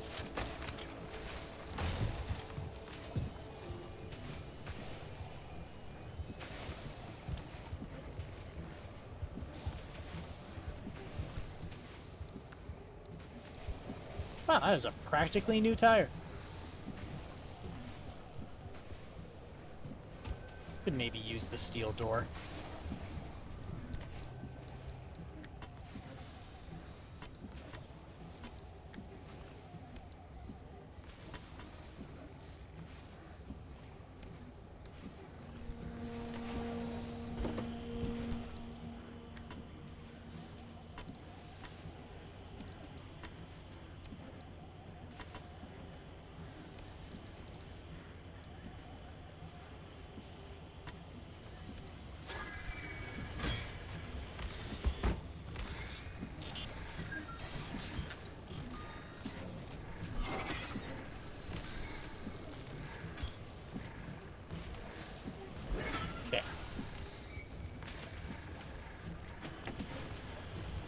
Oh, we got fuel, and we got a spare off-road tire.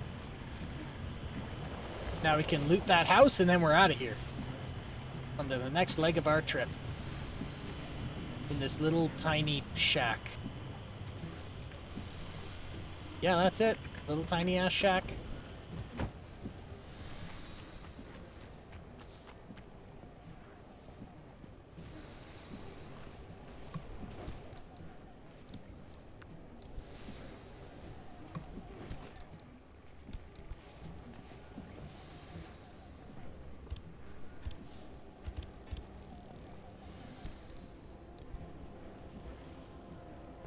Okay, so I don't have a scrapper, so I can't start salvaging raw materials from those. So I might as well make that now. Because now I've got the resources I can do that. Scrapper. Craft. Yeah. And away we go.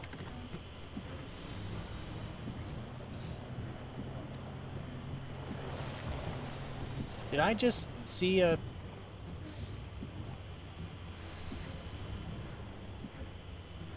What is that? I got lots of time before the storm comes and kills me. Alright. Ah, goody.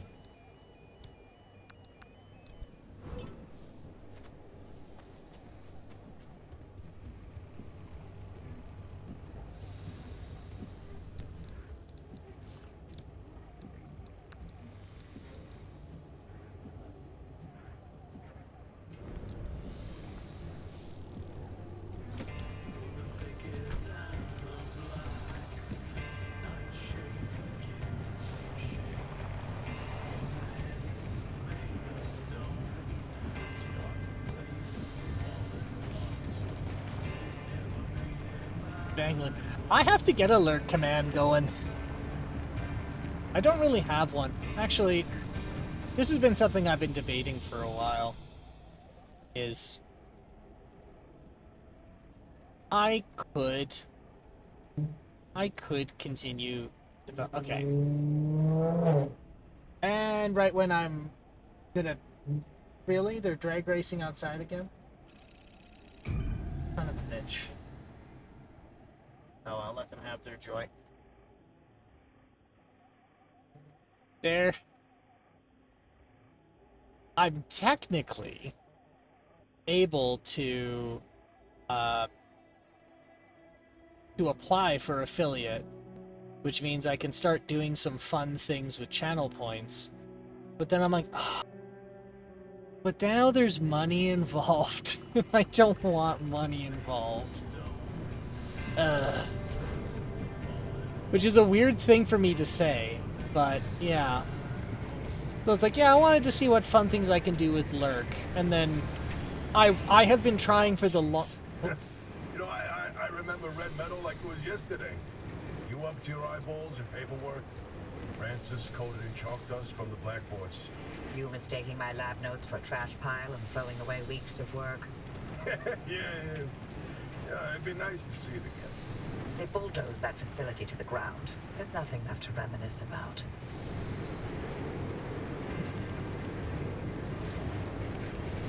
But like I have had 3 iterations of bash scripts and applications chained together, like piping into each other to make a speech synthesizer that I could use on stream, but it's like, well, one, the system I'm using for it doesn't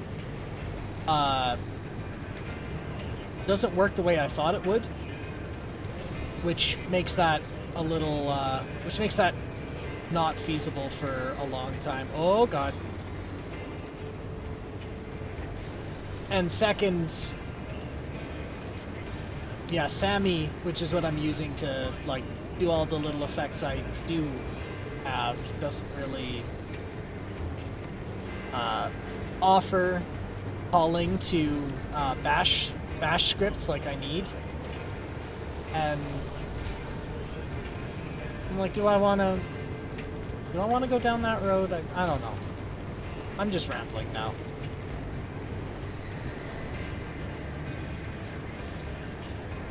Do you ever regret all this? From the very second I heard your voice coming through my speakers. I mean, everything that happened. Handing over Lynn, the way the project ended. It cost you Alan. You know, your career. The entire damn Olympic Peninsula. She's still here. So are you. You chose your urban legends over everything else. And you wonder if I regret it? Oh, I have no interest in regret. I want to know if you ever felt that leaving was a real option. After everything I've seen and heard and felt here? No, not a chance. That we have that in common.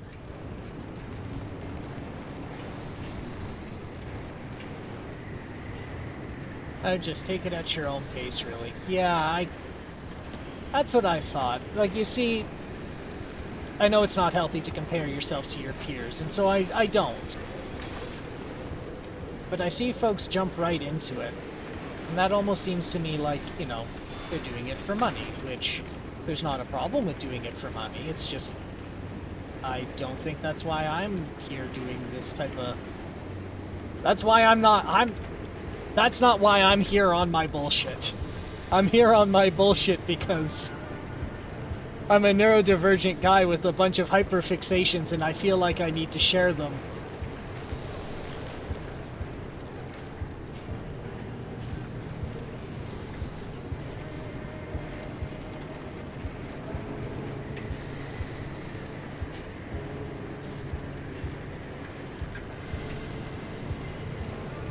But sorry, I didn't mean to pull you out of lurking.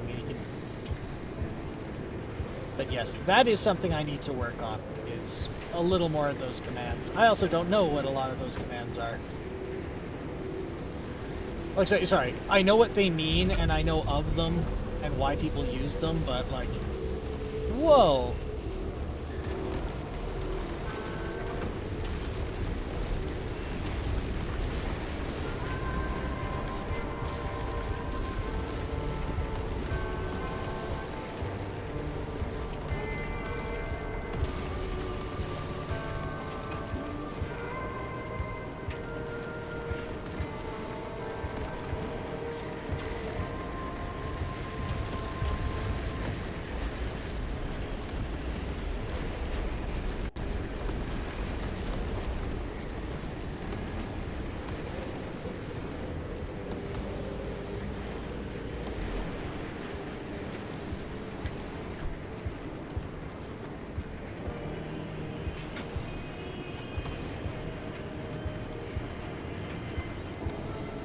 There we go.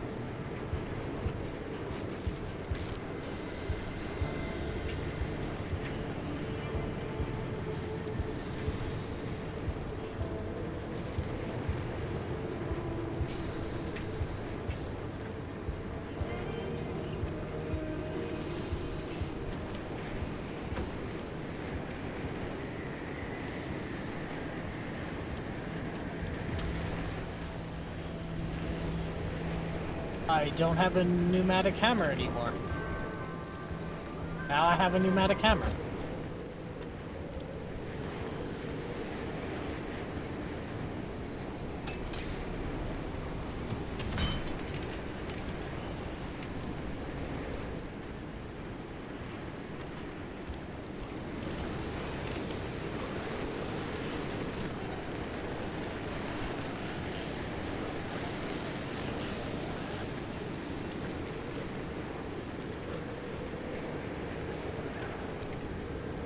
Hey, give me my stuff back.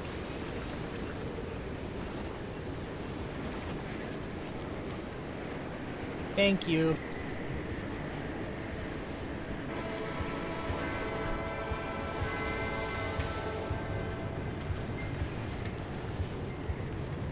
Yeah, so I don't really... Yeah, back on the subject before the car launched in the air. Oh, He hasn't left the bedroom.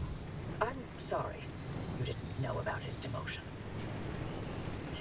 It wasn't my secret to tell. It's fine. This is between him and me. right, so it's like... I understand people doing it for money, and I don't fault them at all for it. A lot of people have the personality for it, and they're entertaining and technically savvy enough that they can pull it off, and it's awesome. That's just not my bag. I don't think that's my way. Maybe it would be someday, but So, not today. What did Alan tell you about his work? He was Damn second in command parts. at Dr. K's lab, after all. Alan didn't discuss his work with me, nor did I share mine with him. Wait, You were head of the whole stinking department. You must have known something about what their lab was doing. If there was anything useful to be found, I'd have sussed it out already. That's all I did after the accident. Try and fail to find any answers.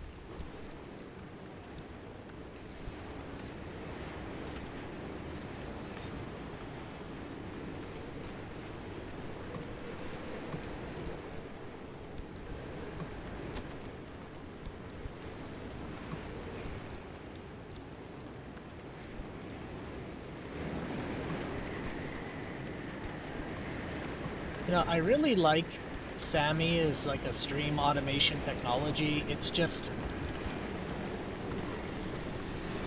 if I had the ability to just call bash scripts instead of having... Actually, if they had a native Linux equivalent, that would make me a very happy man. Because right now, I am only limited... I'm limited to what can be executed directly within Sammy or from a web service. But, like, I can't call anything locally. Which means, like, making local services or, like, the speed synthesizer, as an example, that's not gonna happen. That's not gonna happen until I can find a way to call bash scripts. Oh, come on.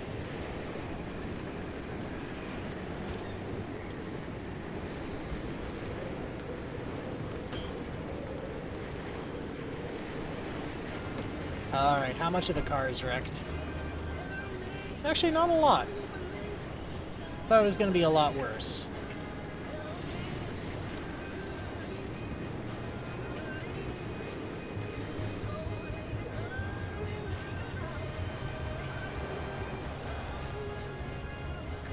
I was for a while using a, Christ, what was it called? Not Demon, Phantom Bot. And Phantom Bot's a... Oh. Wow, that really damaged the bodywork.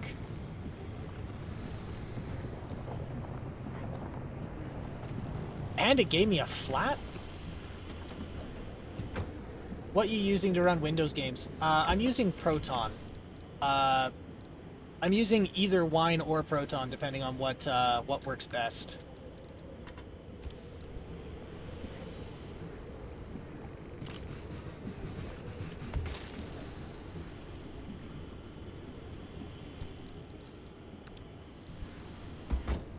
But the downside... why it's actually it works really well for games. It's just in this one scenario, it doesn't. In this one scenario, it's one of the times where it is a bit of a showstopper that it's run through wine instead of running locally, and that's because you lose the ability. If I wouldn't say lose the ability, I'm being a little hyperbolic, but it's more of a pain in the ass to call things local. If I was like running Sammy, which is like stream automation and applets, like stream applets, and like event monitoring, like that, if I want to call a local script, it's got to be it would have to be a batch script or a PowerShell script or a Windows executable. I wouldn't be able to run a native Linux one or a shell script.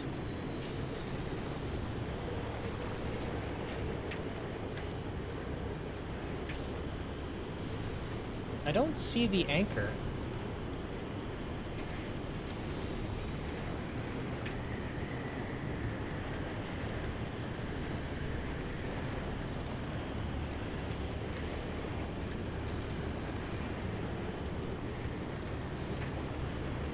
Dr. K's lab has got to be here somewhere. Oh, there it is.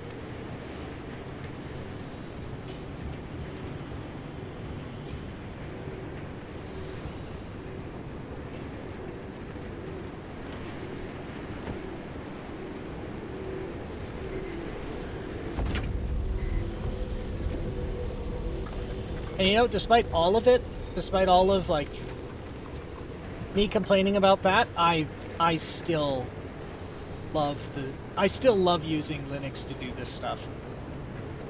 I find it's a lot easier for me. Actually, Linux has progressed a lot in the past 10 or so years, I must say.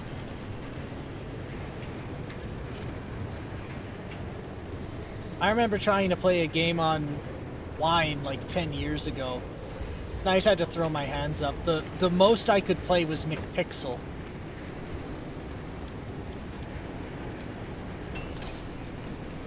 Actually, McPixel's really fun. Yep, Valve did good. Valve did really good.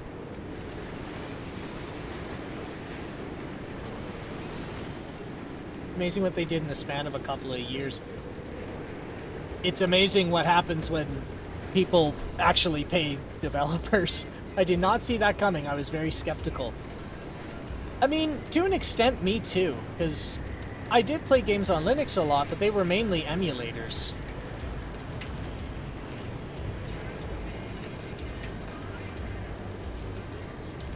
Alright, so where is this other anchor?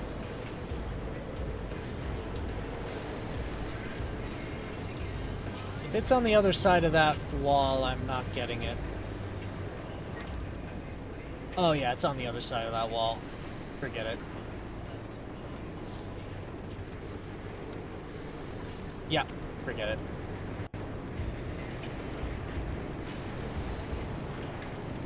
I don't need it anyway. I've gotten what I need. Sorry, I don't need to teleport out, so I'm fine.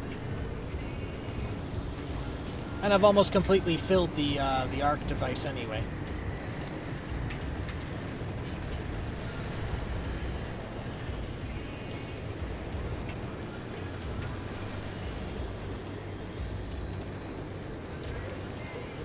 So take the tunnel or take the hole in the wall?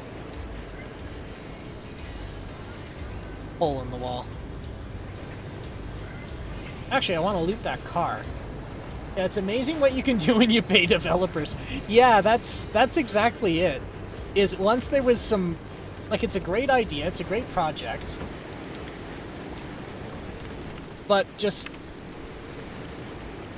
The lack of funding just stopped its rate of development. Like, that's one of the problems I have with like, a Linux phone. Like, Linux phones work. I've seen them work. I own some that work, but the problem is the rate the amount of funding they get is so little that they can't keep up with,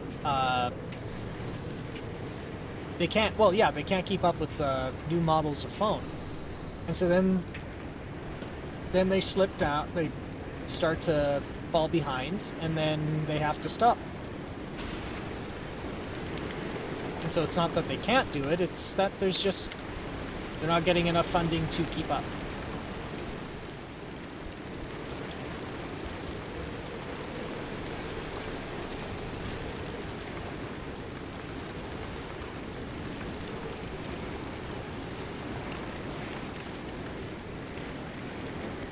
And we're off.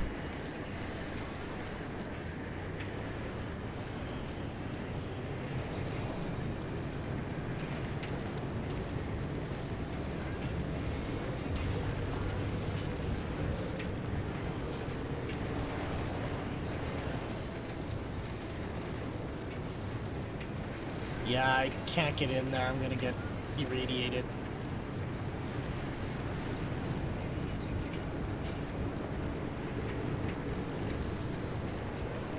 We're going off-roading in the family station wagon, boys and girls. Do the banjo.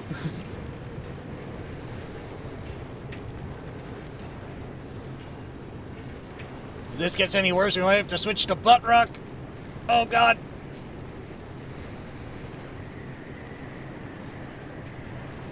There we go.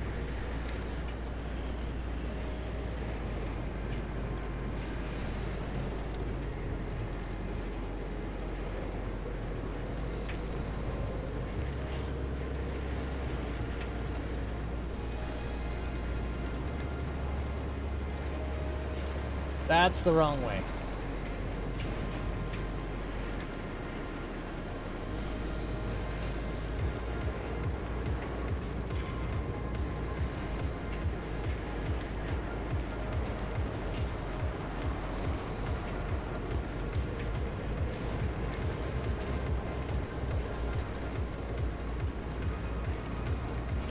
No, I'm oh God. Oh God.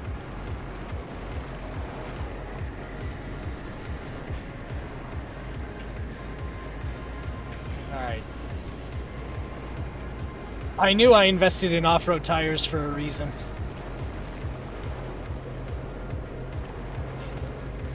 Oh, shit. Fuck.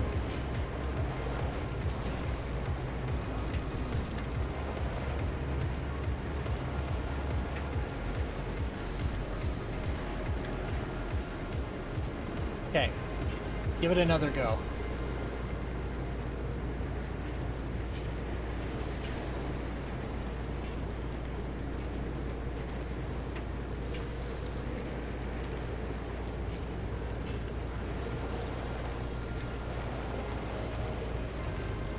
Close, but not quite. There's a shallower spot here. So I can climb up here and then navigate across.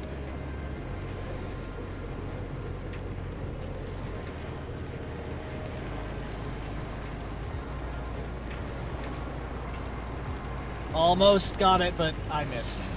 Okay. Maybe I'm going about this the wrong way.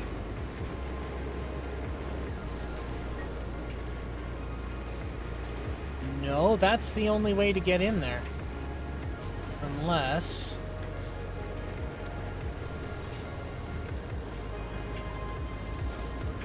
Oh, I'm still rolling. I was thinking I could get up and around, and I almost did. I could come back up here and cut across down. Or there might be a crack in the wall here. Let's do that. Let's see if there's a crack in the wall.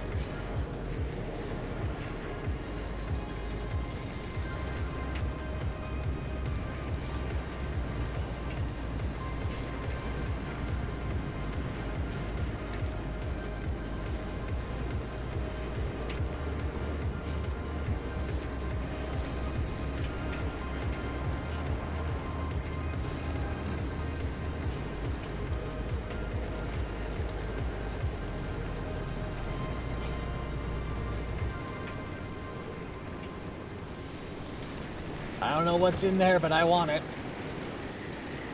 Nothing.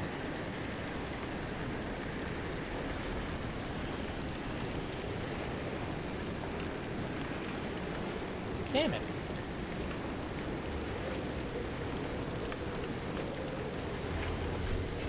Actually, I should... Before I get driving, I'll see if I can make a repair kit now. Electrician's kit? Yeah.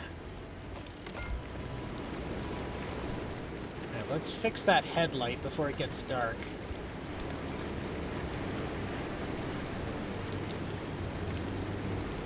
Oh, I've shorted out both my headlights.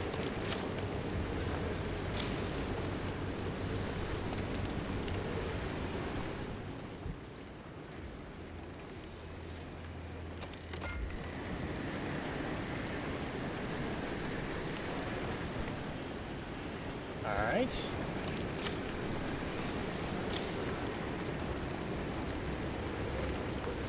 I don't think I need to fix the limb emitter.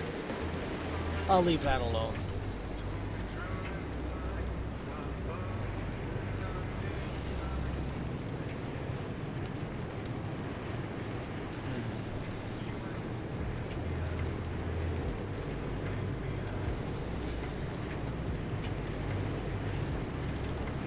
Oh, what's that?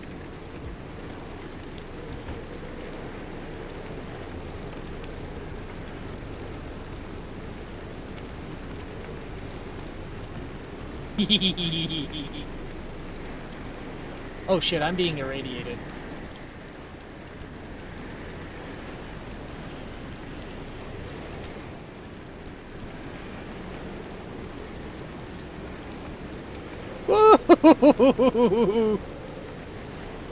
Go! Alright, back to the apocalypse.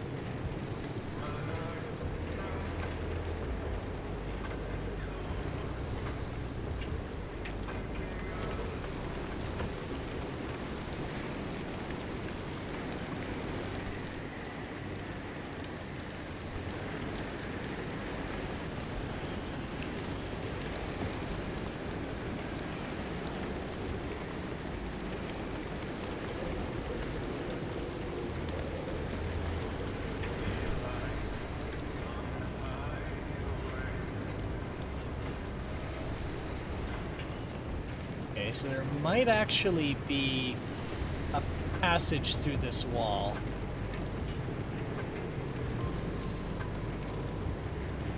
Yeah, right there.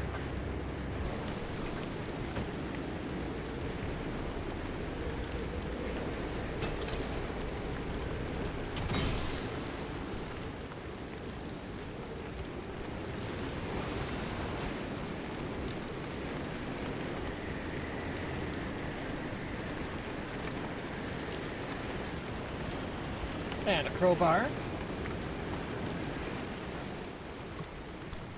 Oh, give me that trash.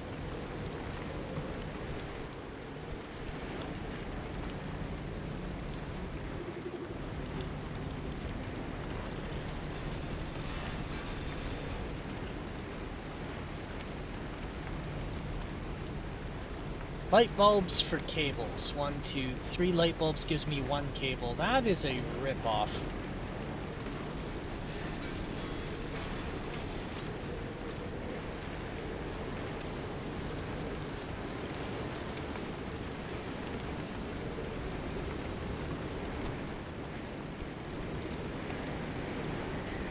And that's how we get through. Whee! Oh, that hurt me a lot.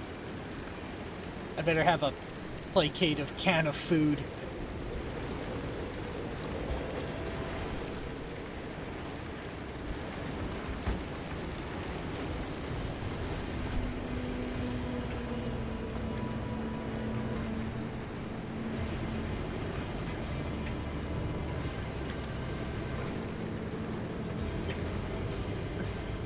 Dr. K's access records were coded to the lab that used to be here. I'm feeling less optimistic by the second. Not a scour, this place clean. Something's here. We just can't see it. Oh, following a hunch. Not your usual MO, Oppie. No, but being suspicious of Arda is. Why is the car pulling to the left?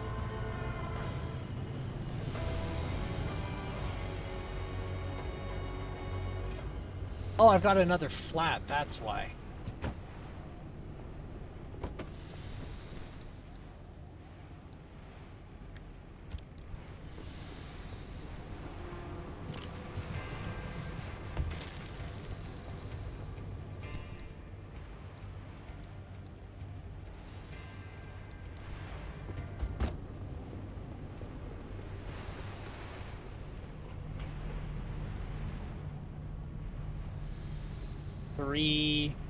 Three plasma cells for an egg. Yuck. Why do all of these exchanges suck?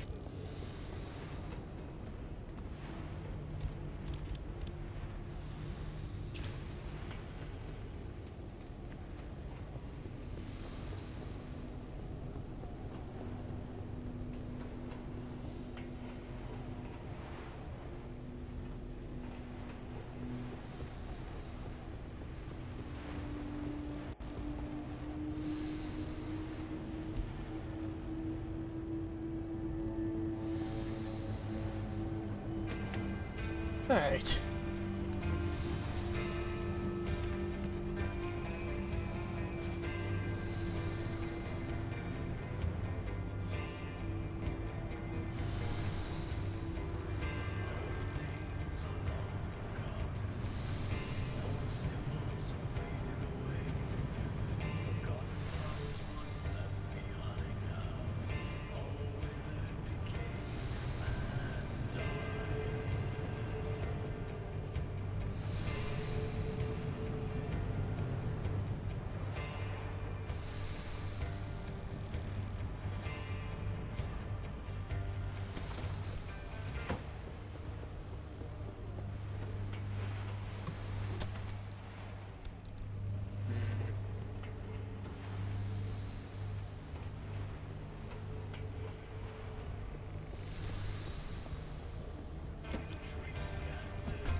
I don't see Dr. K's lab around here.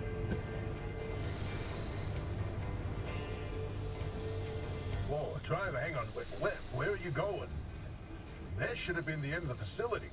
According to the blueprints, anyway.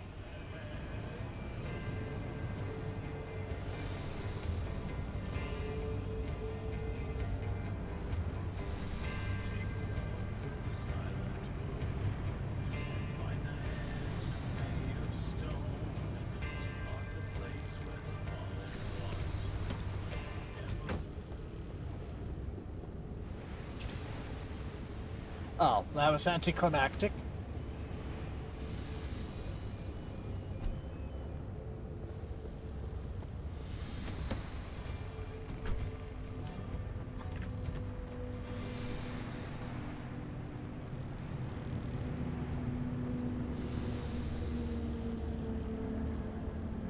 Ooh.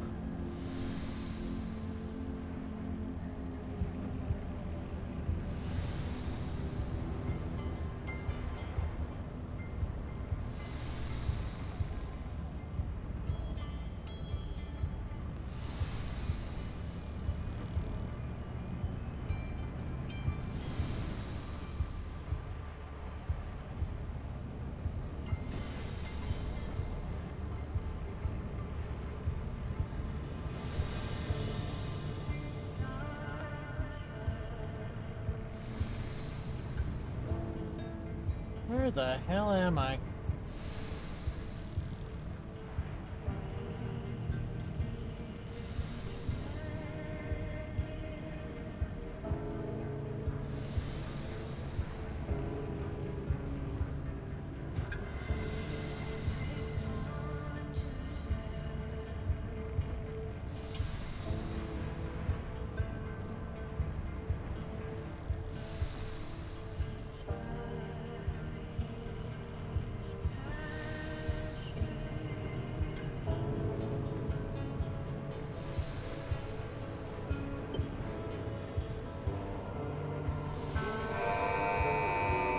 security protocol activated. Scan artist security credentials immediately.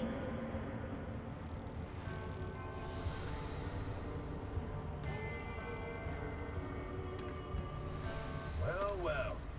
After all these years, and Anna still has something to hide. We're definitely onto something now. Driver, anything you find down there, scan and transmit it back to us. We'll work on disengaging the security protocol.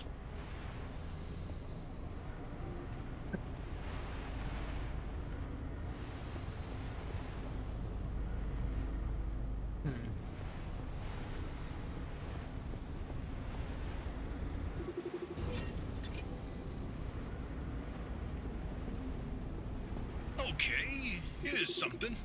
This thing in the deep zone, they called it the Well. Oh, fantastic. Tobias, run those reports through the decryptor and see what you can find.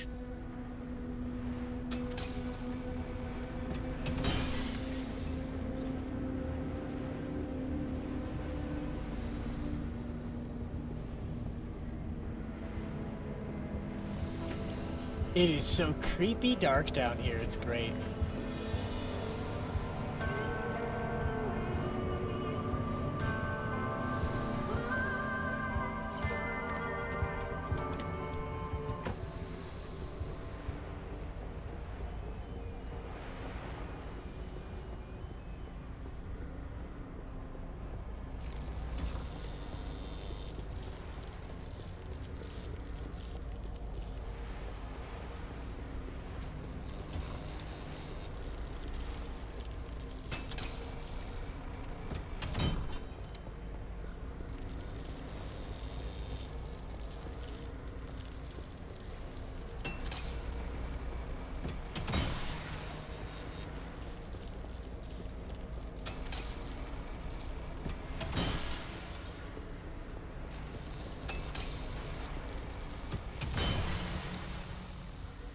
Now my handy dandy futuristic vacuum cleaner.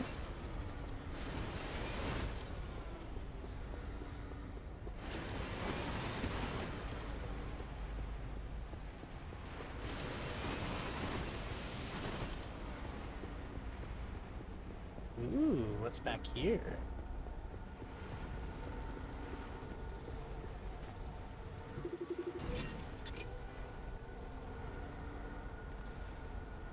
Oh, you'll like this, Tobias. Your remnant origin story, if you will. Let me guess. You're about to ruin a good urban legend with a bunch of science. Fine, I'll read this one myself. Nice work, driver. We'll review these and summarize our findings after.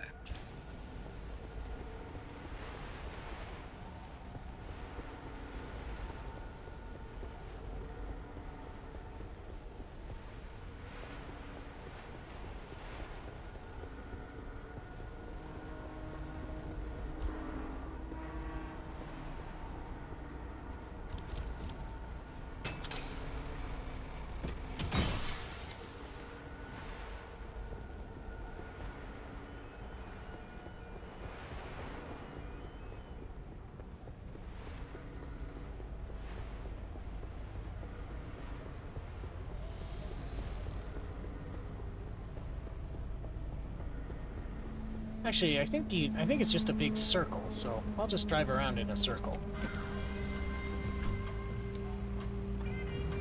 Yeah. Driving a car in a secret lab.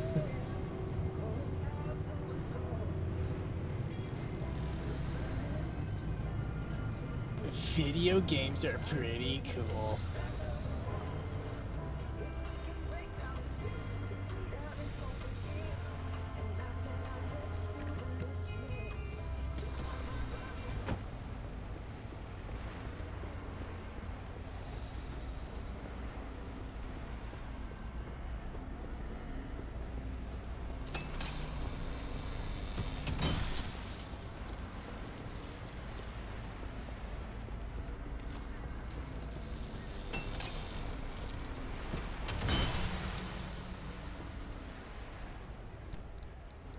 And my handy dandy vacuum cleaner.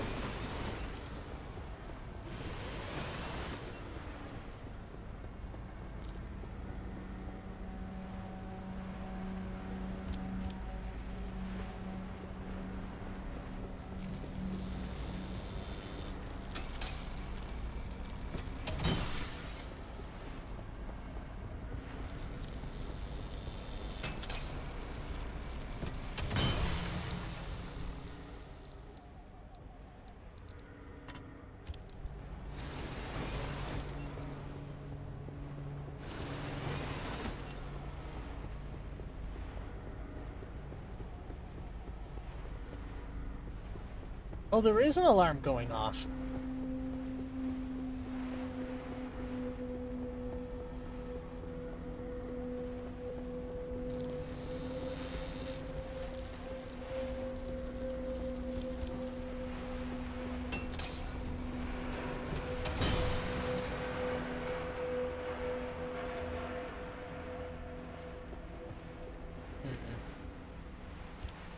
You know, maybe I shouldn't be doing that, because now I can't see where anything is.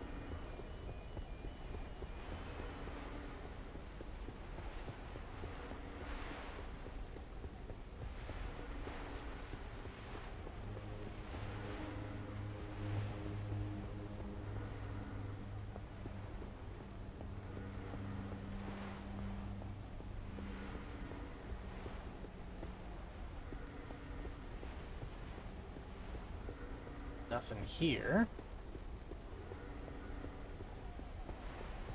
Well, nothing notable anyway.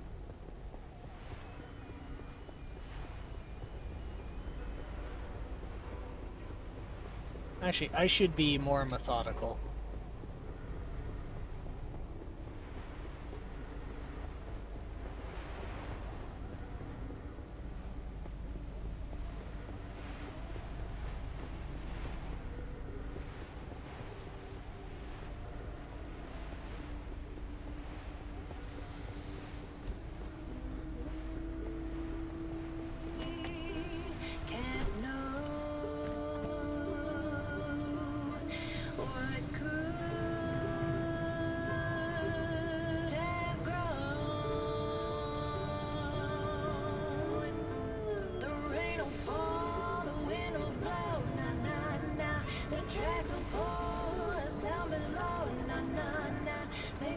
There's flooded.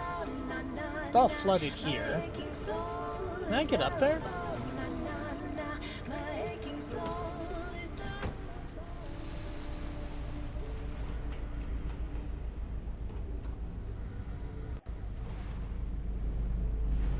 Ooh.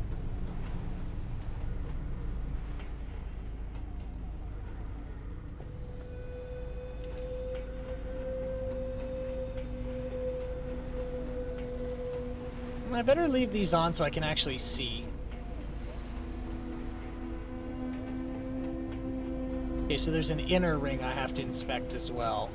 So maybe I'll do that second.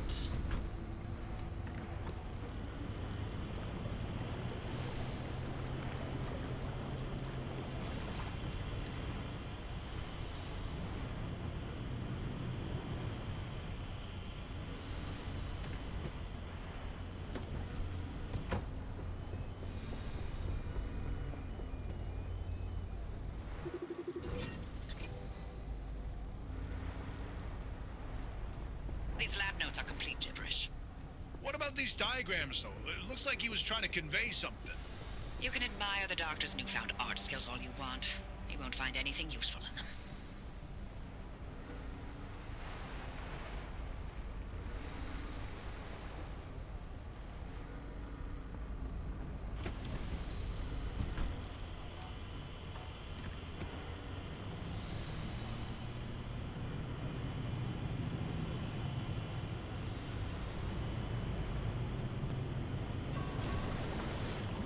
Well, let's go around that.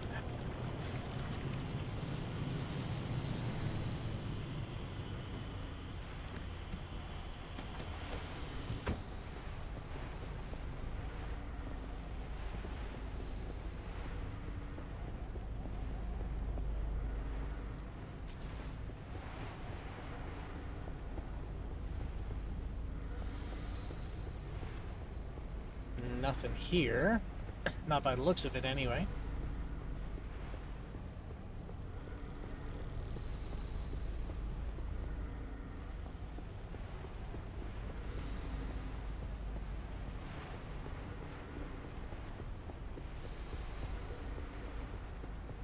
Boy, oh boy.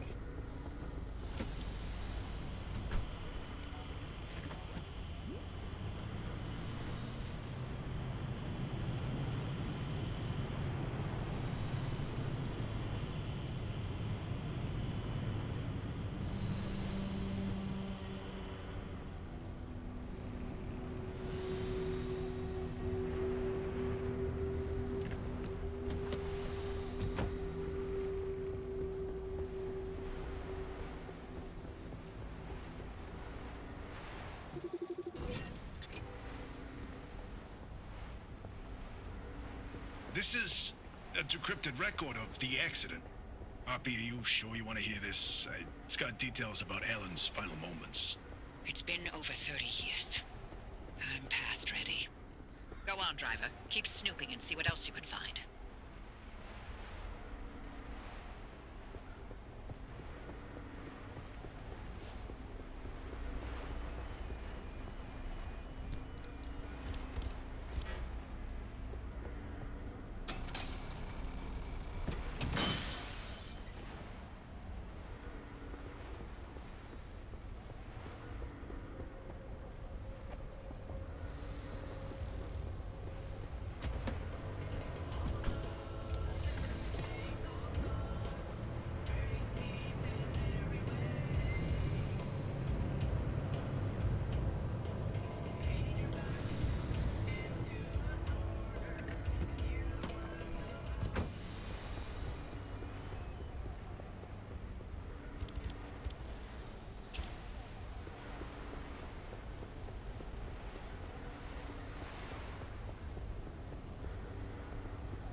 What was that wall of... Okay. So, I can't do a full loop around. Wait, no, I can. I just gotta squeeze by this tower. I nearly shocked myself.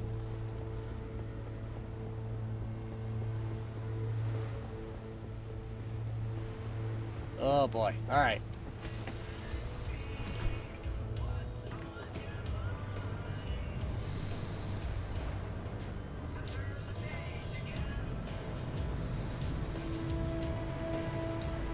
Oh shit, we're at like 4.5 hours already. I keep losing track of time with this game. It's really enjoyable. Well. Yeah. So now I can inspect the center.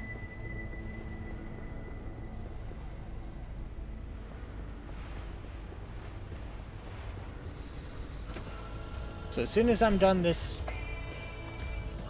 mission, we'll wrap it up and then maybe raid into somebody.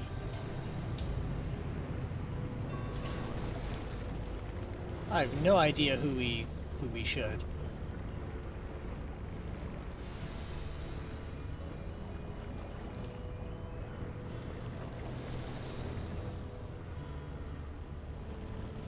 Don't understand the time manipulating powers of 90s alternative ambient music. It's powerful shit. You blink and suddenly you're like 5 hours in and everyone just heard you mumbling and saying huh and the whole time. It's crazy.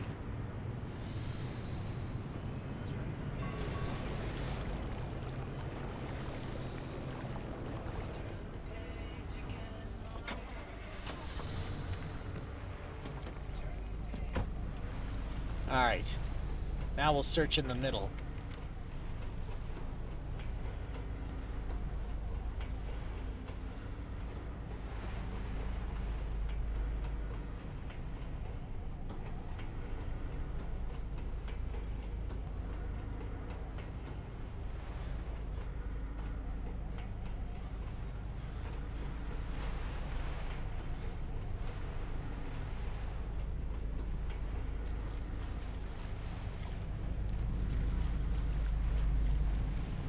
Wow.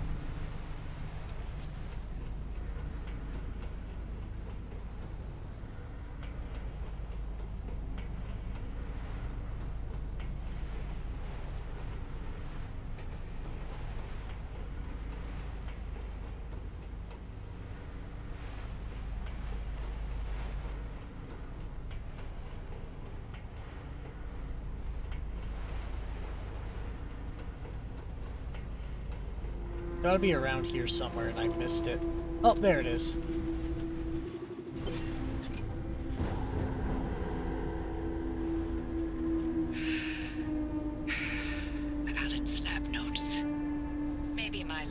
been sent us something useful from the grave after all. And you're all clear. Give us a moment, and we'll let you know what we found in all this data. You can make your way back to the auto shop after you're done scouring the place. And driver, thank you.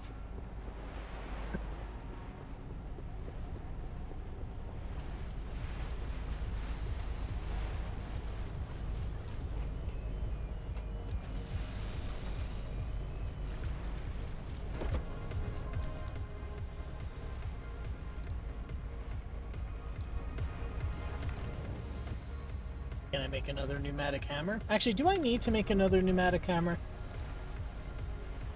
Let's see. I got 15 plasma things. Actually, you know what? I think I have a lot. I think I got a lot here. Everything else is just plasma, and I don't think I want to spend the resources for another pneumatic hammer right now. Also, we're at 4.5 hours, so I should be wrapping it up anyway.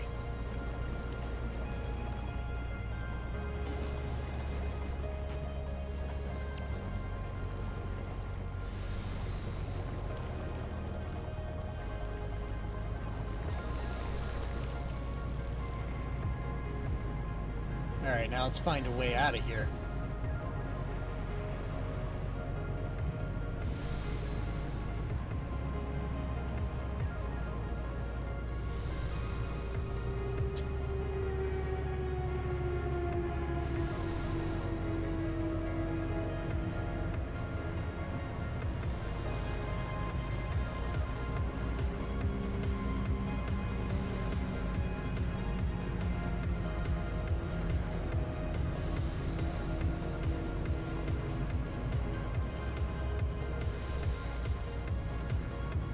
There we go.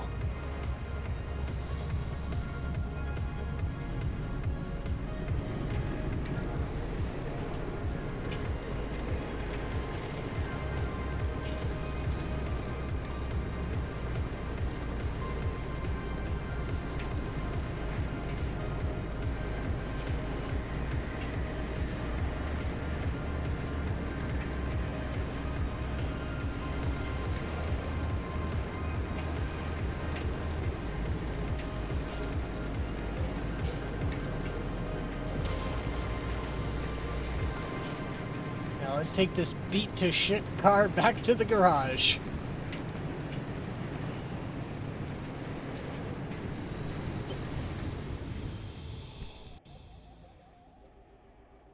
Oh, I've got one more jump I have to do. Right.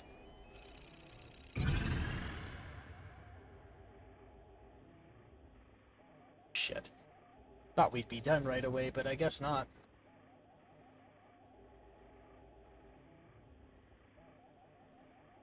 Well, okay, maybe... Okay, my justification is that maybe that break went a bit longer than I thought. That felt like 20 minutes to me. It felt like 20 minutes to you guys? It felt like 20 minutes to me.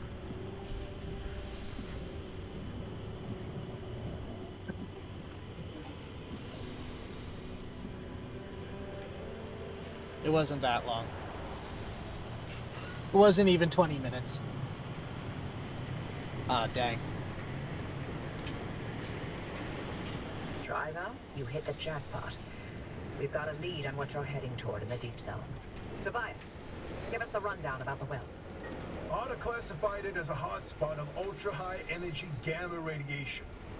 Its eruptions were spontaneous, and ultimately ARDA made no conclusion about what caused it, when it would blow, or how destructive it would be.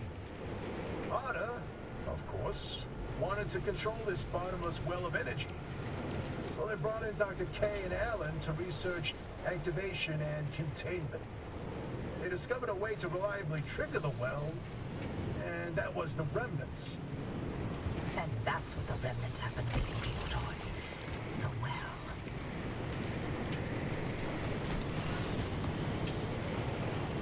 This second report's a good one. Ready to hear where the remnants came from? The original remnants were created in Dr. K's lab. They aimed to create a trigger for activating the well. by infusing objects with a carefully calibrated limb wave. The ones that shared a resonant frequency would... Yeah, just get to the good stuff. You know, you'd be a much better ghost hunter if it weren't for that unfortunate attention span. Reading this makes it obvious how the remnants ended up in the wild. Wait, what? How? The gamma ray surge that caused the mass hallucination event. That energy irradiated everything within a 10-mile radius. Objects with the right characteristics absorbed that energy and became the remnants people found out in the zone. Wow. Francis would get a kick out of that one. I'll tell him later.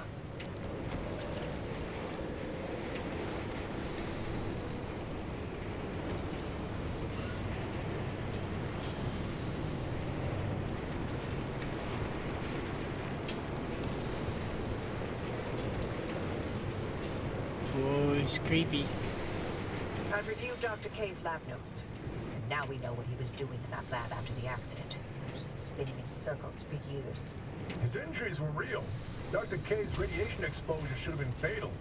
And the minute he could stand on his feet again, Otis shuttled him right back to his lab and bid the monkey to dance. They allowed him to carry on in the hopes that he would reproduce anything useful.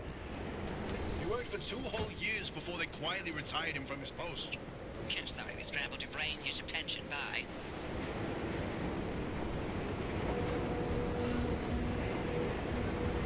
You've got that accident record ready, Tobias? It's time. Okay, then. September 14, 1961. Arda's finalized report on what happened that night. Dr. K and Alan were testing the activation potential of lab-created remnants. That night was a run-of-the-mill remnant test. Nothing out of the ordinary. The remnant in question was a tungsten cube. At 3:23 a.m., the cube was brought towards the well. The well reacted at nominal levels. However, at the 500-meter distance, the cube was sucked into the well and triggered the gamma ray surge. The energy output continued ramping up, and at 15 seconds, showed no signs of stopping. Then, Alan... Go on. I can handle it. Dr. K testified that Alan engaged the suppression protocol, then the kill switch. Both of which failed. Dr. K ordered Alan to get to safety, but Alan insisted on staying at the controls. Only when he flipped the radiation polarity did the energy output plateau, then collapse back into itself. Alan's gamma radiation exposure was fatal due to his proximity to the well. If it weren't for him, The entire zone might have gone under. That's who Alan was. Loyal until the very end. I'm sorry, Oppie. I'd expect nothing less from him. Once that car gets to the well, we can expect another gamma ray eruption. Unless I'm thinking of the wrong break. No, you're thinking of the right one. That was me trying to... I flubbed a joke. Top-notch. What's interesting is Dr. K and Alan didn't know any more than we do now. But yes, there was only one break. About what the well Since I'm is. going long, Or what the remnants well, did. Or how they interacted the joke with was the I was smell. denying it went too Any long by labels that scoop out a metered amount of gamma radiation. trying to lie Maybe and they saying the trigger an break was long. eruption that we Anyway, can't stop the and will joke destroy flopped. the zone I if we flopped get it it. too close. That's a hell of a range. What are we going to do? We keep going. But if it's an eruption... I already sacrificed the Olympic Peninsula once for the tech. How many chances for total and utter fallout does a gal get in her life, huh? Hoppy. In another life? we would have made a fantastic team. In no universe would I not have murdered you in your sleep.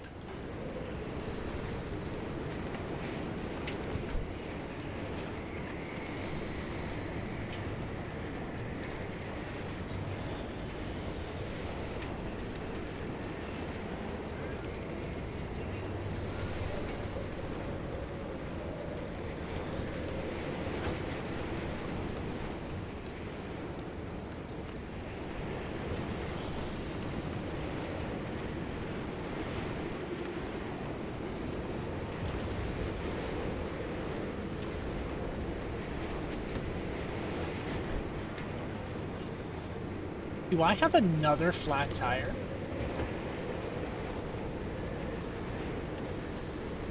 Oh no, it's loose, okay.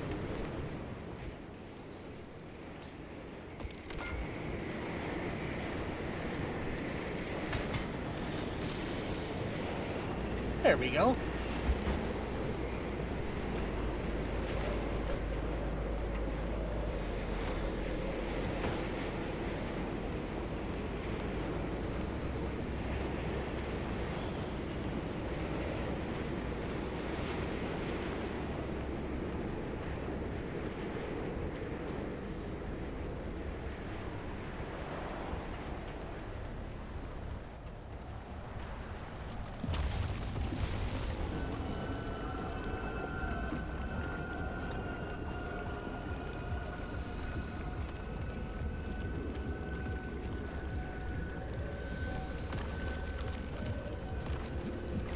Well, that's not gonna work out.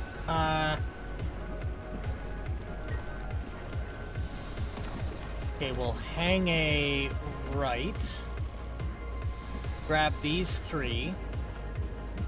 Open that portal and swing on back. Probably. I'm fairly confident.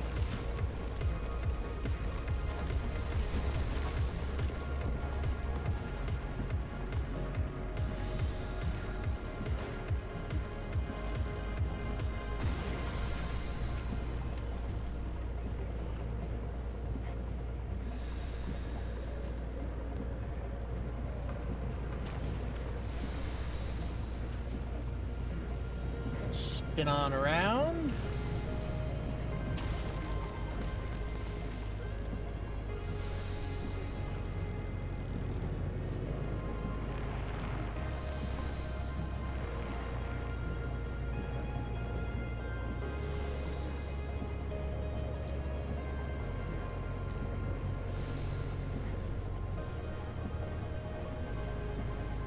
Okay, so there's an overpass that okay, so I'm not... That's one thing about the GPS, is it doesn't tell you what elevation.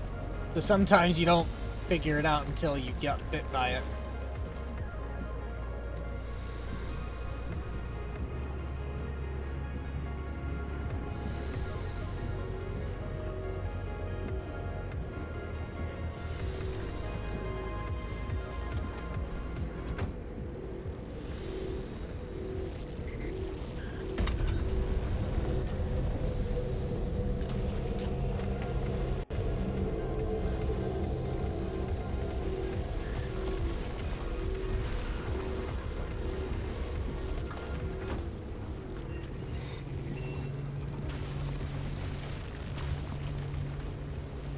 Alright, we're off. That's one.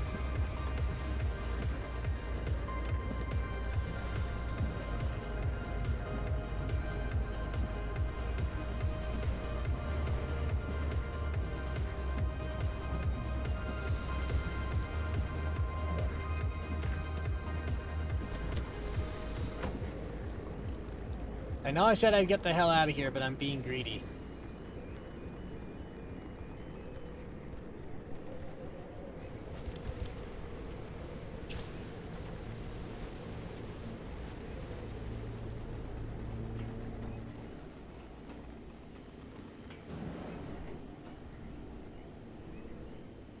Is there really nothing in here?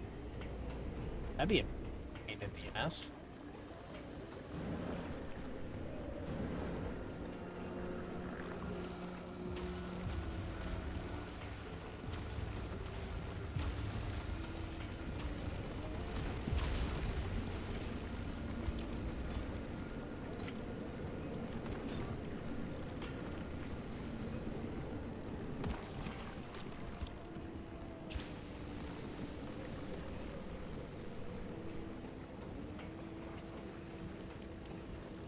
Arda walls are a tomb.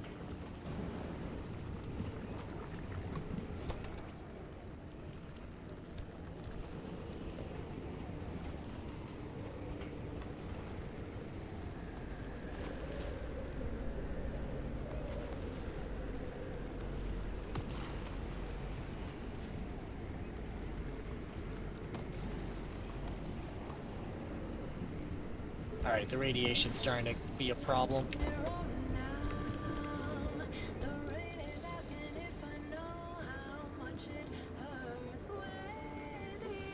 Gonna need this.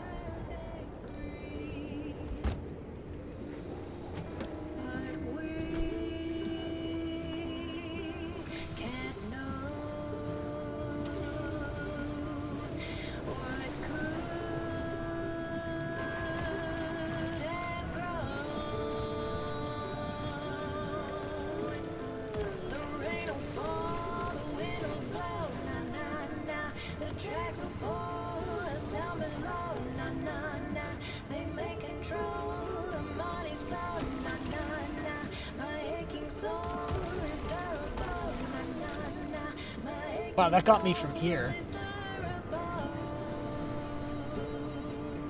Oh, and that flattened one of my tires, too.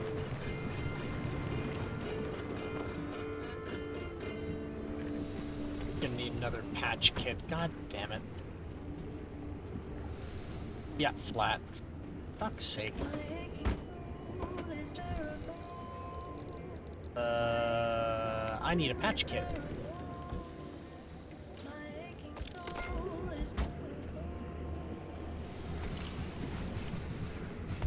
There we go.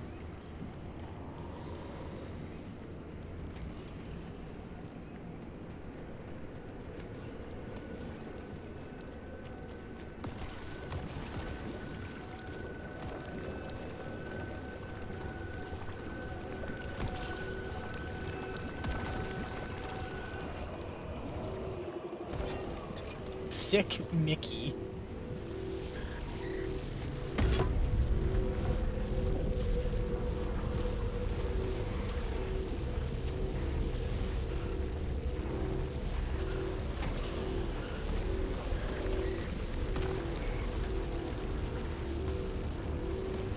That is a huge radius that thing can...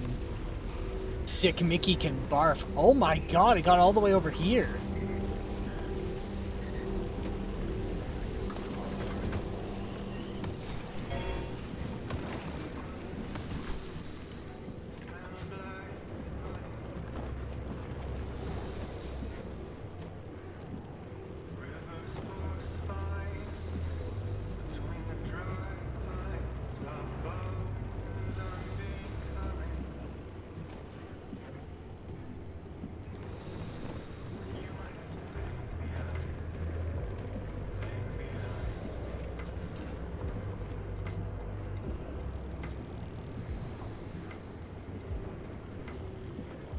Is that one? Yep, that's another one.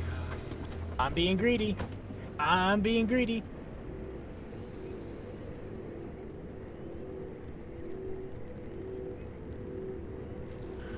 Yes! Yes!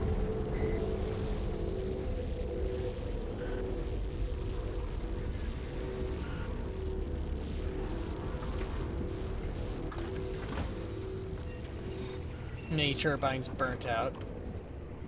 Of course it's burnt out. It was just through like 3 hurricanes. So it is not gonna work.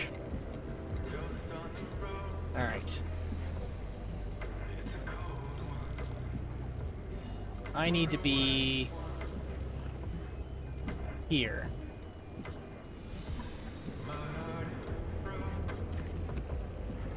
And I've got the fuel, and I have a large fuel tank in the trunk. So I should be able to get out of here.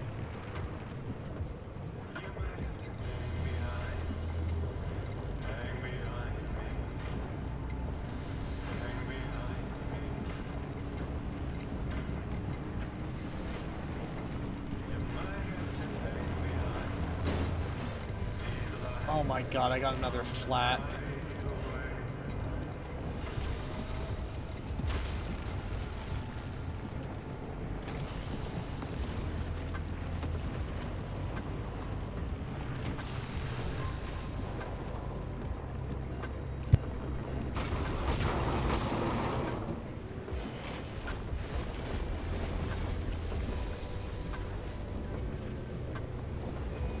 That's a crazy amount of maintenance.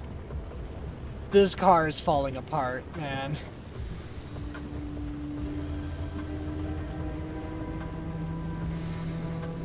Oh god, what do I have here? Ah, shit. Is there a way to make your tires stronger? There are better tires I can buy. Well, not buy, build. But the other thing that braining, do thinky things. What happens is the longer you use a part, the less reliable it gets.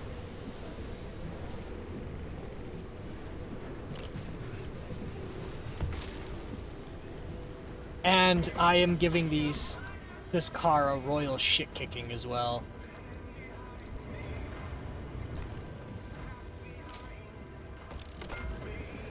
So this wheel's falling off. Okay. I've lost my turbine is shot.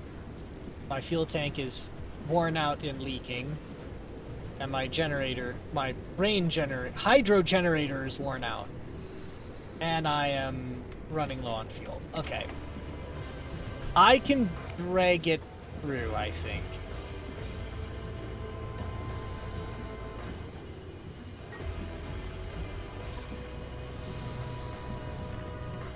I am 90% sure I can make it out of this.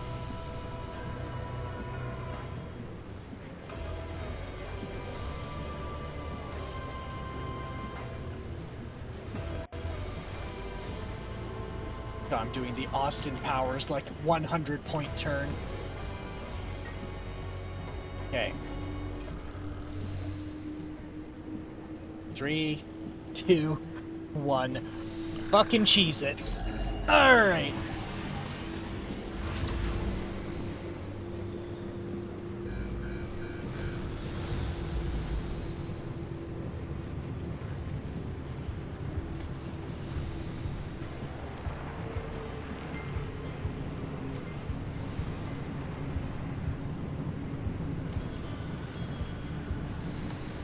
Alright, there's my exit.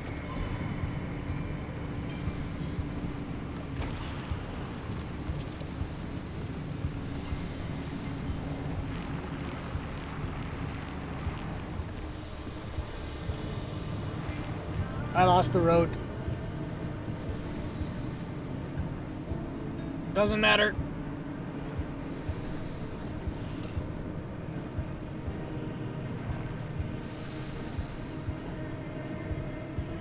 Just book it. Just fucking book it. But yes, there's a tire I can build that's a puncture-proof tire. But I chose off-road because I kept getting asked to, well, go off-road.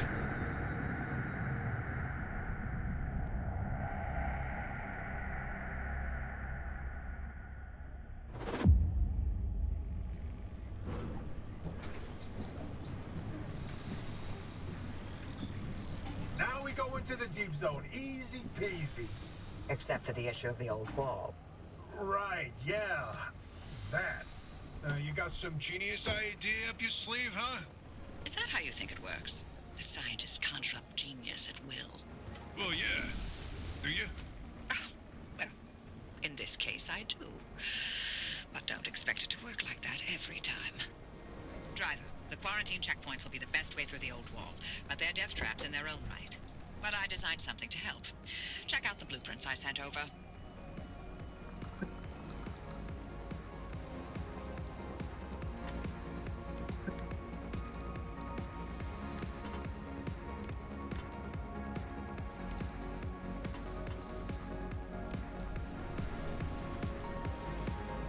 Now let's run this big ol' thing through.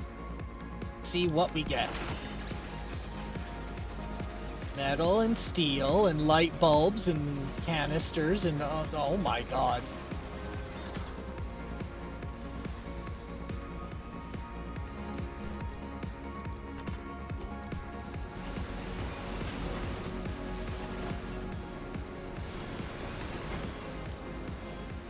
Okay. So we'll wrap up here. Put things away. And then we'll wrap up for the night and then figure out someone to raid into. I think that would be a nice way to wrap it up tonight.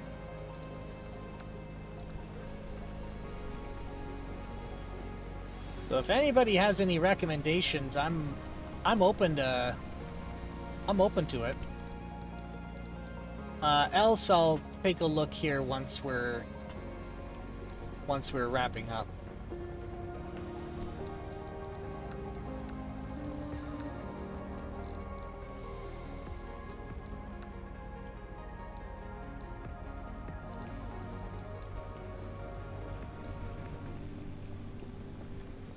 Not a lot of fuel this time. We'll turn the engine off. I have a lot of repairs to do. That beat the shit out of the car. Glass didn't break, though.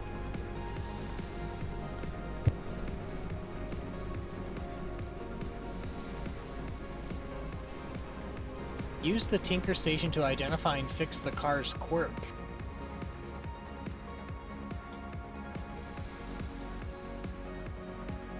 There's quirks on the car?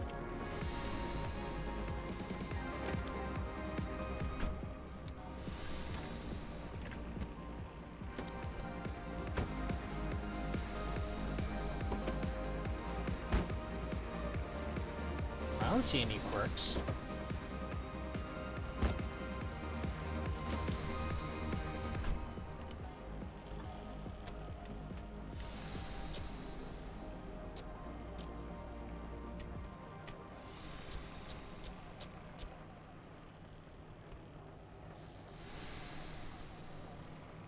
I don't see anything.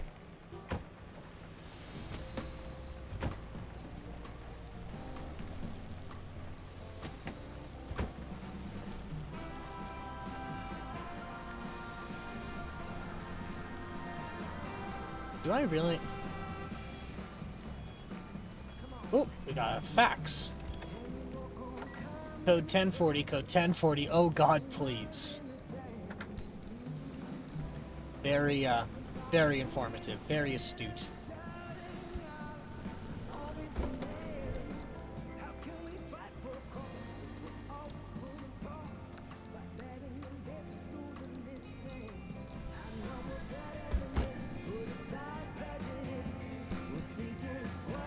An armored panel that can be repaired. We've got a spare off-road tire. We'll put these away.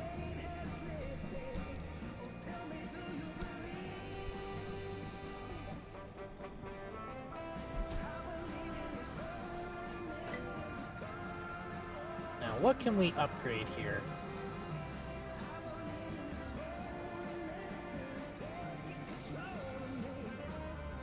A flashlight.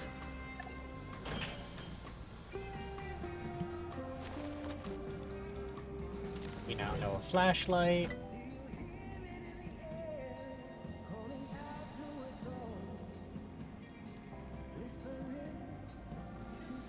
We need more corrupted energy to make augmented trunk storage.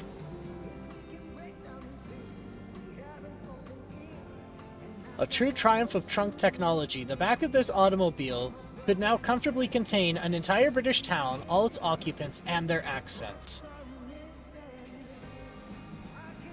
Yeah, I'll be a 21st century man then.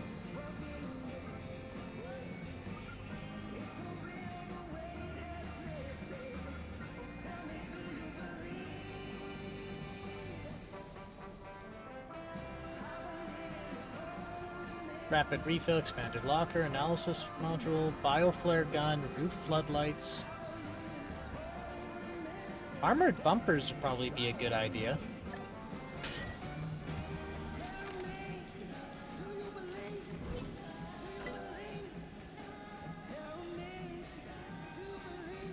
Yeah, I've had a good run with those tires, so I think I need to change them. Yeah, so I learned how to make puncture-proof tires earlier, but I've been sticking to off-road ones because I keep having to go off-road. But maybe I'll give them a shot.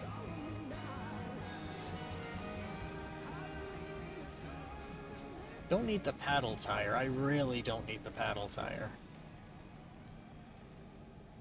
Made insulated headlights. Analysis module?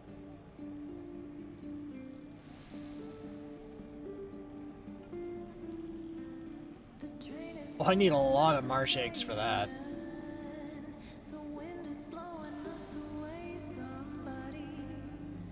What do I need here? 240 marsh eggs. I can get that. Well, let's do the analysis module.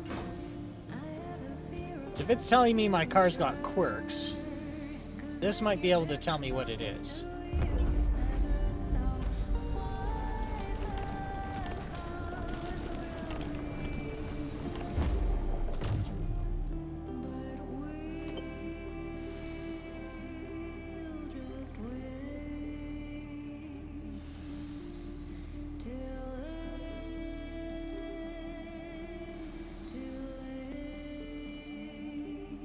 Battery, fuel, hood.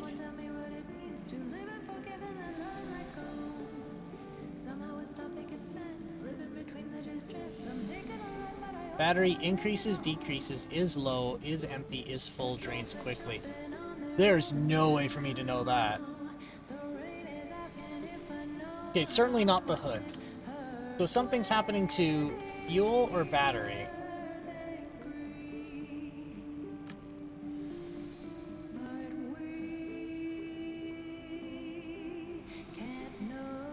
Battery is low. Is it... if the... I don't know. And I got a lot to spend. Headlights, wipers. Wiper... when the battery is low, the wipers get stuck?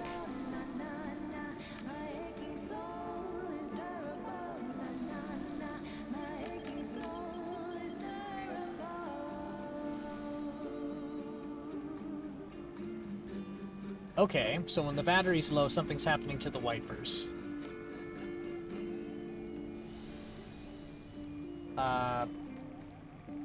Move slow.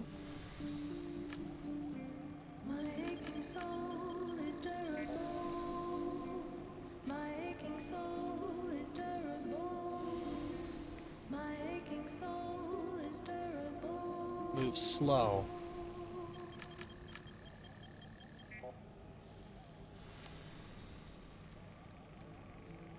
Toggle? I don't think it toggles. But I have 10 guesses and there aren't 10 entries here, so I can brute force it.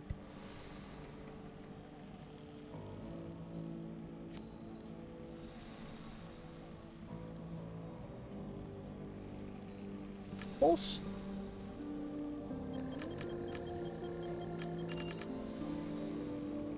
Good guess. Correct diagnosis. Guess refunded. Fixes. Here's what you'll need to fix this. An electrician's kit.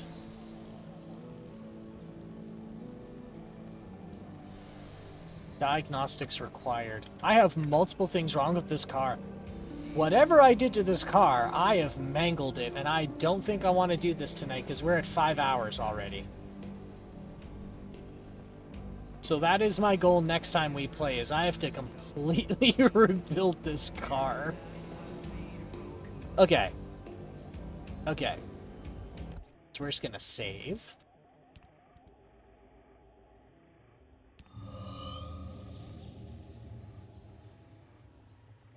So, I think that's gonna wrap it up for tonight. So let's switch on over to hold here, and then we will, we'll put up the hold music here.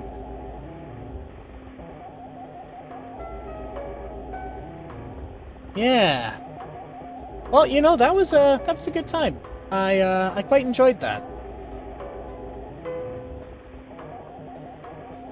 Who would have thought a premise of just road trip in a national park, but scary, would go the way it did?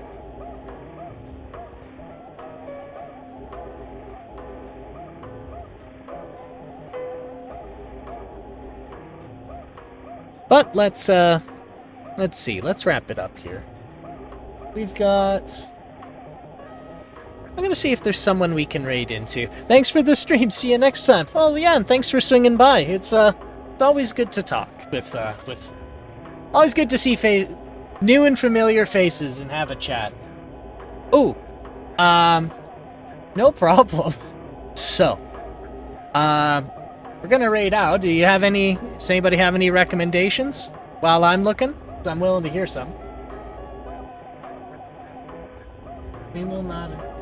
I'm just seeing who's here right now that we can raid over to as well.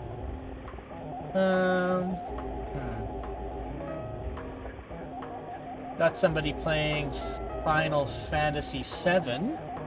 That might be interesting. The remake of Final Fantasy VII. Don't know what. So that's an option. We've got...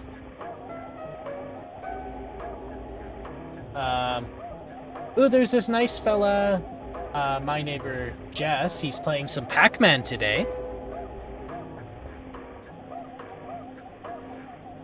Who else?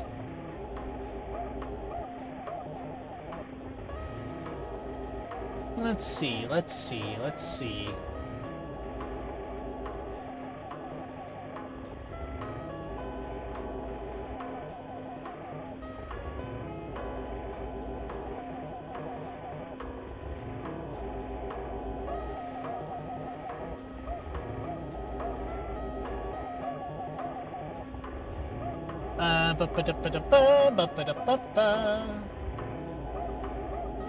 You know what? I think we should... Let's see some Final Fantasy VII. Would you guys like to see some Final Fantasy VII? I haven't seen a lot of the remake. And I wasn't planning on playing it, so it's not a spoiler for me. Yeah, let's do it.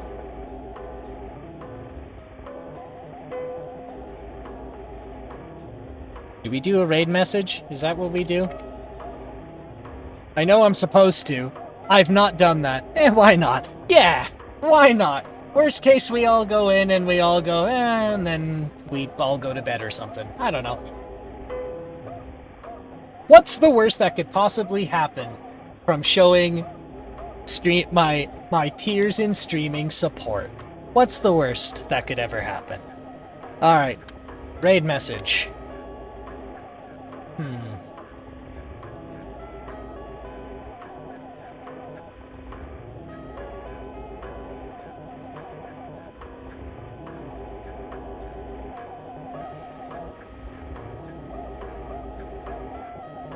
That'll do. Why not? Why not? Why not? What's the worst? Why not? An apocalyptic family road trip raid.